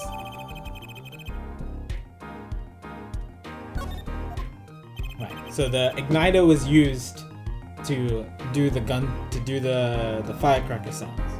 Make it sound like gunshots. That's all for me, I suppose. See you after the verdict. Maybe. Right. Every man has an igniter inside him. Excuse me? Find Darien Crescent's igniter and set it off. And he walked out the door. It's like a magician. Normally. What does he want us to do? No conventional methods? What does that mean? I guess we have to take his advice. It makes sense when the time comes. I guess. We're almost at the finish line. Hang in there, Trucy.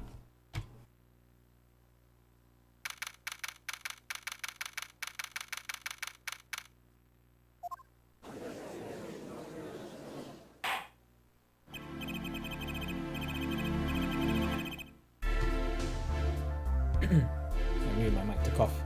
Court is now back in session. Prosecutor Gavin. Where is Detective Crescent?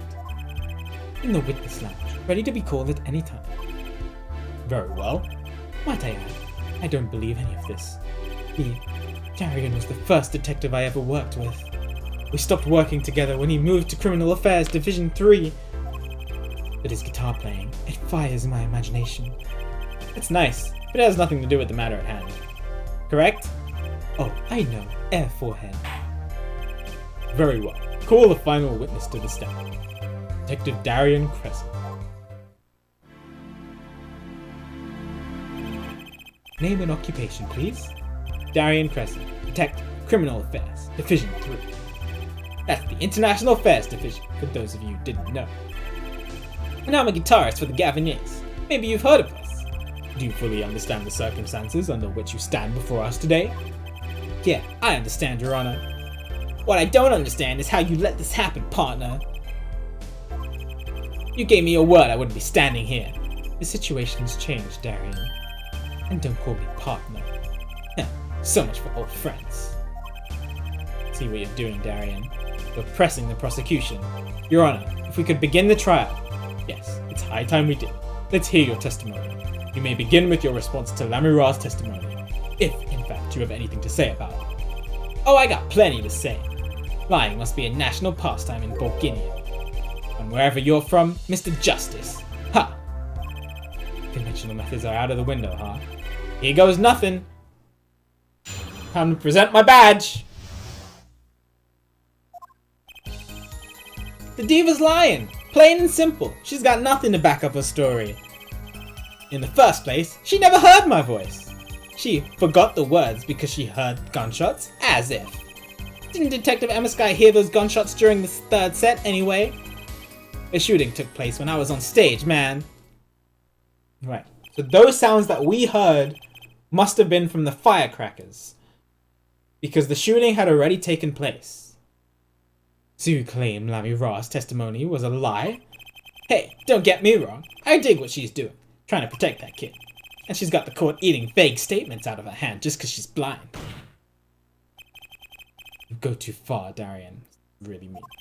Look, all I'm saying is, you got a reliable witness. Why not listen to the detective? Detective Sky? I see. Mr. Justice, you may begin the cross-examination. Don't waste any time finding our weak spot. Can't do this with Lamira's testimony alone. Have to find some other way to prove when the shooting took place. Now here's the question. Did Phoenix actually find the firecracker fragments from the crime scene? Or is he fabricating evidence again?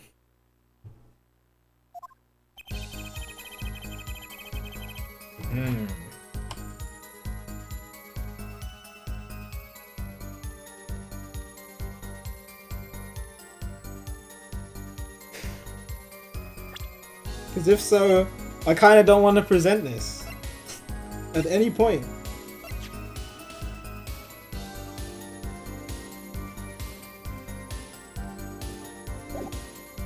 Because he's done it already!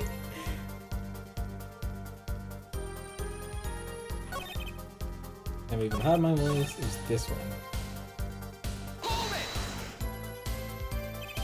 Actually, I was there too. So I hear. Which means you heard it too, right? The gunshots? Yes, we heard gunshots. Neither I nor Emma actually saw the shooting, mind you. Yeah. I guess you and Lamira got the same excuse then. We know one thing for certain here. There were gunshot-like sounds that emanated from that room during the third set. What we must determine is whether those sounds were actually gunshots. Marky heard them too. Remember he said he ran for the air duct when he heard them? So how do we figure out just what those gunshots during the third set were? This must be right. I hope Phoenix isn't being a dumbo.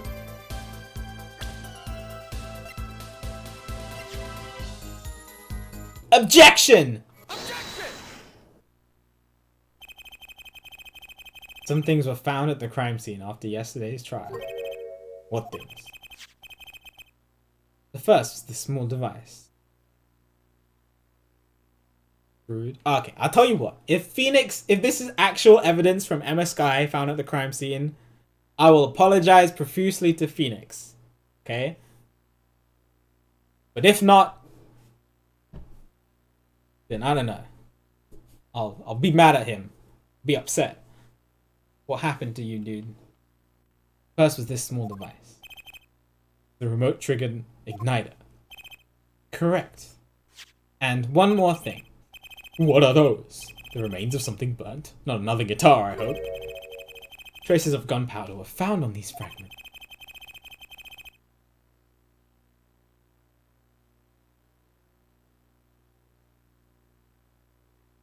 What are those? We have a report that it was something like a firecracker. This game came out way before that meme, though. Huh? How did Gavin know about this? What? You think Detective Sky works for you? I received the report this morning. Okay, sounds more plausible, Phoenix. Alright. I'm halfway to apologies. That's when I made my decision, actually. But how do we know he didn't fabricate that evidence and place it there, okay? What decision is this, Prosecutor Gavin? I registered Darian as a witness in today's trial, just in case. False defeat.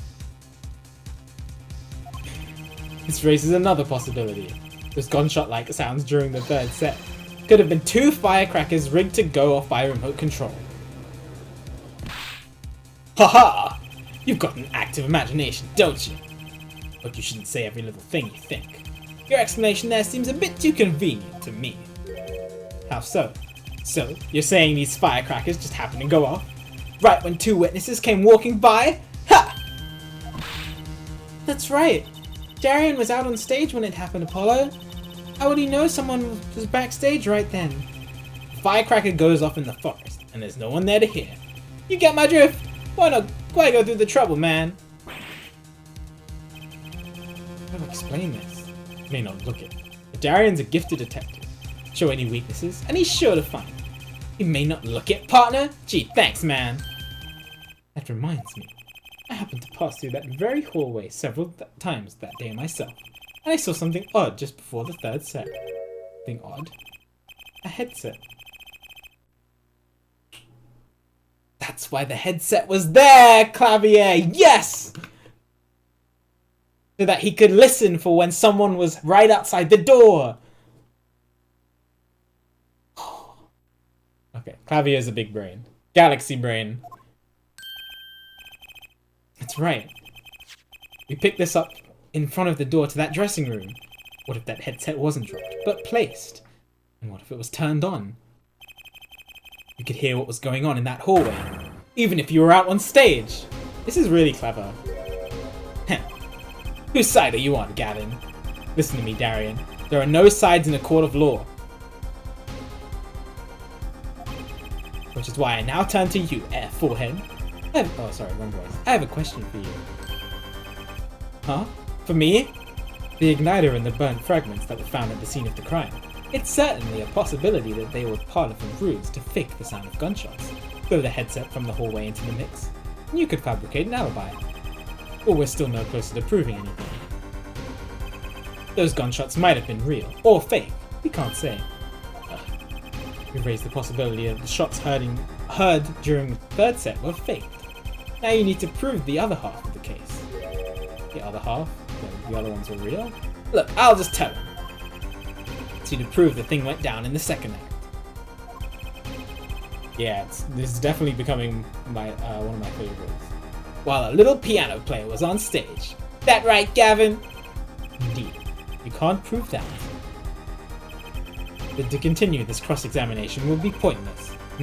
Well, Mr. Justice, can you prove the crime took place during the second act? I think so. You better know, Apollo, otherwise we're through. It can be proven. You make it sound like someone else is going to come along and do it for you. Let's continue with the cross-examination then, shall we? Witness, your testimony, if you would. This isn't going to be easy. I need some decisive proof, and fast. You ready, kid? 'Cause I am.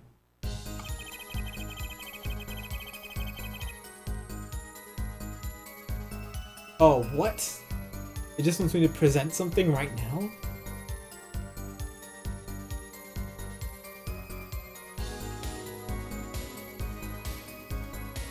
Hold it!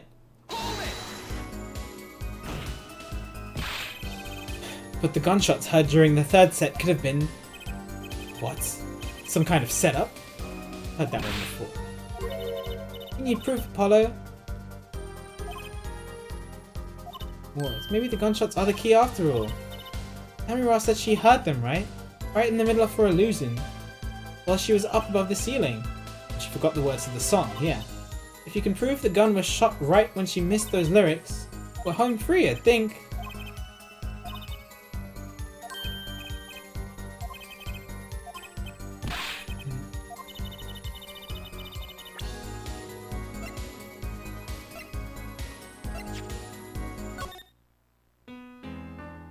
Sorry.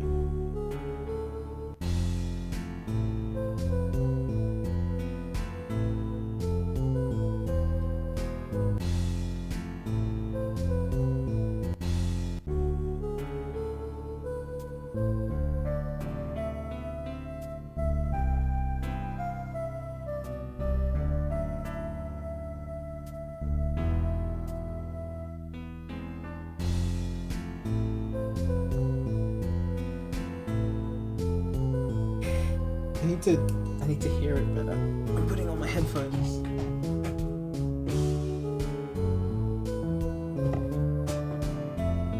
Sorry, I'm just closing the DS so I can get this on.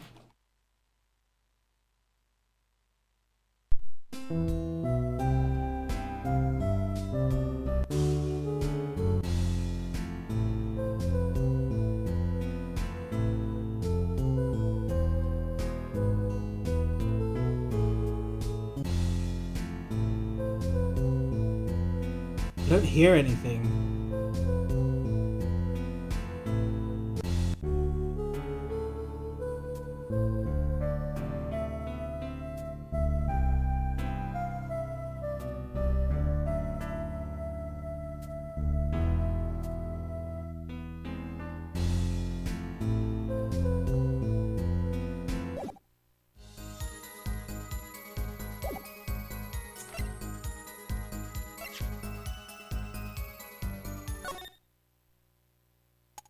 This is only for... Oh!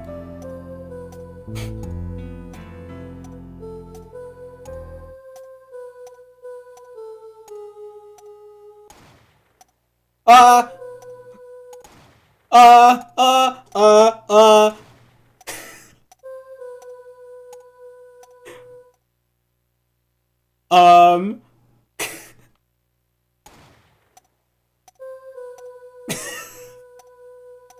I'm really glad I put on my headphones for this. There's only one gunshot though, there should be two.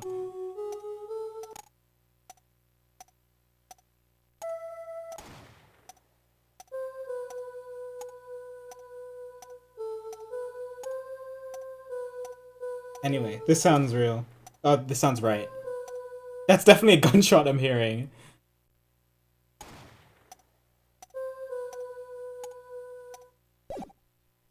I got it. I got it!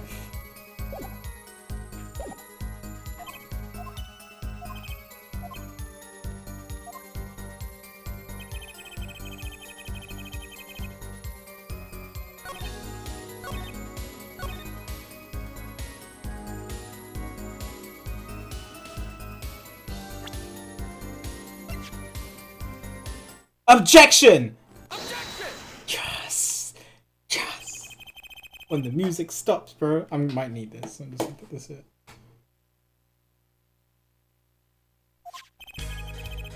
Right here in Lamira's song. Her song? What exactly is this, device thingy? A new variety of gramophone, perhaps? Come on, we just used this!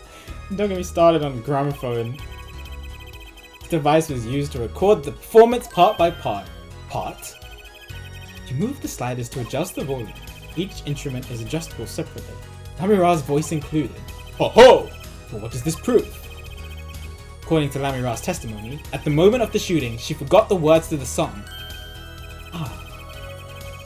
You intend to examine the recording at that moment, yeah? We might even hear those gunshots. Exactly. Ha! Ridiculous!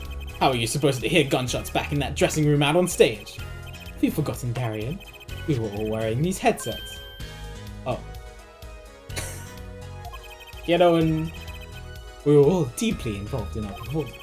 But Lamira's headset would have picked up what she heard all the same. Then let's get to analysing that recording. Right now! Lamira stopped singing when she heard the shots fired. Find that spot, and I'll find the gunshots. I already found the spot, bros!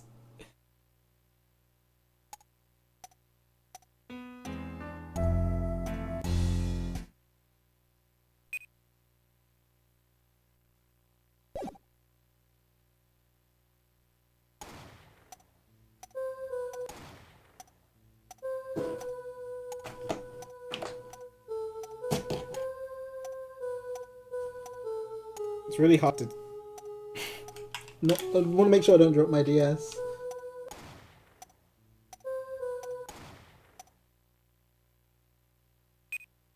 Should be it. Take that! Excuse me. Take that! Take that! Your Honor, listen closely to this part. This is the track with Lamira's vocals.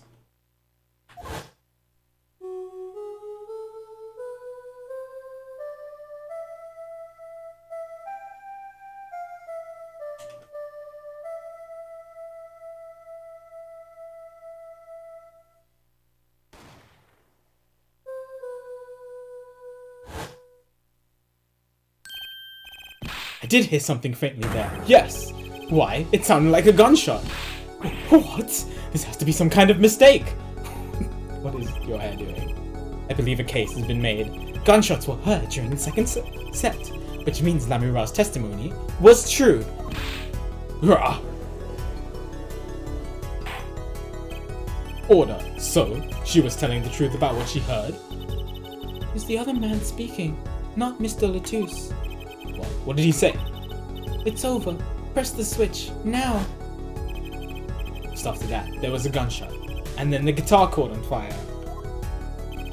Detective Crescent, you weren't on stage during the second set. You could have done it. But why did we only hear one gunshot on the recording? That's... 2 bullets fired from this weapon? Lamura was moving through the air vent, Your Honor. She must have not been close enough for a mic to catch the first shot. Ah, okay. Apollo saved the day. Because I was wondering, I was like, why is there only one gunshot? There should be 2.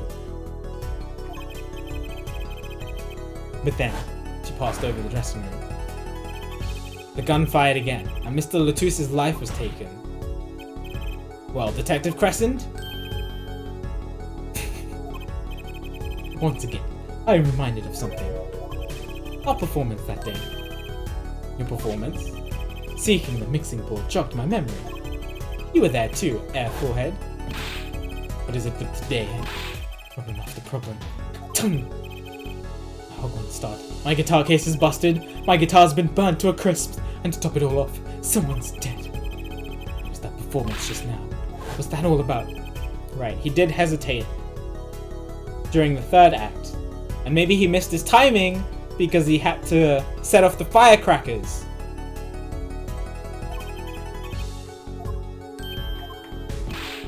It was you, Darian. I thought it strange at the time. How could you miss such a simple cue? I know you. I know how you play. You're better than that. Yeah, well, You what? I'm prosecuting.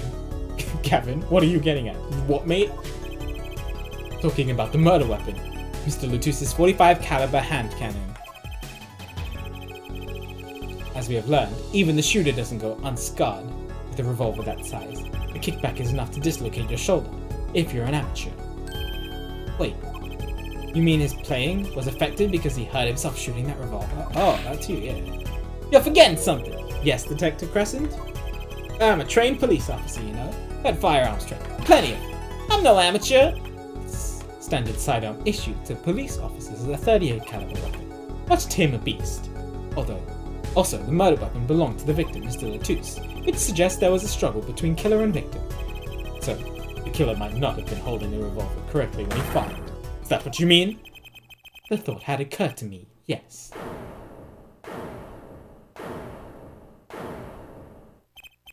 Well, does the witness have anything to say to this? Detective Crescent! I want to ask is what Mr. Sleeves rolled up ready for action has to say. Hey, you, attorney! Me? Exactly which piece of evidence is decisive again? You got a little noise on the tape that could be anything. If you have an alleged guitar, cue, missed during a 45 caliber kickback. I weep for this case, Gavin. I really do. You can line up your little weak pieces of evidence all you want. I didn't shoot that manager. And that's the obvious truth. The witness has a point. The defense's arguments, while persuasive, are not decisive.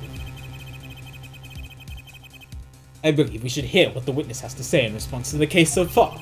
Your testimony, please, Detective Crescent. Tell us your reasons why you couldn't have done it. Alright, bro. Come on! Why would I even want to kill that manager? You want a reason? Easy. I got no motive, man. This was that diva's first trip to the country, right? How could I possibly know a manager? If I didn't know him, why would I want to kill him? A simple reason indeed. Prosecutor Gavin, it is the case that Mr. Latouche has not been to our country before. According to our records, yes, not even once. I see. Very well. Mr. Justice, you may begin the cross-examination. Great, now I need to find a motive. Yeah, what's up, Scott? Good to see you, dude. I know, right, Polly? But you gotta prove that he's lying. Miss you too, dude. Hope you're doing well.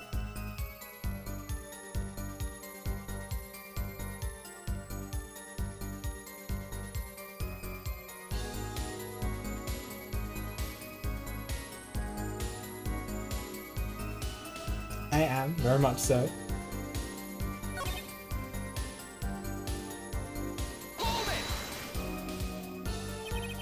But that's the same for Maki. No motive was proven for him. Come on, he traveled around the world with that old fart.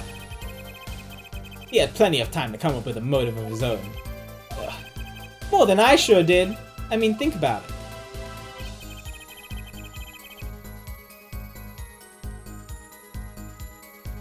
Was it her first trip?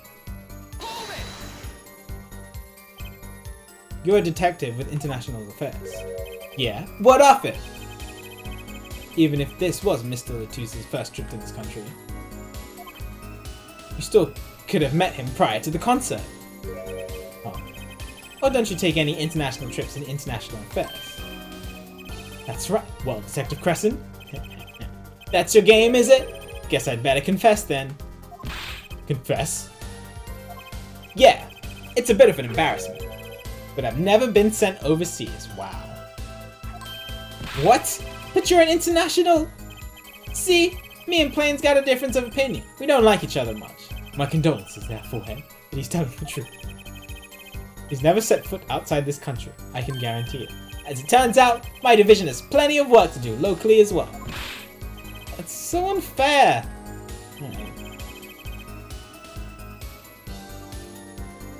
Am I having fun? I'm having a blast. Oh, I didn't mean, I meant to press on that.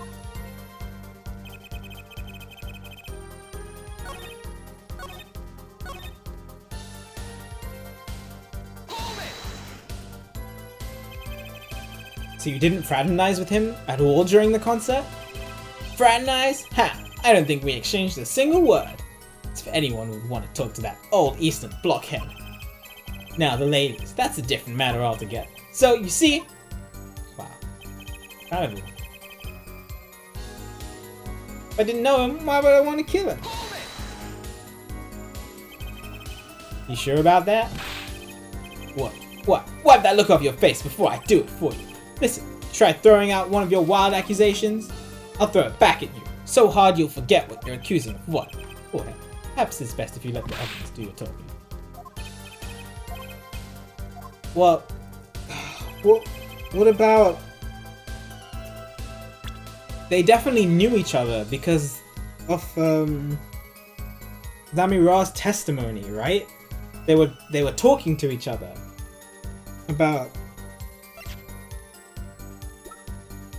it's over, press the switch.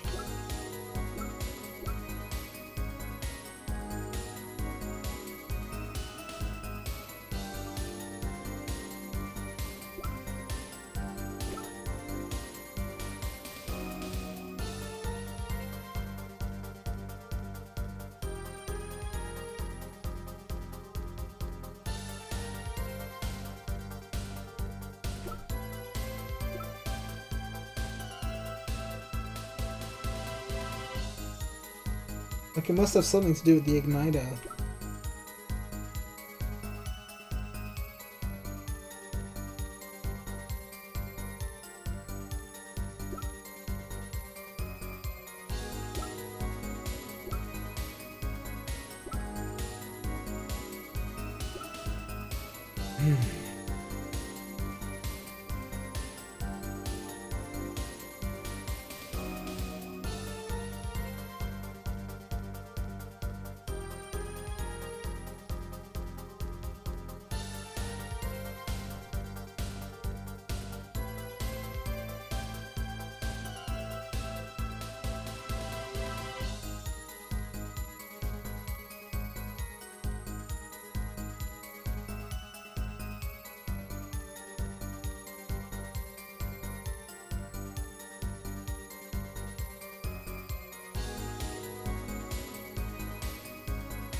I'm a bit stuck on.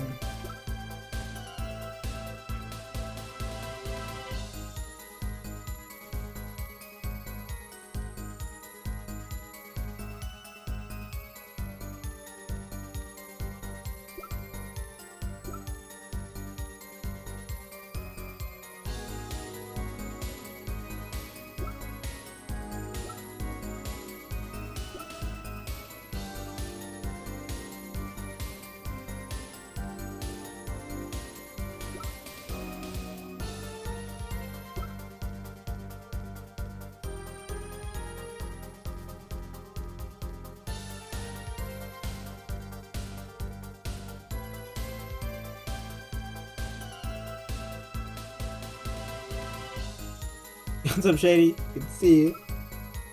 Oh.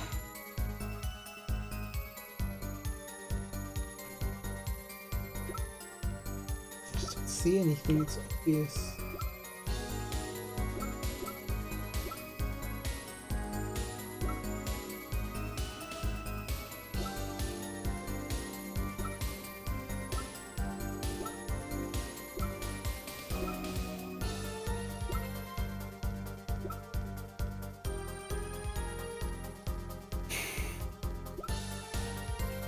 Sorry, chat. One's tricky.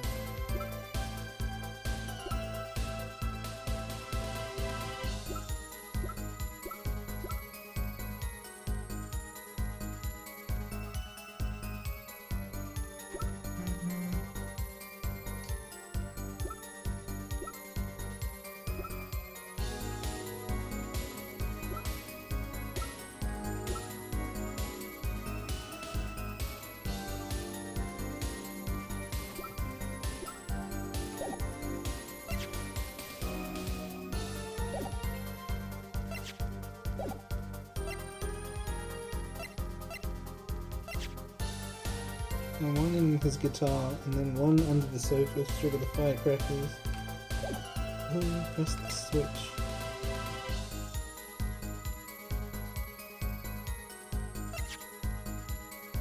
He had the switch in his hand.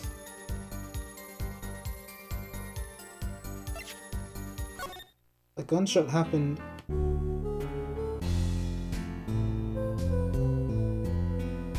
No, the gunshot happened way before Gavin's guitar got set on fire. Like there, that's when it ignited. So I don't think it's related to those two. He must have killed him first. Well, not killed him, he must have shot him.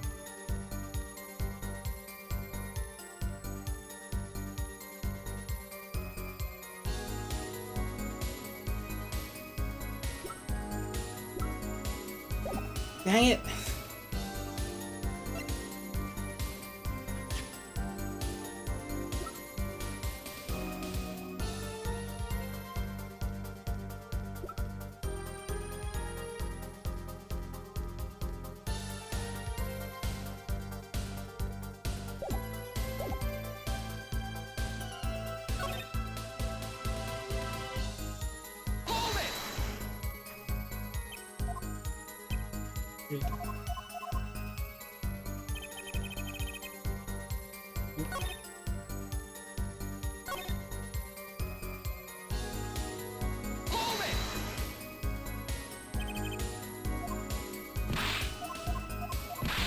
I've already pressed on everything. I have to present something.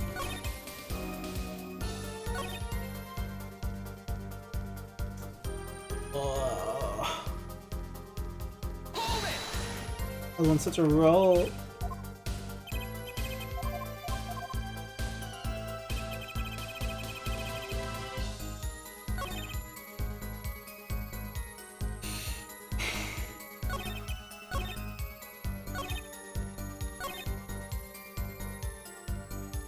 His motive have been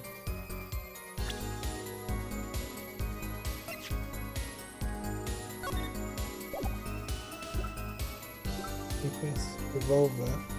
He wanted to steal his gun, so he shot Latus with his gun. Brooch, no. Mixing board, no. Earring, no. He must have had them. On top soup. No. No.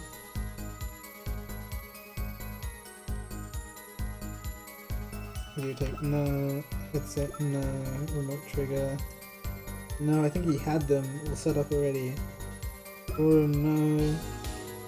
Wanted to take Gavin's burnt guitar. No, I don't see how that relates to Latus. Replica? Maybe.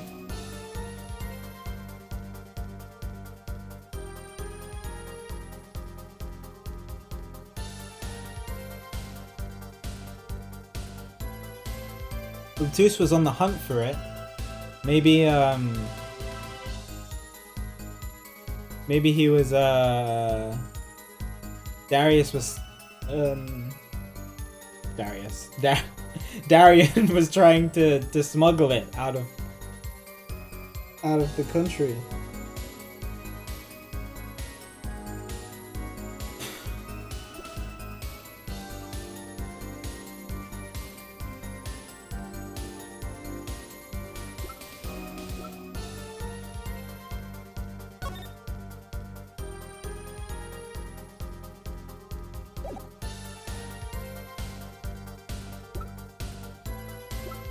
I think that's the best thing to go with. But there hasn't really been anything that points to that. Apart from like I mean that's,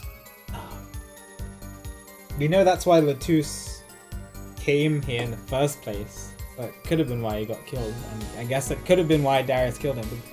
Darian killed him, but there hasn't been anything that really points to Darian wanting this moment, unless he like is trying to save the Chief Justice's son. But kind of a long shot.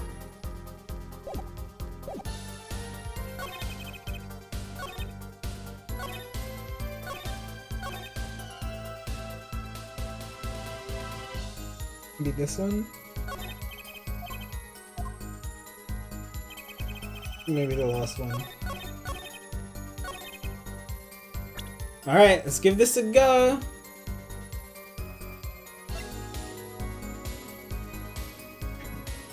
Objection! Your Honor, take a look at this! What's that? Looks like candy. It's not. Don't lick it, please. Detective Crescent, ever seen this? Looks like a piece of candy.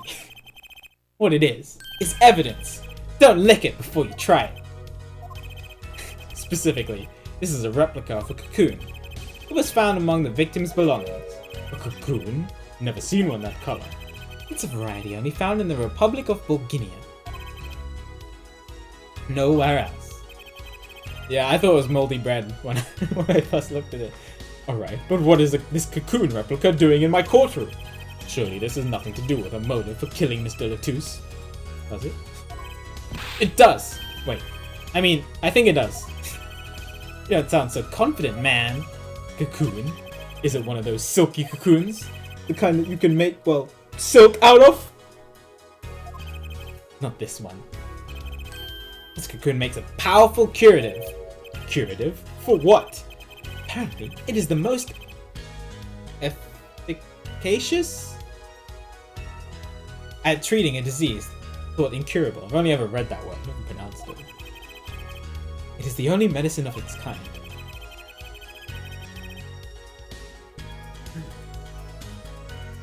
However, it is illegal to take one of these healing cocoons out of Bulgaria. Whatever for? If it's such a miracle cure, why not share it with the world? From efficacy, that makes sense. Yeah, that's what I've been wondering. We've looked into the matter at some length. Apparently, it isn't difficult at all to manufacture the remedy from the cocoon. Yet, if you change the process only slightly, you can easily make a large quantity of something else entirely. Oh, poison. A deadly poison, in fact. What? There was an incident several years ago where some of these got out onto the black market.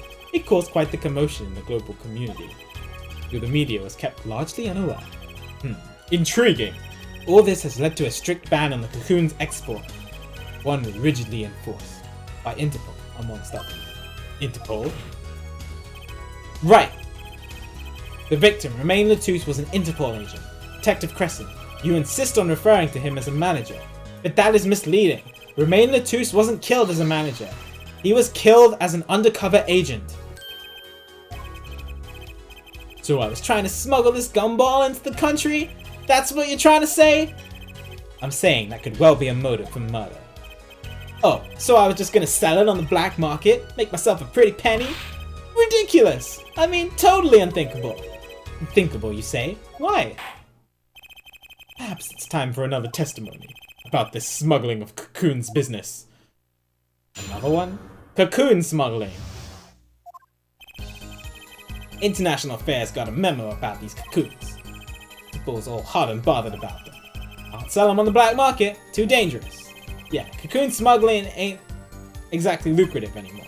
Man, I'm in International Affairs, I know the deal. I thought, wait.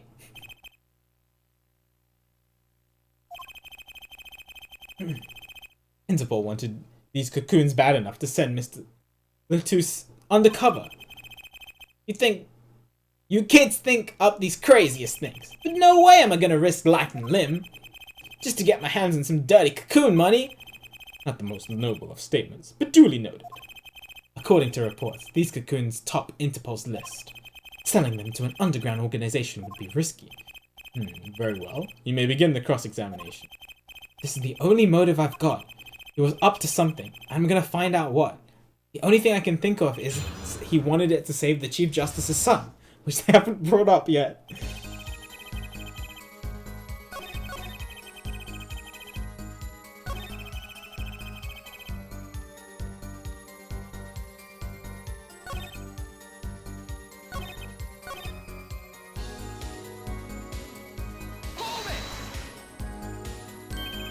Dangerous?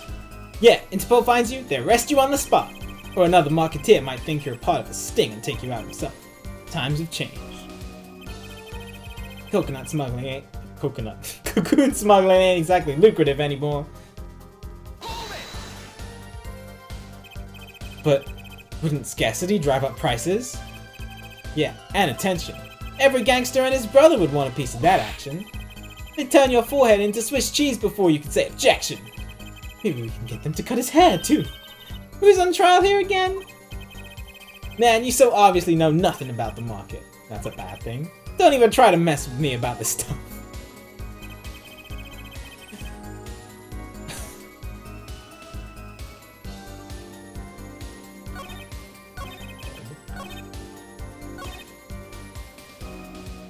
Memo. Cocoons. Memo. That's how you knew about the cocoons? Oh, nice one, nice one! I'm running scared now! You had to know about the cocoons to plan this. Just how well known are these cocoons? I'm embarrassed to admit it, but I've never heard of them! Well, Lamy Ra knew about them, though not their use. My reports indicate that there are ongoing efforts to control information about the cocoons. Most people only know they're illegal to export, that's all. Then, I have nothing to be embarrassed about after all. Say people like me, who know about them, are a minority, yeah. But that includes everyone in international affairs, man! Everyone in Interpol too, for that matter, yeah. Now it's in the public courtroom. Interpol's all hot and bothered about him. So there are other Interpol agents like Mr. Latouche? All over the world, likely. Deep undercover, most of them. That's why these cocoons are too hot for the black market. You don't want Interpol sniffling through your wares. Most came to the conclusion that...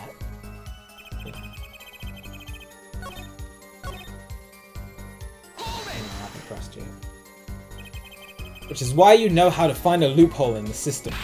Hey! You can say what you want about me, but back off of international affairs. There ain't no loopholes, okay? Who do you think you are, Boy Scouts? That's not what I was trying to... How dare you. It's as you say. There are no loopholes, at least in the case of these cocoons. International Affairs, Interpol, and Bulgarian Customs are all watching. See, we know what we're doing. Oops. Not like some yipping little doggies that lap us lap up every word that Diva says. Why I oughta? Oughta what? You want some of this? Ha ha. Chill, both of you. This dude is cool. Yeah. Good. Screw cool. I want this guy's head on a stick? Whoa! The replica has to be the key to his motive. Gotta be a way to find out what he was up to.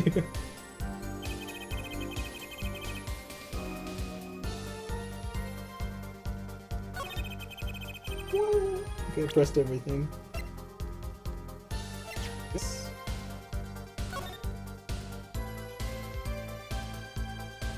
Must be to do with this, right? Has to be.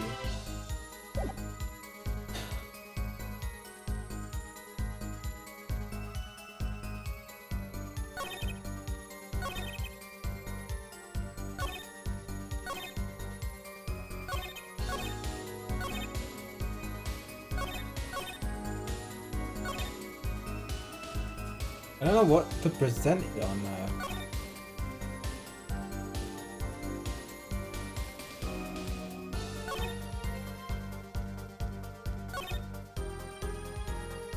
this one?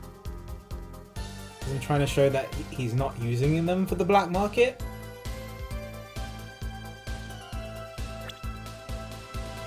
Let's try that. Objection! Joey. Why not choose a less dangerous buyer then? I would. How clueless are you? Everyone in the market's dangerous. The second they found out I was a cop, I could kiss my keister goodbye. Why sell to a black market buyer? How about someone like this? That article. That's about the Chief Justice's... A deadly poison can be extracted from the cocoon. But so can a cure. And not a cure just for just any disease. A cure for incuritis. Incuritis? I've heard of that somewhere. You went... Come on, Judge! You went to visit a victim of the disease this morning. You were late for the trial because of it. Aha! Why, that's the disease the Chief Justice's son has. You weren't saying... Our witness is a detective. He would have contact with the Chief Justice. You are saying the Chief Justice would never deal in contraband. Not even to save his own son's life. But even if the deal went through, why, it'd be an international scandal. That's Detective Crescent's insurance. If word ever got out, the one with the neck on this line would be the Chief Justice. Detective Crescent, is this true? First I'm a murderer, now I'm a smuggler. How many crimes are you trying to pin on me anyway? It's tasteful as it is to think about. The Chief Justice were the buyer. Why, a seller couldn't hope for a better deal. A very cowardly seller. Don't let sleeves over there trick you. So I made a deal with the Chief Justice.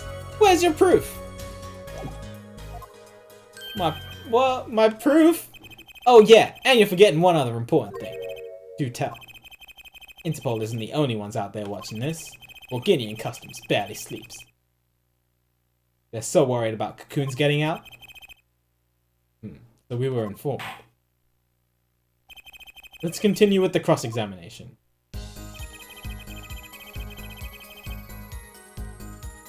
And everyone gets checked.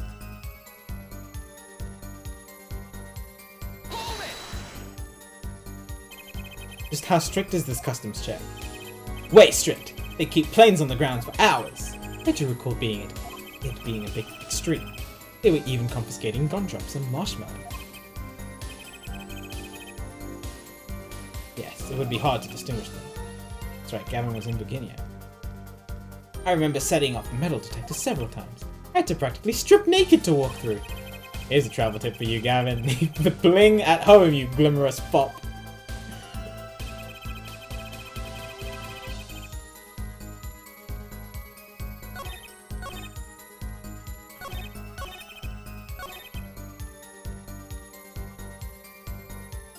Hey man, if there's a way to get cocoons out of that, let's show it. Use the last three statements of me.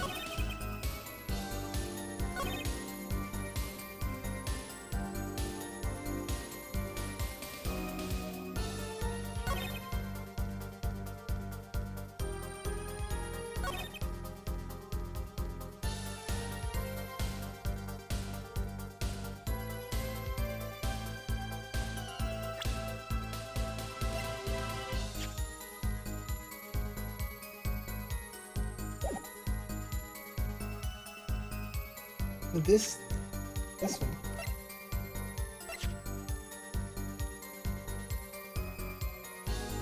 And then this was sent.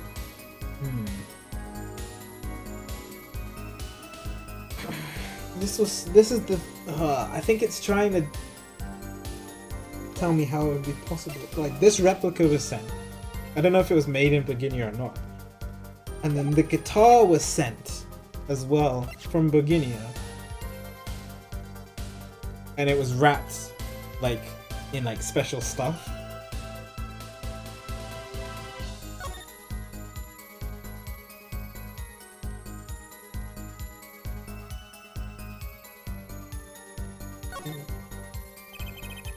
It's slightly scorched. And then there's this.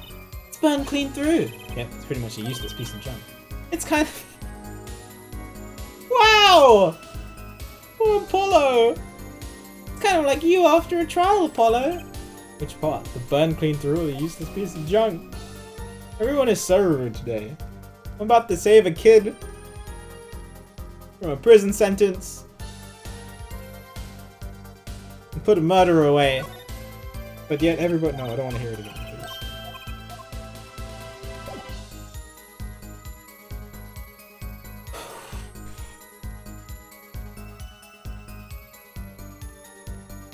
This guitar was specially wrapped.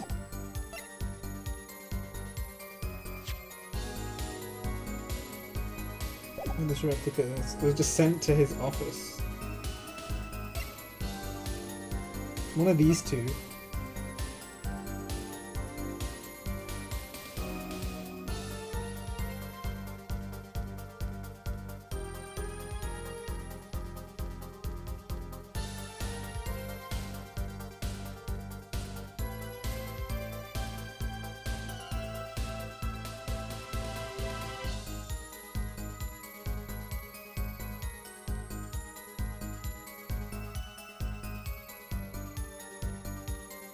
Wait, what if the guitar, when the guitar was wrapped, when it was unwrapped, Darian took control of it?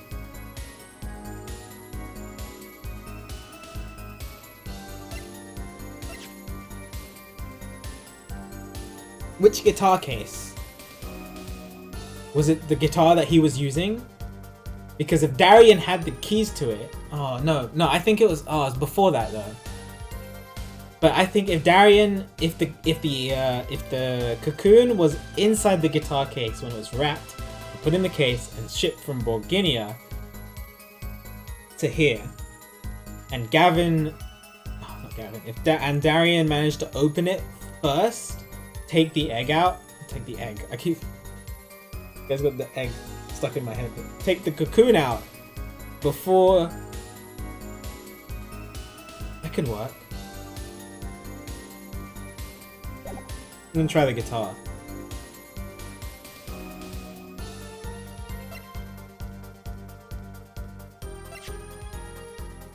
Objection!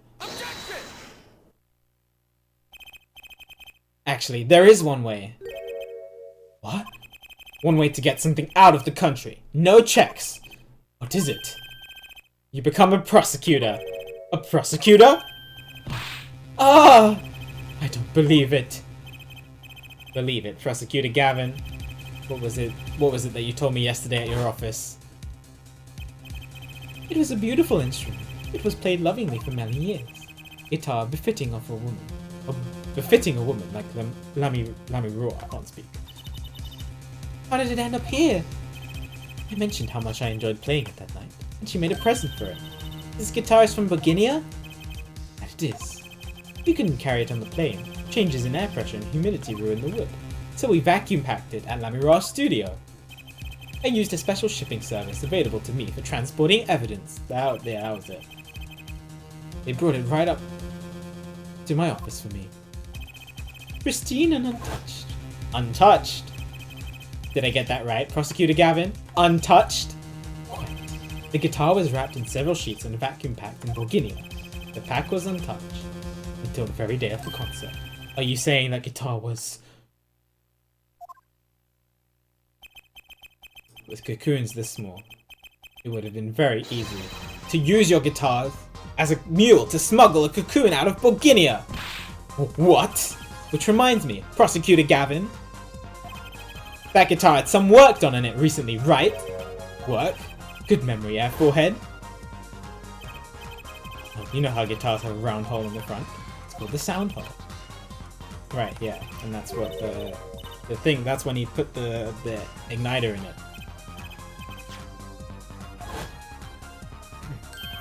An igniter? Exactly. Consider this, if you will.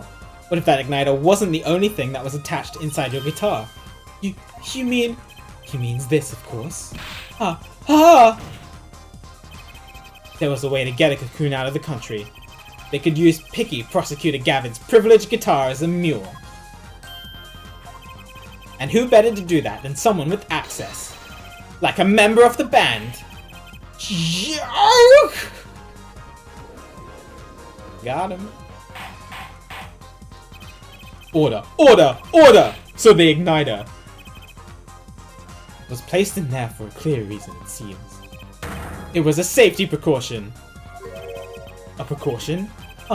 Air forehead. At last, it all comes together. Every strange thing that happened that day. Care to review?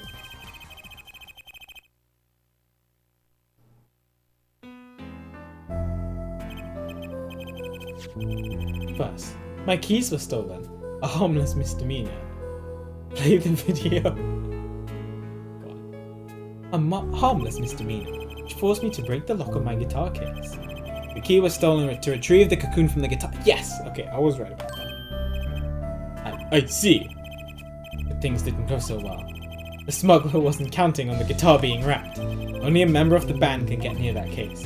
Wrapping the guitar would raise too many suspicions.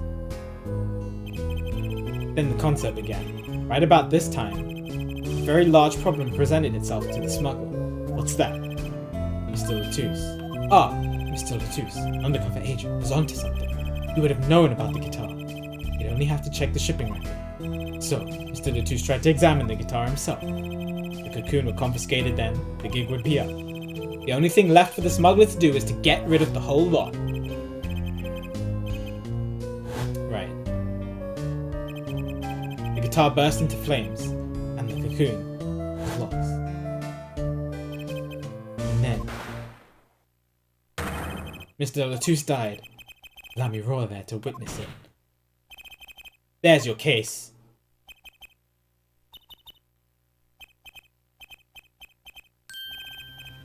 Brilliant, man! Detective Crescent.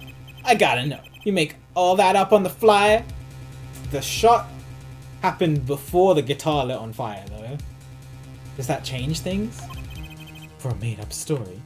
Makes a great deal of sense, Darian. The Republic of Borginia? Sorry, man, but I haven't even been there. True, you haven't. Huh. Let's see you make up a story for that, kid.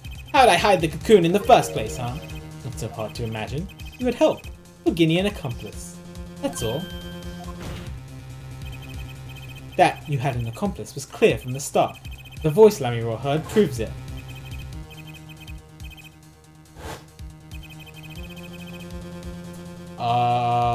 That's why he was in the room. That's why Maki was in the room. Trying to figure that out for so long.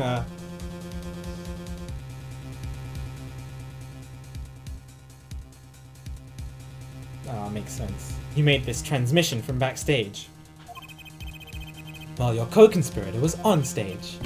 But who was it? This is it. The coup de grace. And for once, I know what I'm doing. Same. I got it. I got it. There's only one person who could have helped him. Let's hear what Mr. Justice has to say then. But be warned. With a great accusation comes great responsibility. Make up your answer on the fly, as it were, and you'll be harshly penalized. Look at that big penalty. Are you ready, Mr. Justice? Who was the smuggler's accomplice? That's why he was backstage. That's why he's backstage.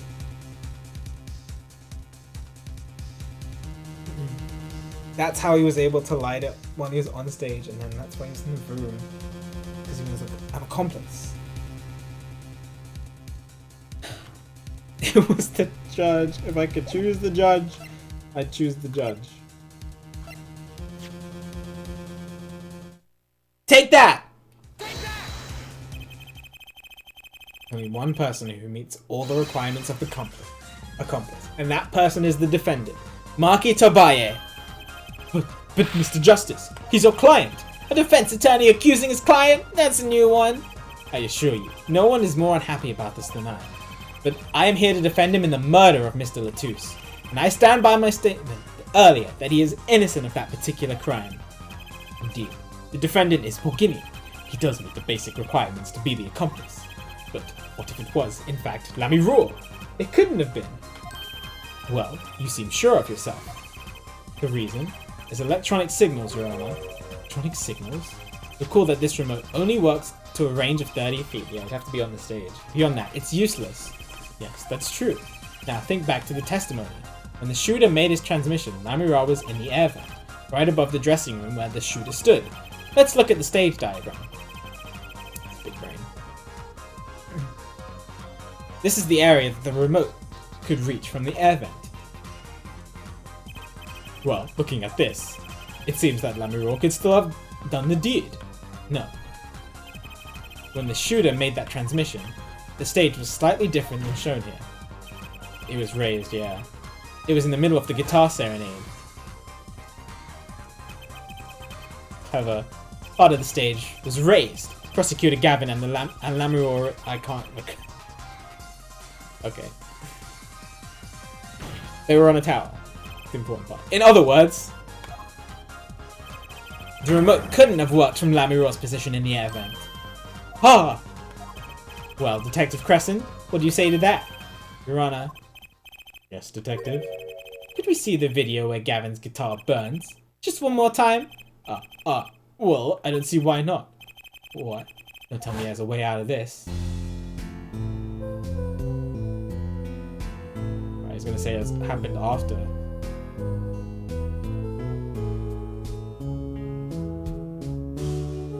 What happened? What's he gonna say? But you can see the sparks happening. Ah ha ha ha. Too bad. So sad, punk. A punk? First you were sleeves, then kid, now punk? You're losing rank fast, Apollo. What exactly are we supposed to see in this video? The problem isn't in what we see, correct, Darian? Right, it's what you hear. We are musicians after all. What's he about to say? Care to explain for us non-musicians? Sure thing, punk! Let me get your yarn straight first. You're saying I ordered the weed pianist to set off that igniter? That right? Yeah? Well, to do that, he'd have to press a switch. Am I right? Okay. Oh, is the piano playing at the same time? Okay, I gotta listen! Get my ears ready!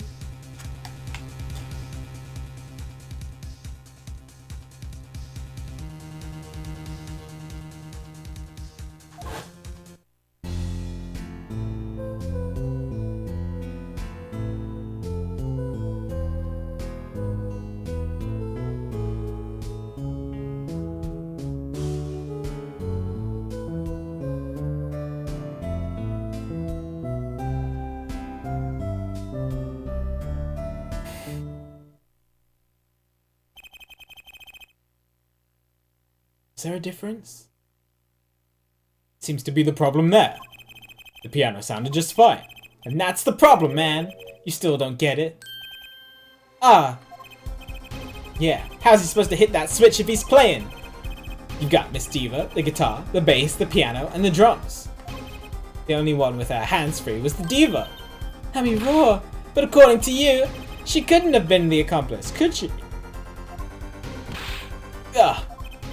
Your accomplice would have had a hard time helping out. They couldn't even press a switch.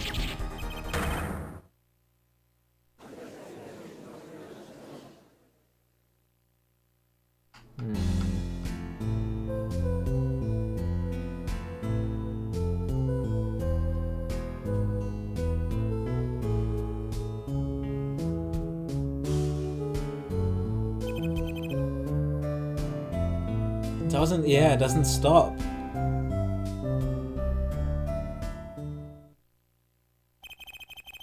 couldn't have pressed that switch. Well, Mr. Justice, the piano does seem to be playing when the guitar catches fire. Well, it's okay. We all make mistakes sometimes. Apollo, were you wrong? I can't be wrong. Everything makes perfect sense. How could it all just... Strange? What's strange? No, it's just... Something's odd about the performance there. Odd? Mr. Justice, Maki Tobiah didn't press that switch. Then he could not be the accomplice you claim he is. Everything points to it! Every fact says he's the accomplice. You've got the facts wrong, man!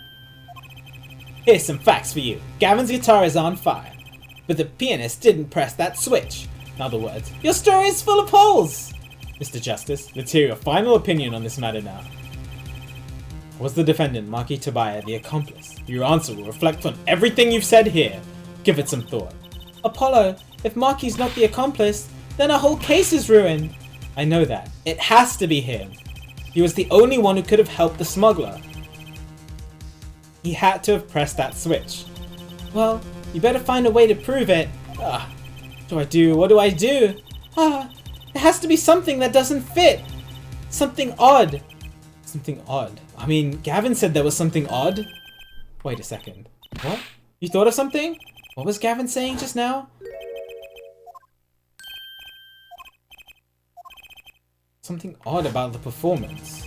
It's not much to go on, but it's all I've got. What exactly did he hear that was odd? Everything rests on this, bro.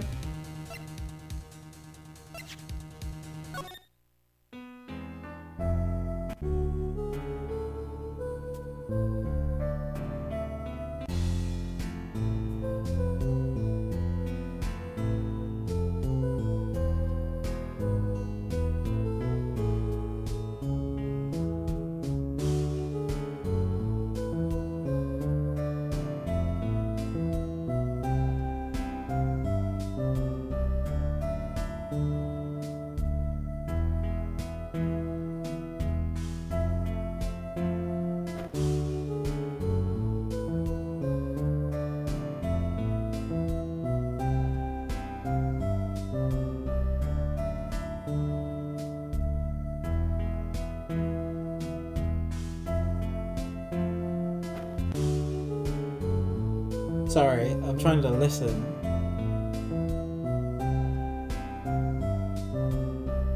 The piano is just constant.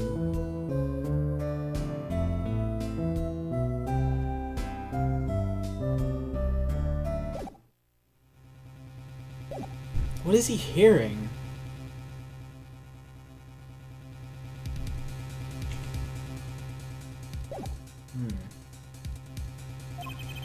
Can you prove Maki Tobiah pressed that switch? Let's hear your final answer. Can you prove that Maki Tobiah pressed that switch? God. Gavin said he heard something weird. Then there must be something that I can't hear.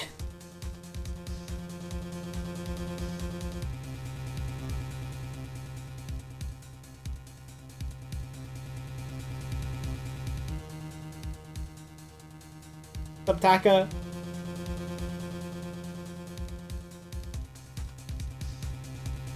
I can't say I can't prove it. That's gonna end the case. I'm gonna game over. Can prove it. It's gonna ask me to present something. I could only present the video? I don't know if you call this proof per se, but I can prove it was possible. Then, as prosecutor, it falls to me to ask you to show us this evidence supporting this. Yeah, forehead. You're sure about this? Ha! Accept it! There's no evidence, man! See your evidence, Mr. Justice.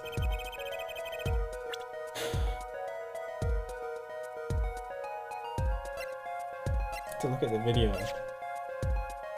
Take that! Basis for my claim is this evidence, Your Honor. Sure, I follow. Oh, it's wrong? I thought it would let me look at the video.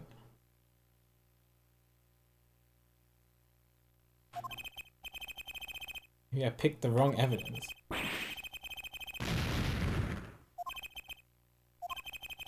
Gavin here, that was odd.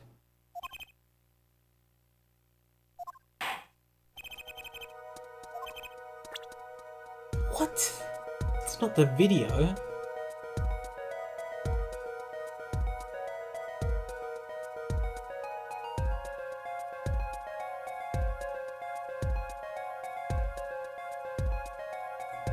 How is it not the video?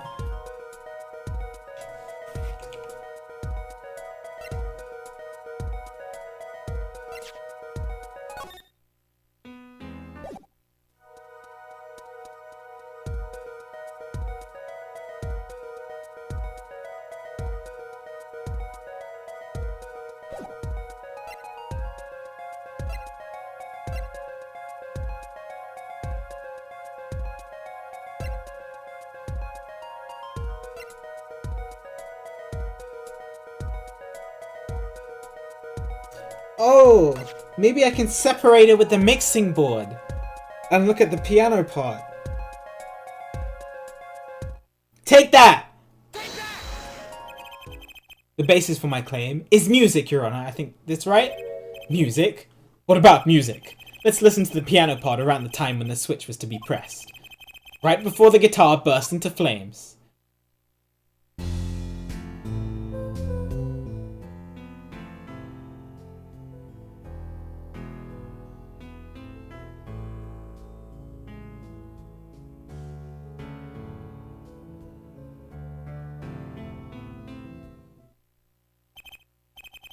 I hear a piano being played.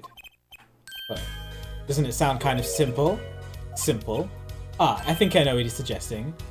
You think Maki could have played that part with one hand? One hand? He only needed one hand to press that switch. Okay, he could play the piano with the other. Huh? What? So you're some kind of piano savant? Can't speak. Actually no. Then what do you know? You can't play a part like that with one hand. Maybe I don't know what I'm talking about here. Wait, I know. Oh, wait, I know. Hey, Trucy. Yeah? You got something? Mr. Wright. Your father. He's a pianist. Could he... Oh, Daddy? He couldn't play a part like that even if he had 3 hands. So sorry. So sad for you. No, not really. Huh? That was just the easy way to prove it. It's always the hard way. Man, oh, whoops, sorry. You can't! I admit, it would be rather difficult to prove. But it's highly likely he was playing with one hand. How do you know that? The clue is what Prosecutor Gavin described as sounding odd. What sounded odd? I bet we can tell by listening to a certain part of the song. Hi, Tommy? No. No way! Well, it seems we've come to a moment of truth at last. Let's hear what Mr. Justice has to say for himself. Show us the part that proves the defendant was playing with one hand. Right before the guitar burst into flames. He's definitely playing with one hand just before the guitar caught fire. And one section of the song proves it.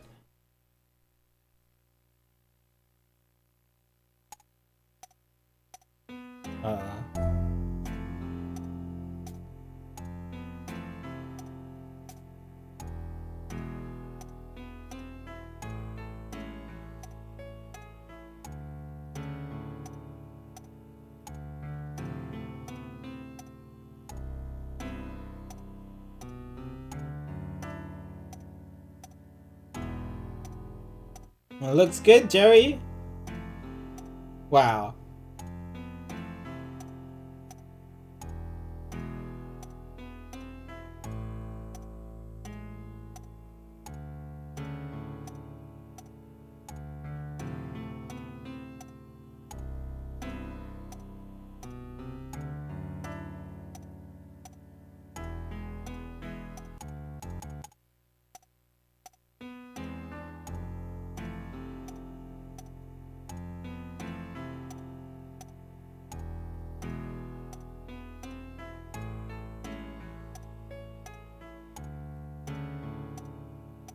I think it's that part, because that's when the guitar caught fire, right?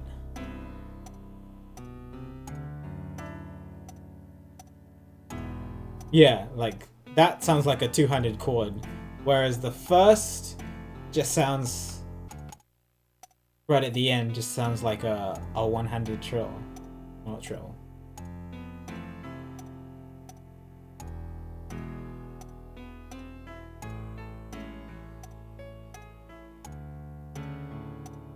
I think.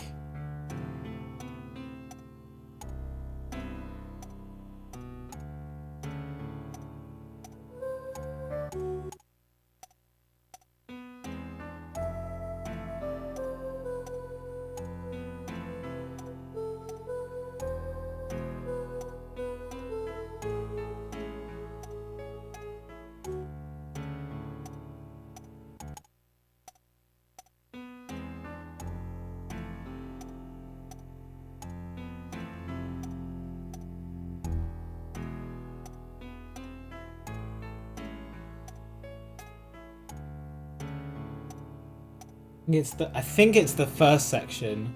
It sounds like he's playing with one hand. Which makes sense, because I think that's when the guitar was set on fire. Like, right after that.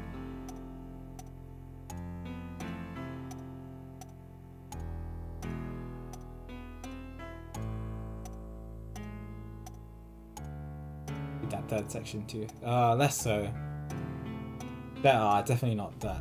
Okay. I'm gonna go with the first one. I think it's the first one.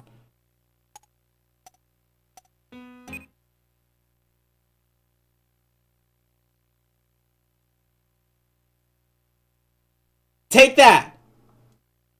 Take that!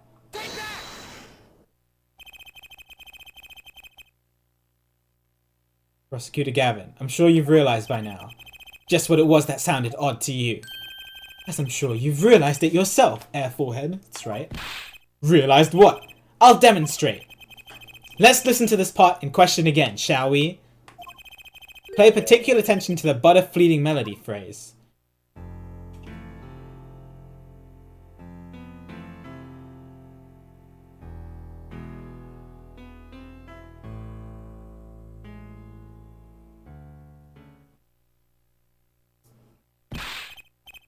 Man, how many times do we have to listen to that same thing?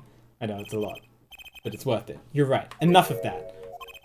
Let's listen to another section, shall we? Another section? The guitar burst into flames at the end of the second verse. Let's listen to the same spot in the first verse. Pay attention to "Oh, that night in your embrace."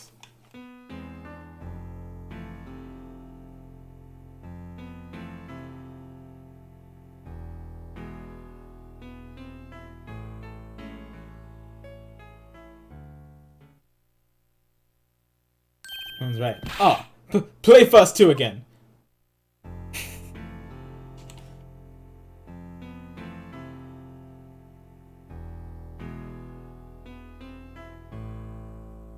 Thanks, Judge. Yeah, I hear it. I hear it. They feel the same, true. But they're clearly very different. What? Well put, Your Honor. The phrase in verse 2 is quite simple. But the same phrase in verse 1 has high and low notes. You would have to use two hands to play that for sure. What's that proof? I think you know that by now. This is why I hate dealing with amateurs, man! So the two verses had different arrangements. Happens all the time. Not this time, Darian. There's no point in changing an arrangement if you can't hear it clearly. That wasn't the point. I had him play specifically so that piano would stay in the background. That's what I noticed. Why should the same phrase sound slightly different, I asked myself. Now ask yourself why Marky changed how he played. There's only one answer. He needed a free hand in order to press the switch! I got him. Got him in the end. Order! Order! Order! I believe this ties all the facts together. Well, Prosecutor Gavin? Yes, quite. Though, personally, this comes as a terrible disappointment. What? No comeback? I can't believe it. I finally did it. I shut him up. Very well.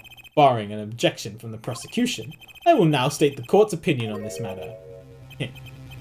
Uh-oh. He has a trick up his sleeve, still.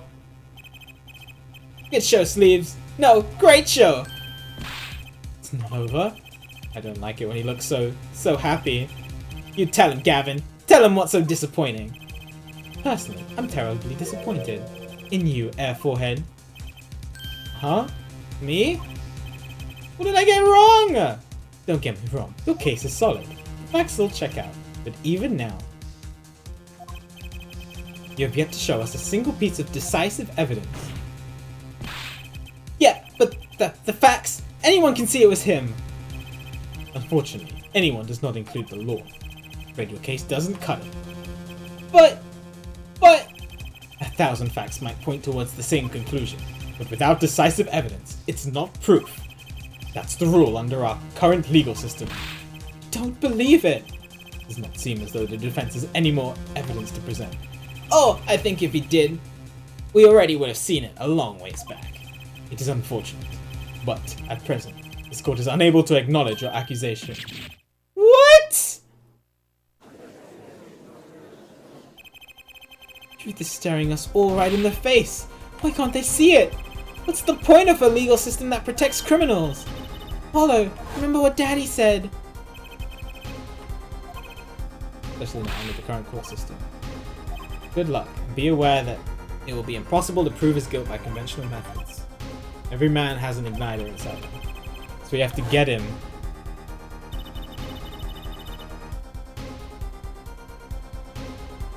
Wait. When he said igniter, he doesn't have an igniter on him, does he? And if I press the switch, he's not gonna burst into flames. That's not what Phoenix was getting at, right? Right?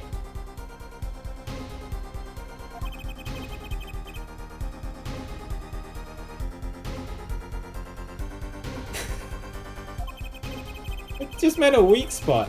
That's what I thought initially, but now I'm a little worried because we have something in the court record called igniter.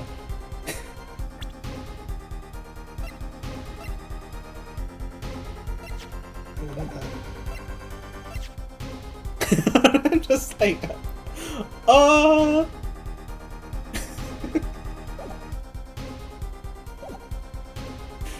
I think that a single spark could turn into a wildfire of emotion. Won't be able to press him further by conventional means. I've got to find a weak spot in this guy. Something fatal. Something fatal!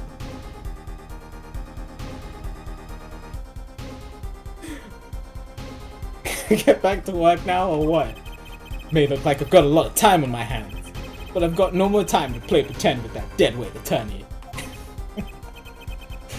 Well, Mr. Justice, you've come this far without decisive evidence. This witness won't be coming back to the stand once we let him go. Every man has an igniter. Huh? Didn't you say the better the guitar, the brighter it burns, Prosecutor Gavin? Yes, good guitars are kept dry, is why. That provides the best sound. Even a small spark could cause irreparable damage.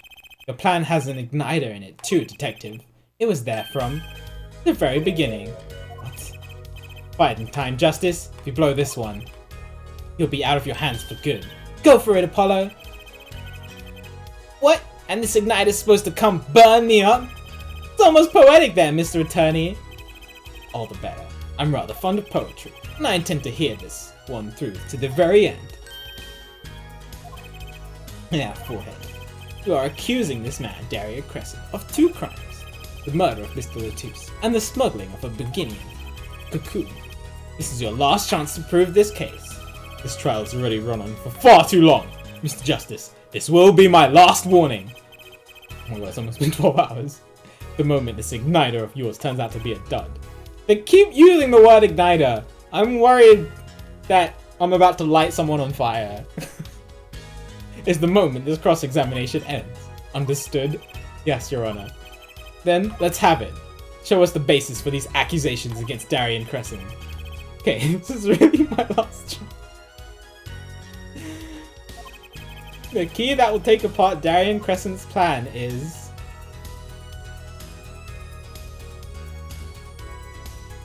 Do I present present evidence and present the No, I'm gonna hold faith in Phoenix in the fact that he doesn't want us to burn the crap out of someone.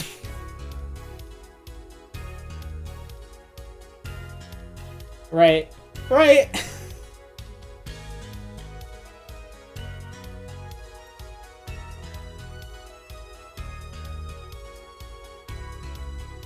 Yeah, when it comes to murder.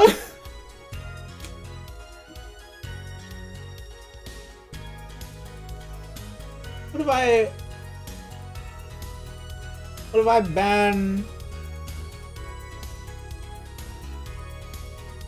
If I ban? Oh, you're gonna make it more.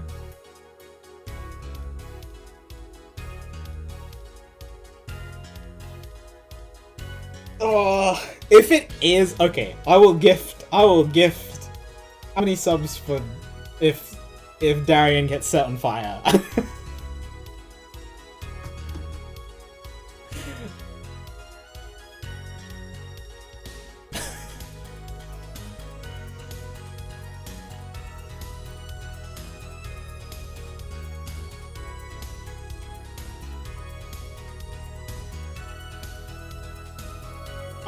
I'm playing it in my head.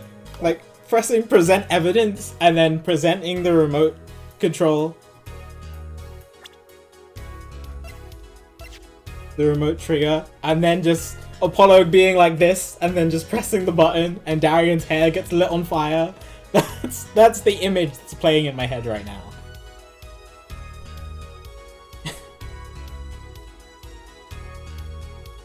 $69.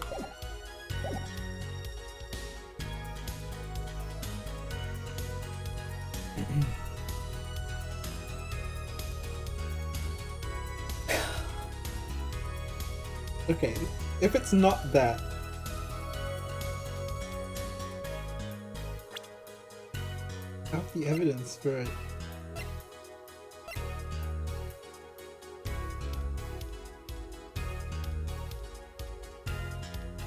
Oh, it's super poggers, yeah. The metal detector was awesome. But that's a bit different from let me set this man on fire because I can't get my defendant off the hook.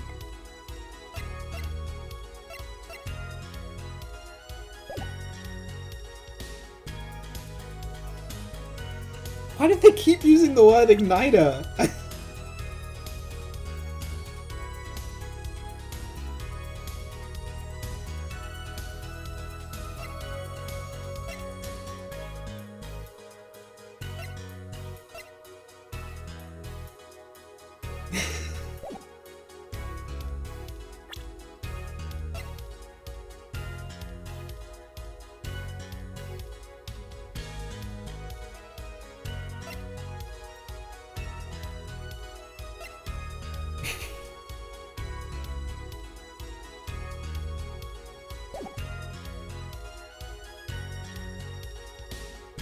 Talking about the igniter inside of him, I don't know. It fits really well, but it's also really bad.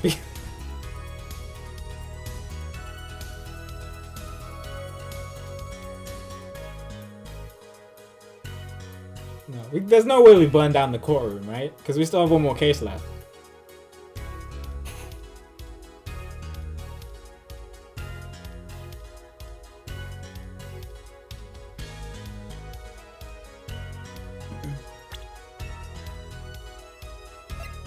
Is it a witness? Witness. I had to present a witness.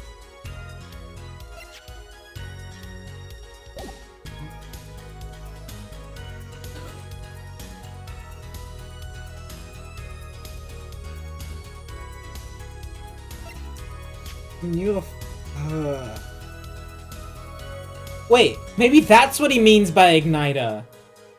Maki was the one who pressed the switch. He was the one who ignited it.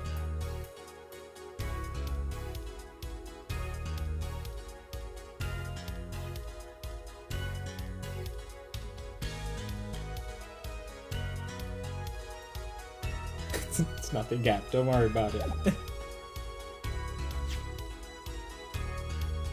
Maybe it's Maki. Maybe I'm supposed to call a witness and call Maki? That sounds more plausible than lighting him on fire.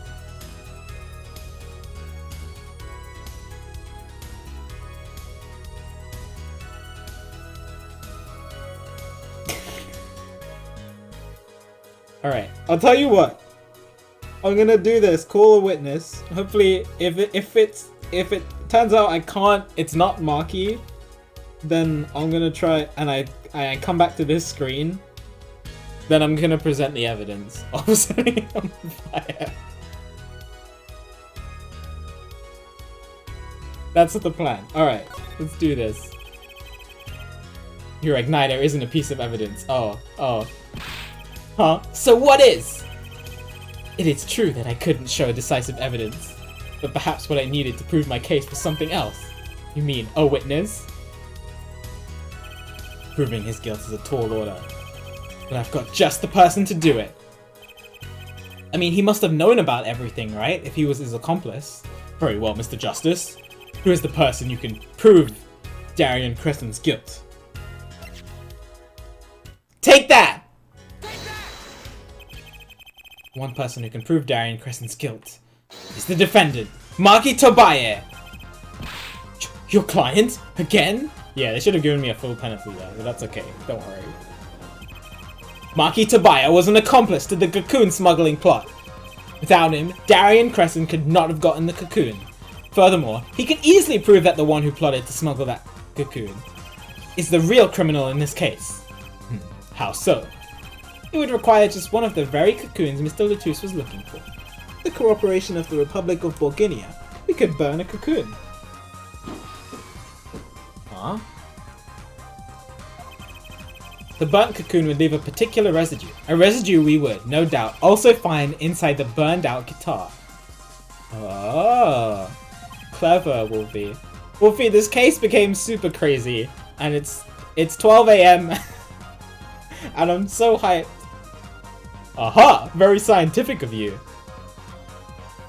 I hope the pub quiz went well though. Thus, if Maki Tobaye acknowledged his agreement with Darien Crescent concerning that attempted smuggling of a Borginian cocoon, the case is solved.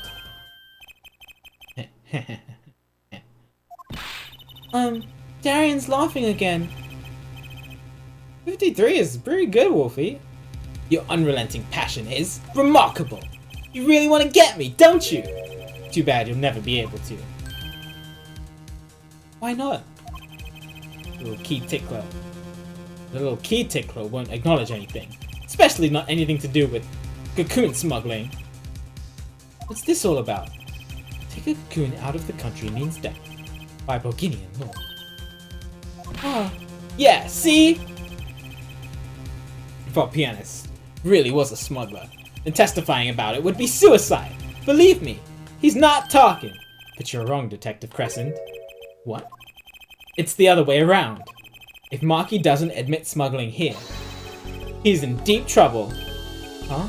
How? Look, if Maki admits to smuggling here, then he'll be tried in our courts by our laws. You don't get the death penalty for smuggling in our country. Oh.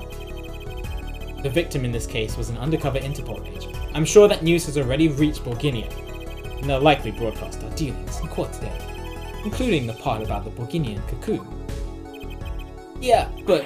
But if Maki doesn't admit to smuggling now, he'll eventually be picked up by the Borginian police, and it's not like he's in any danger in our court. We're not going to find him guilty of murder here. Not now.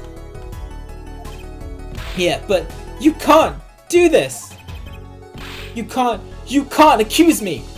Maybe the law doesn't allow it. But who's gonna think you're really innocent after hearing this trial? The same goes for Maki Tobaye. The cocoon smuggling, your entire plan. Maki Tobaye knows everything. There's only one way out for him. And that is to acknowledge his own crime. The crime of cocoon smuggling.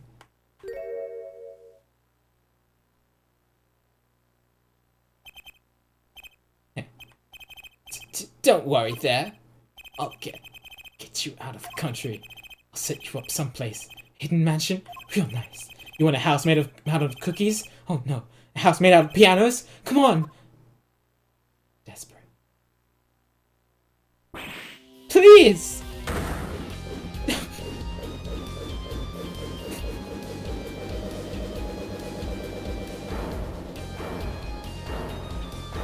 What was that? Oh, he seems happy. Darian, I consider that my last session with you. We rocked. Well, good night, Joey. I'm guessing we can treat that outburst as a confession. Uh-oh, he's laughing again. There's a kind of sick desperation in it now, though.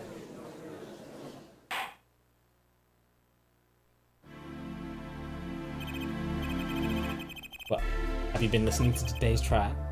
Yes. And you talk? You'll tell this court? You'll talk? You tell this court everything? I didn't want it to turn out this way, but I'm not the kind of lawyer that can overlook a crime. Today's trial was all for your benefit, you know. I see no reason why you should hesitate now. I knew, from beginning, I knew. Maki, situation, I cannot explain, but money, I needed very much money. Today's trial raises a delicate issue with our legal system. The only thing definite in our court of law is evidence. This is the golden rule. However, it has become apparent that not all things can be tried by this standard. Should another case of this sort resurface, we may have to consider an alternate system by which to administer justice.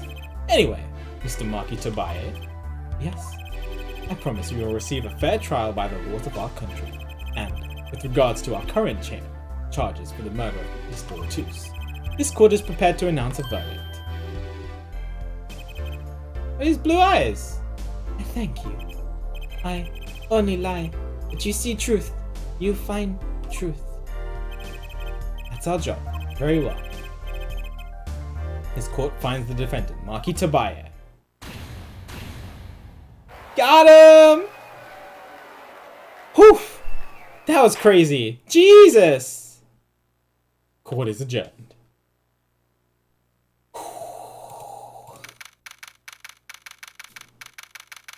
Oh my god, I've been streaming for over 12 hours. I wonder what will happen to Maki. Well, he did smuggle Cocoon out of Bulginia. I guess there'll be another trial here. All's well that ends well, it's Phoenix right here. Daddy! I owe you both my thanks. Nami Roar. Well, let me finish the chapter first! Okay. My, is something wrong? I'm sorry, Maki was your partner on stage. Your friend. Yes, I thought of him as my own son. Even now I do. Yet. Yeah, I did speedruns for about 5 to 6 hours before switching. Something got a hold of him. Something evil. I see that. And he must pay for what he has done. Is that not how it should be? I'm still sorry. Do not be sorry. You have given me courage. Courage? I am considering an eye operation. It was my suggestion, actually. Do you mean you'll be able to see again? It's funny. I've always been afraid of the light. Light seems so harsh, so unforgiving.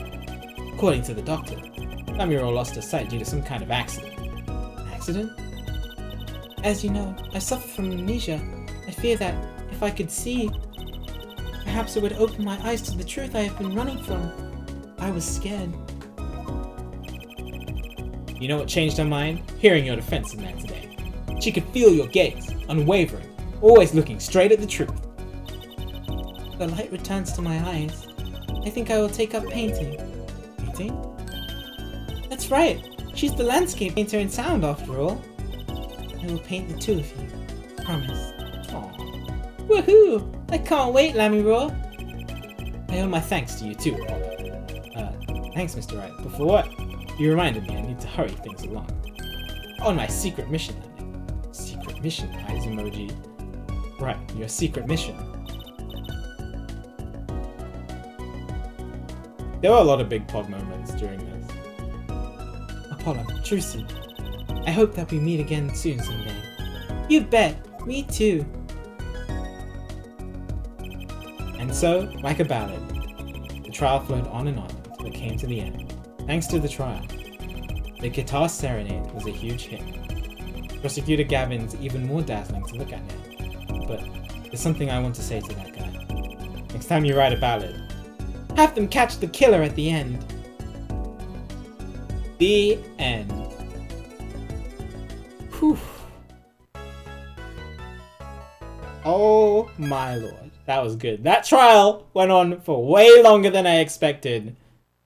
Oh my lord.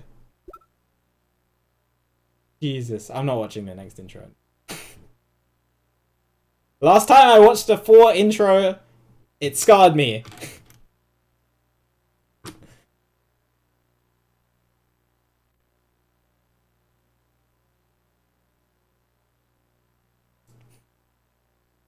Fourth, yeah, but that's different. This is a 4 intro. 1-4 was crazy.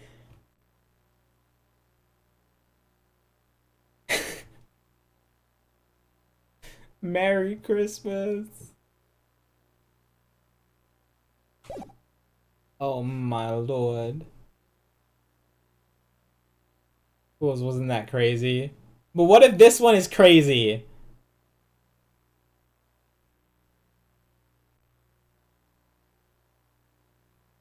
Gamble cry. Tell you what, I'll do it for 5 gifted subs.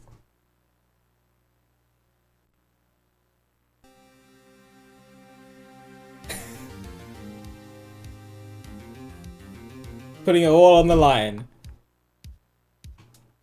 Who among you has the cojones?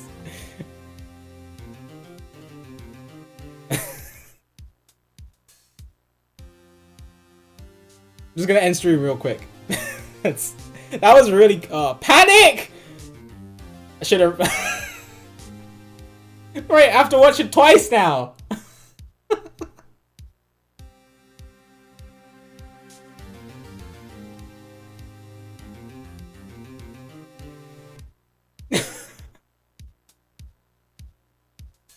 Oh, now I can just not do it. Yeah, because I did say 5 gifted, and now I have 10 gifted subs.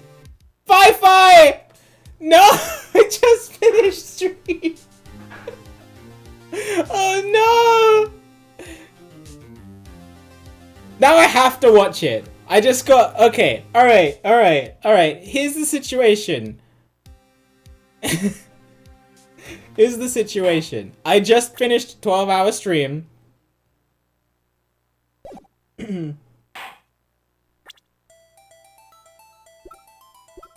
I just finished this huge chapter. It was crazy. It was awesome. Thank you for the host, Firefly. It's super nice of you to do. I hope you had fun playing Animal Crossing. Thank you, Quando, for the 5 gifted subs, and Panic for the 5 gifted subs. Now I have to watch it. What have I done? What have I done? So I'm playing Ace Attorney Apollo's Justice. It's a really cool visual novel game. All about, you know, being a lawyer and defending clients and trying to find evidence to find contradictions. It's like a really cool puzzle kind of game.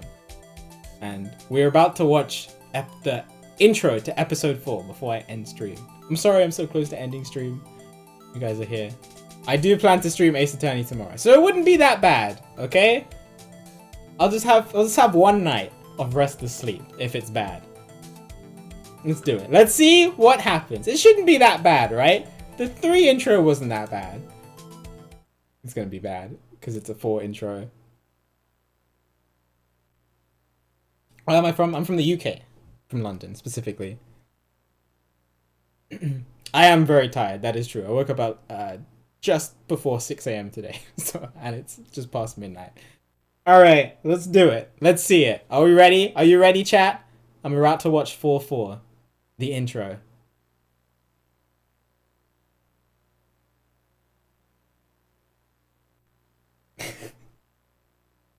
Do it.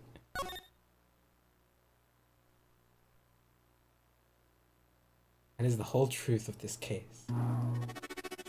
Mason system.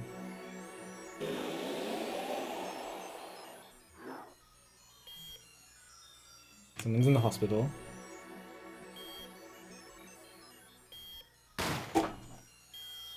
Someone died in the hospital? In order to understand it myself, I had to know the story of these last 7 long years. 7 years. Must be to do with Phoenix. Yeah.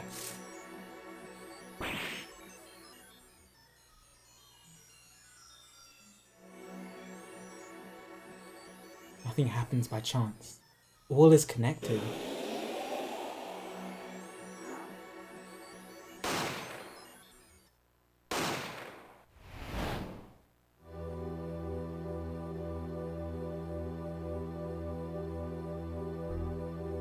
Now, you stand ready to begin the final chapter of this story.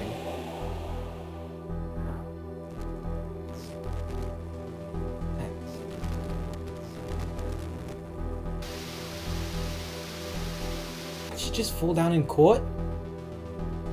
Will the defendant be found guilty or innocent? The decision is yours. That Kristoff? That's Kristoff!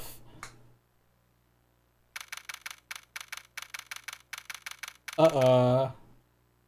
Uh-oh. Who has blue hair? She doesn't have blue hair.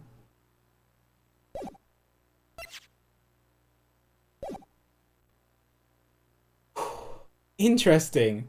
Okay. The decision is mine.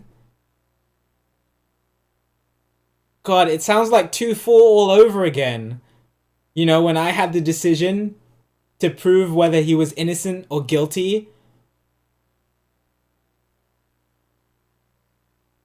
I really hope it's not that case again. Or I mean, I hope it is, because it was fantastic. But oh my god, my brain during that. I wanted to tear my hair out because I wanted to save Maya, but I also wanted to put the murderer in jail. God, if it's like that again, I have no idea, man. Yeah. And that was definitely Kristoff at the end. Yeah, at least it's not a Sunday stream, so it's not bad. It was really bad when I watched 1-4. If you haven't seen the clip of me watching 1-4, it's really good. But that was on a Sunday. It was very sad because oh my god, I just wanted to keep playing the game.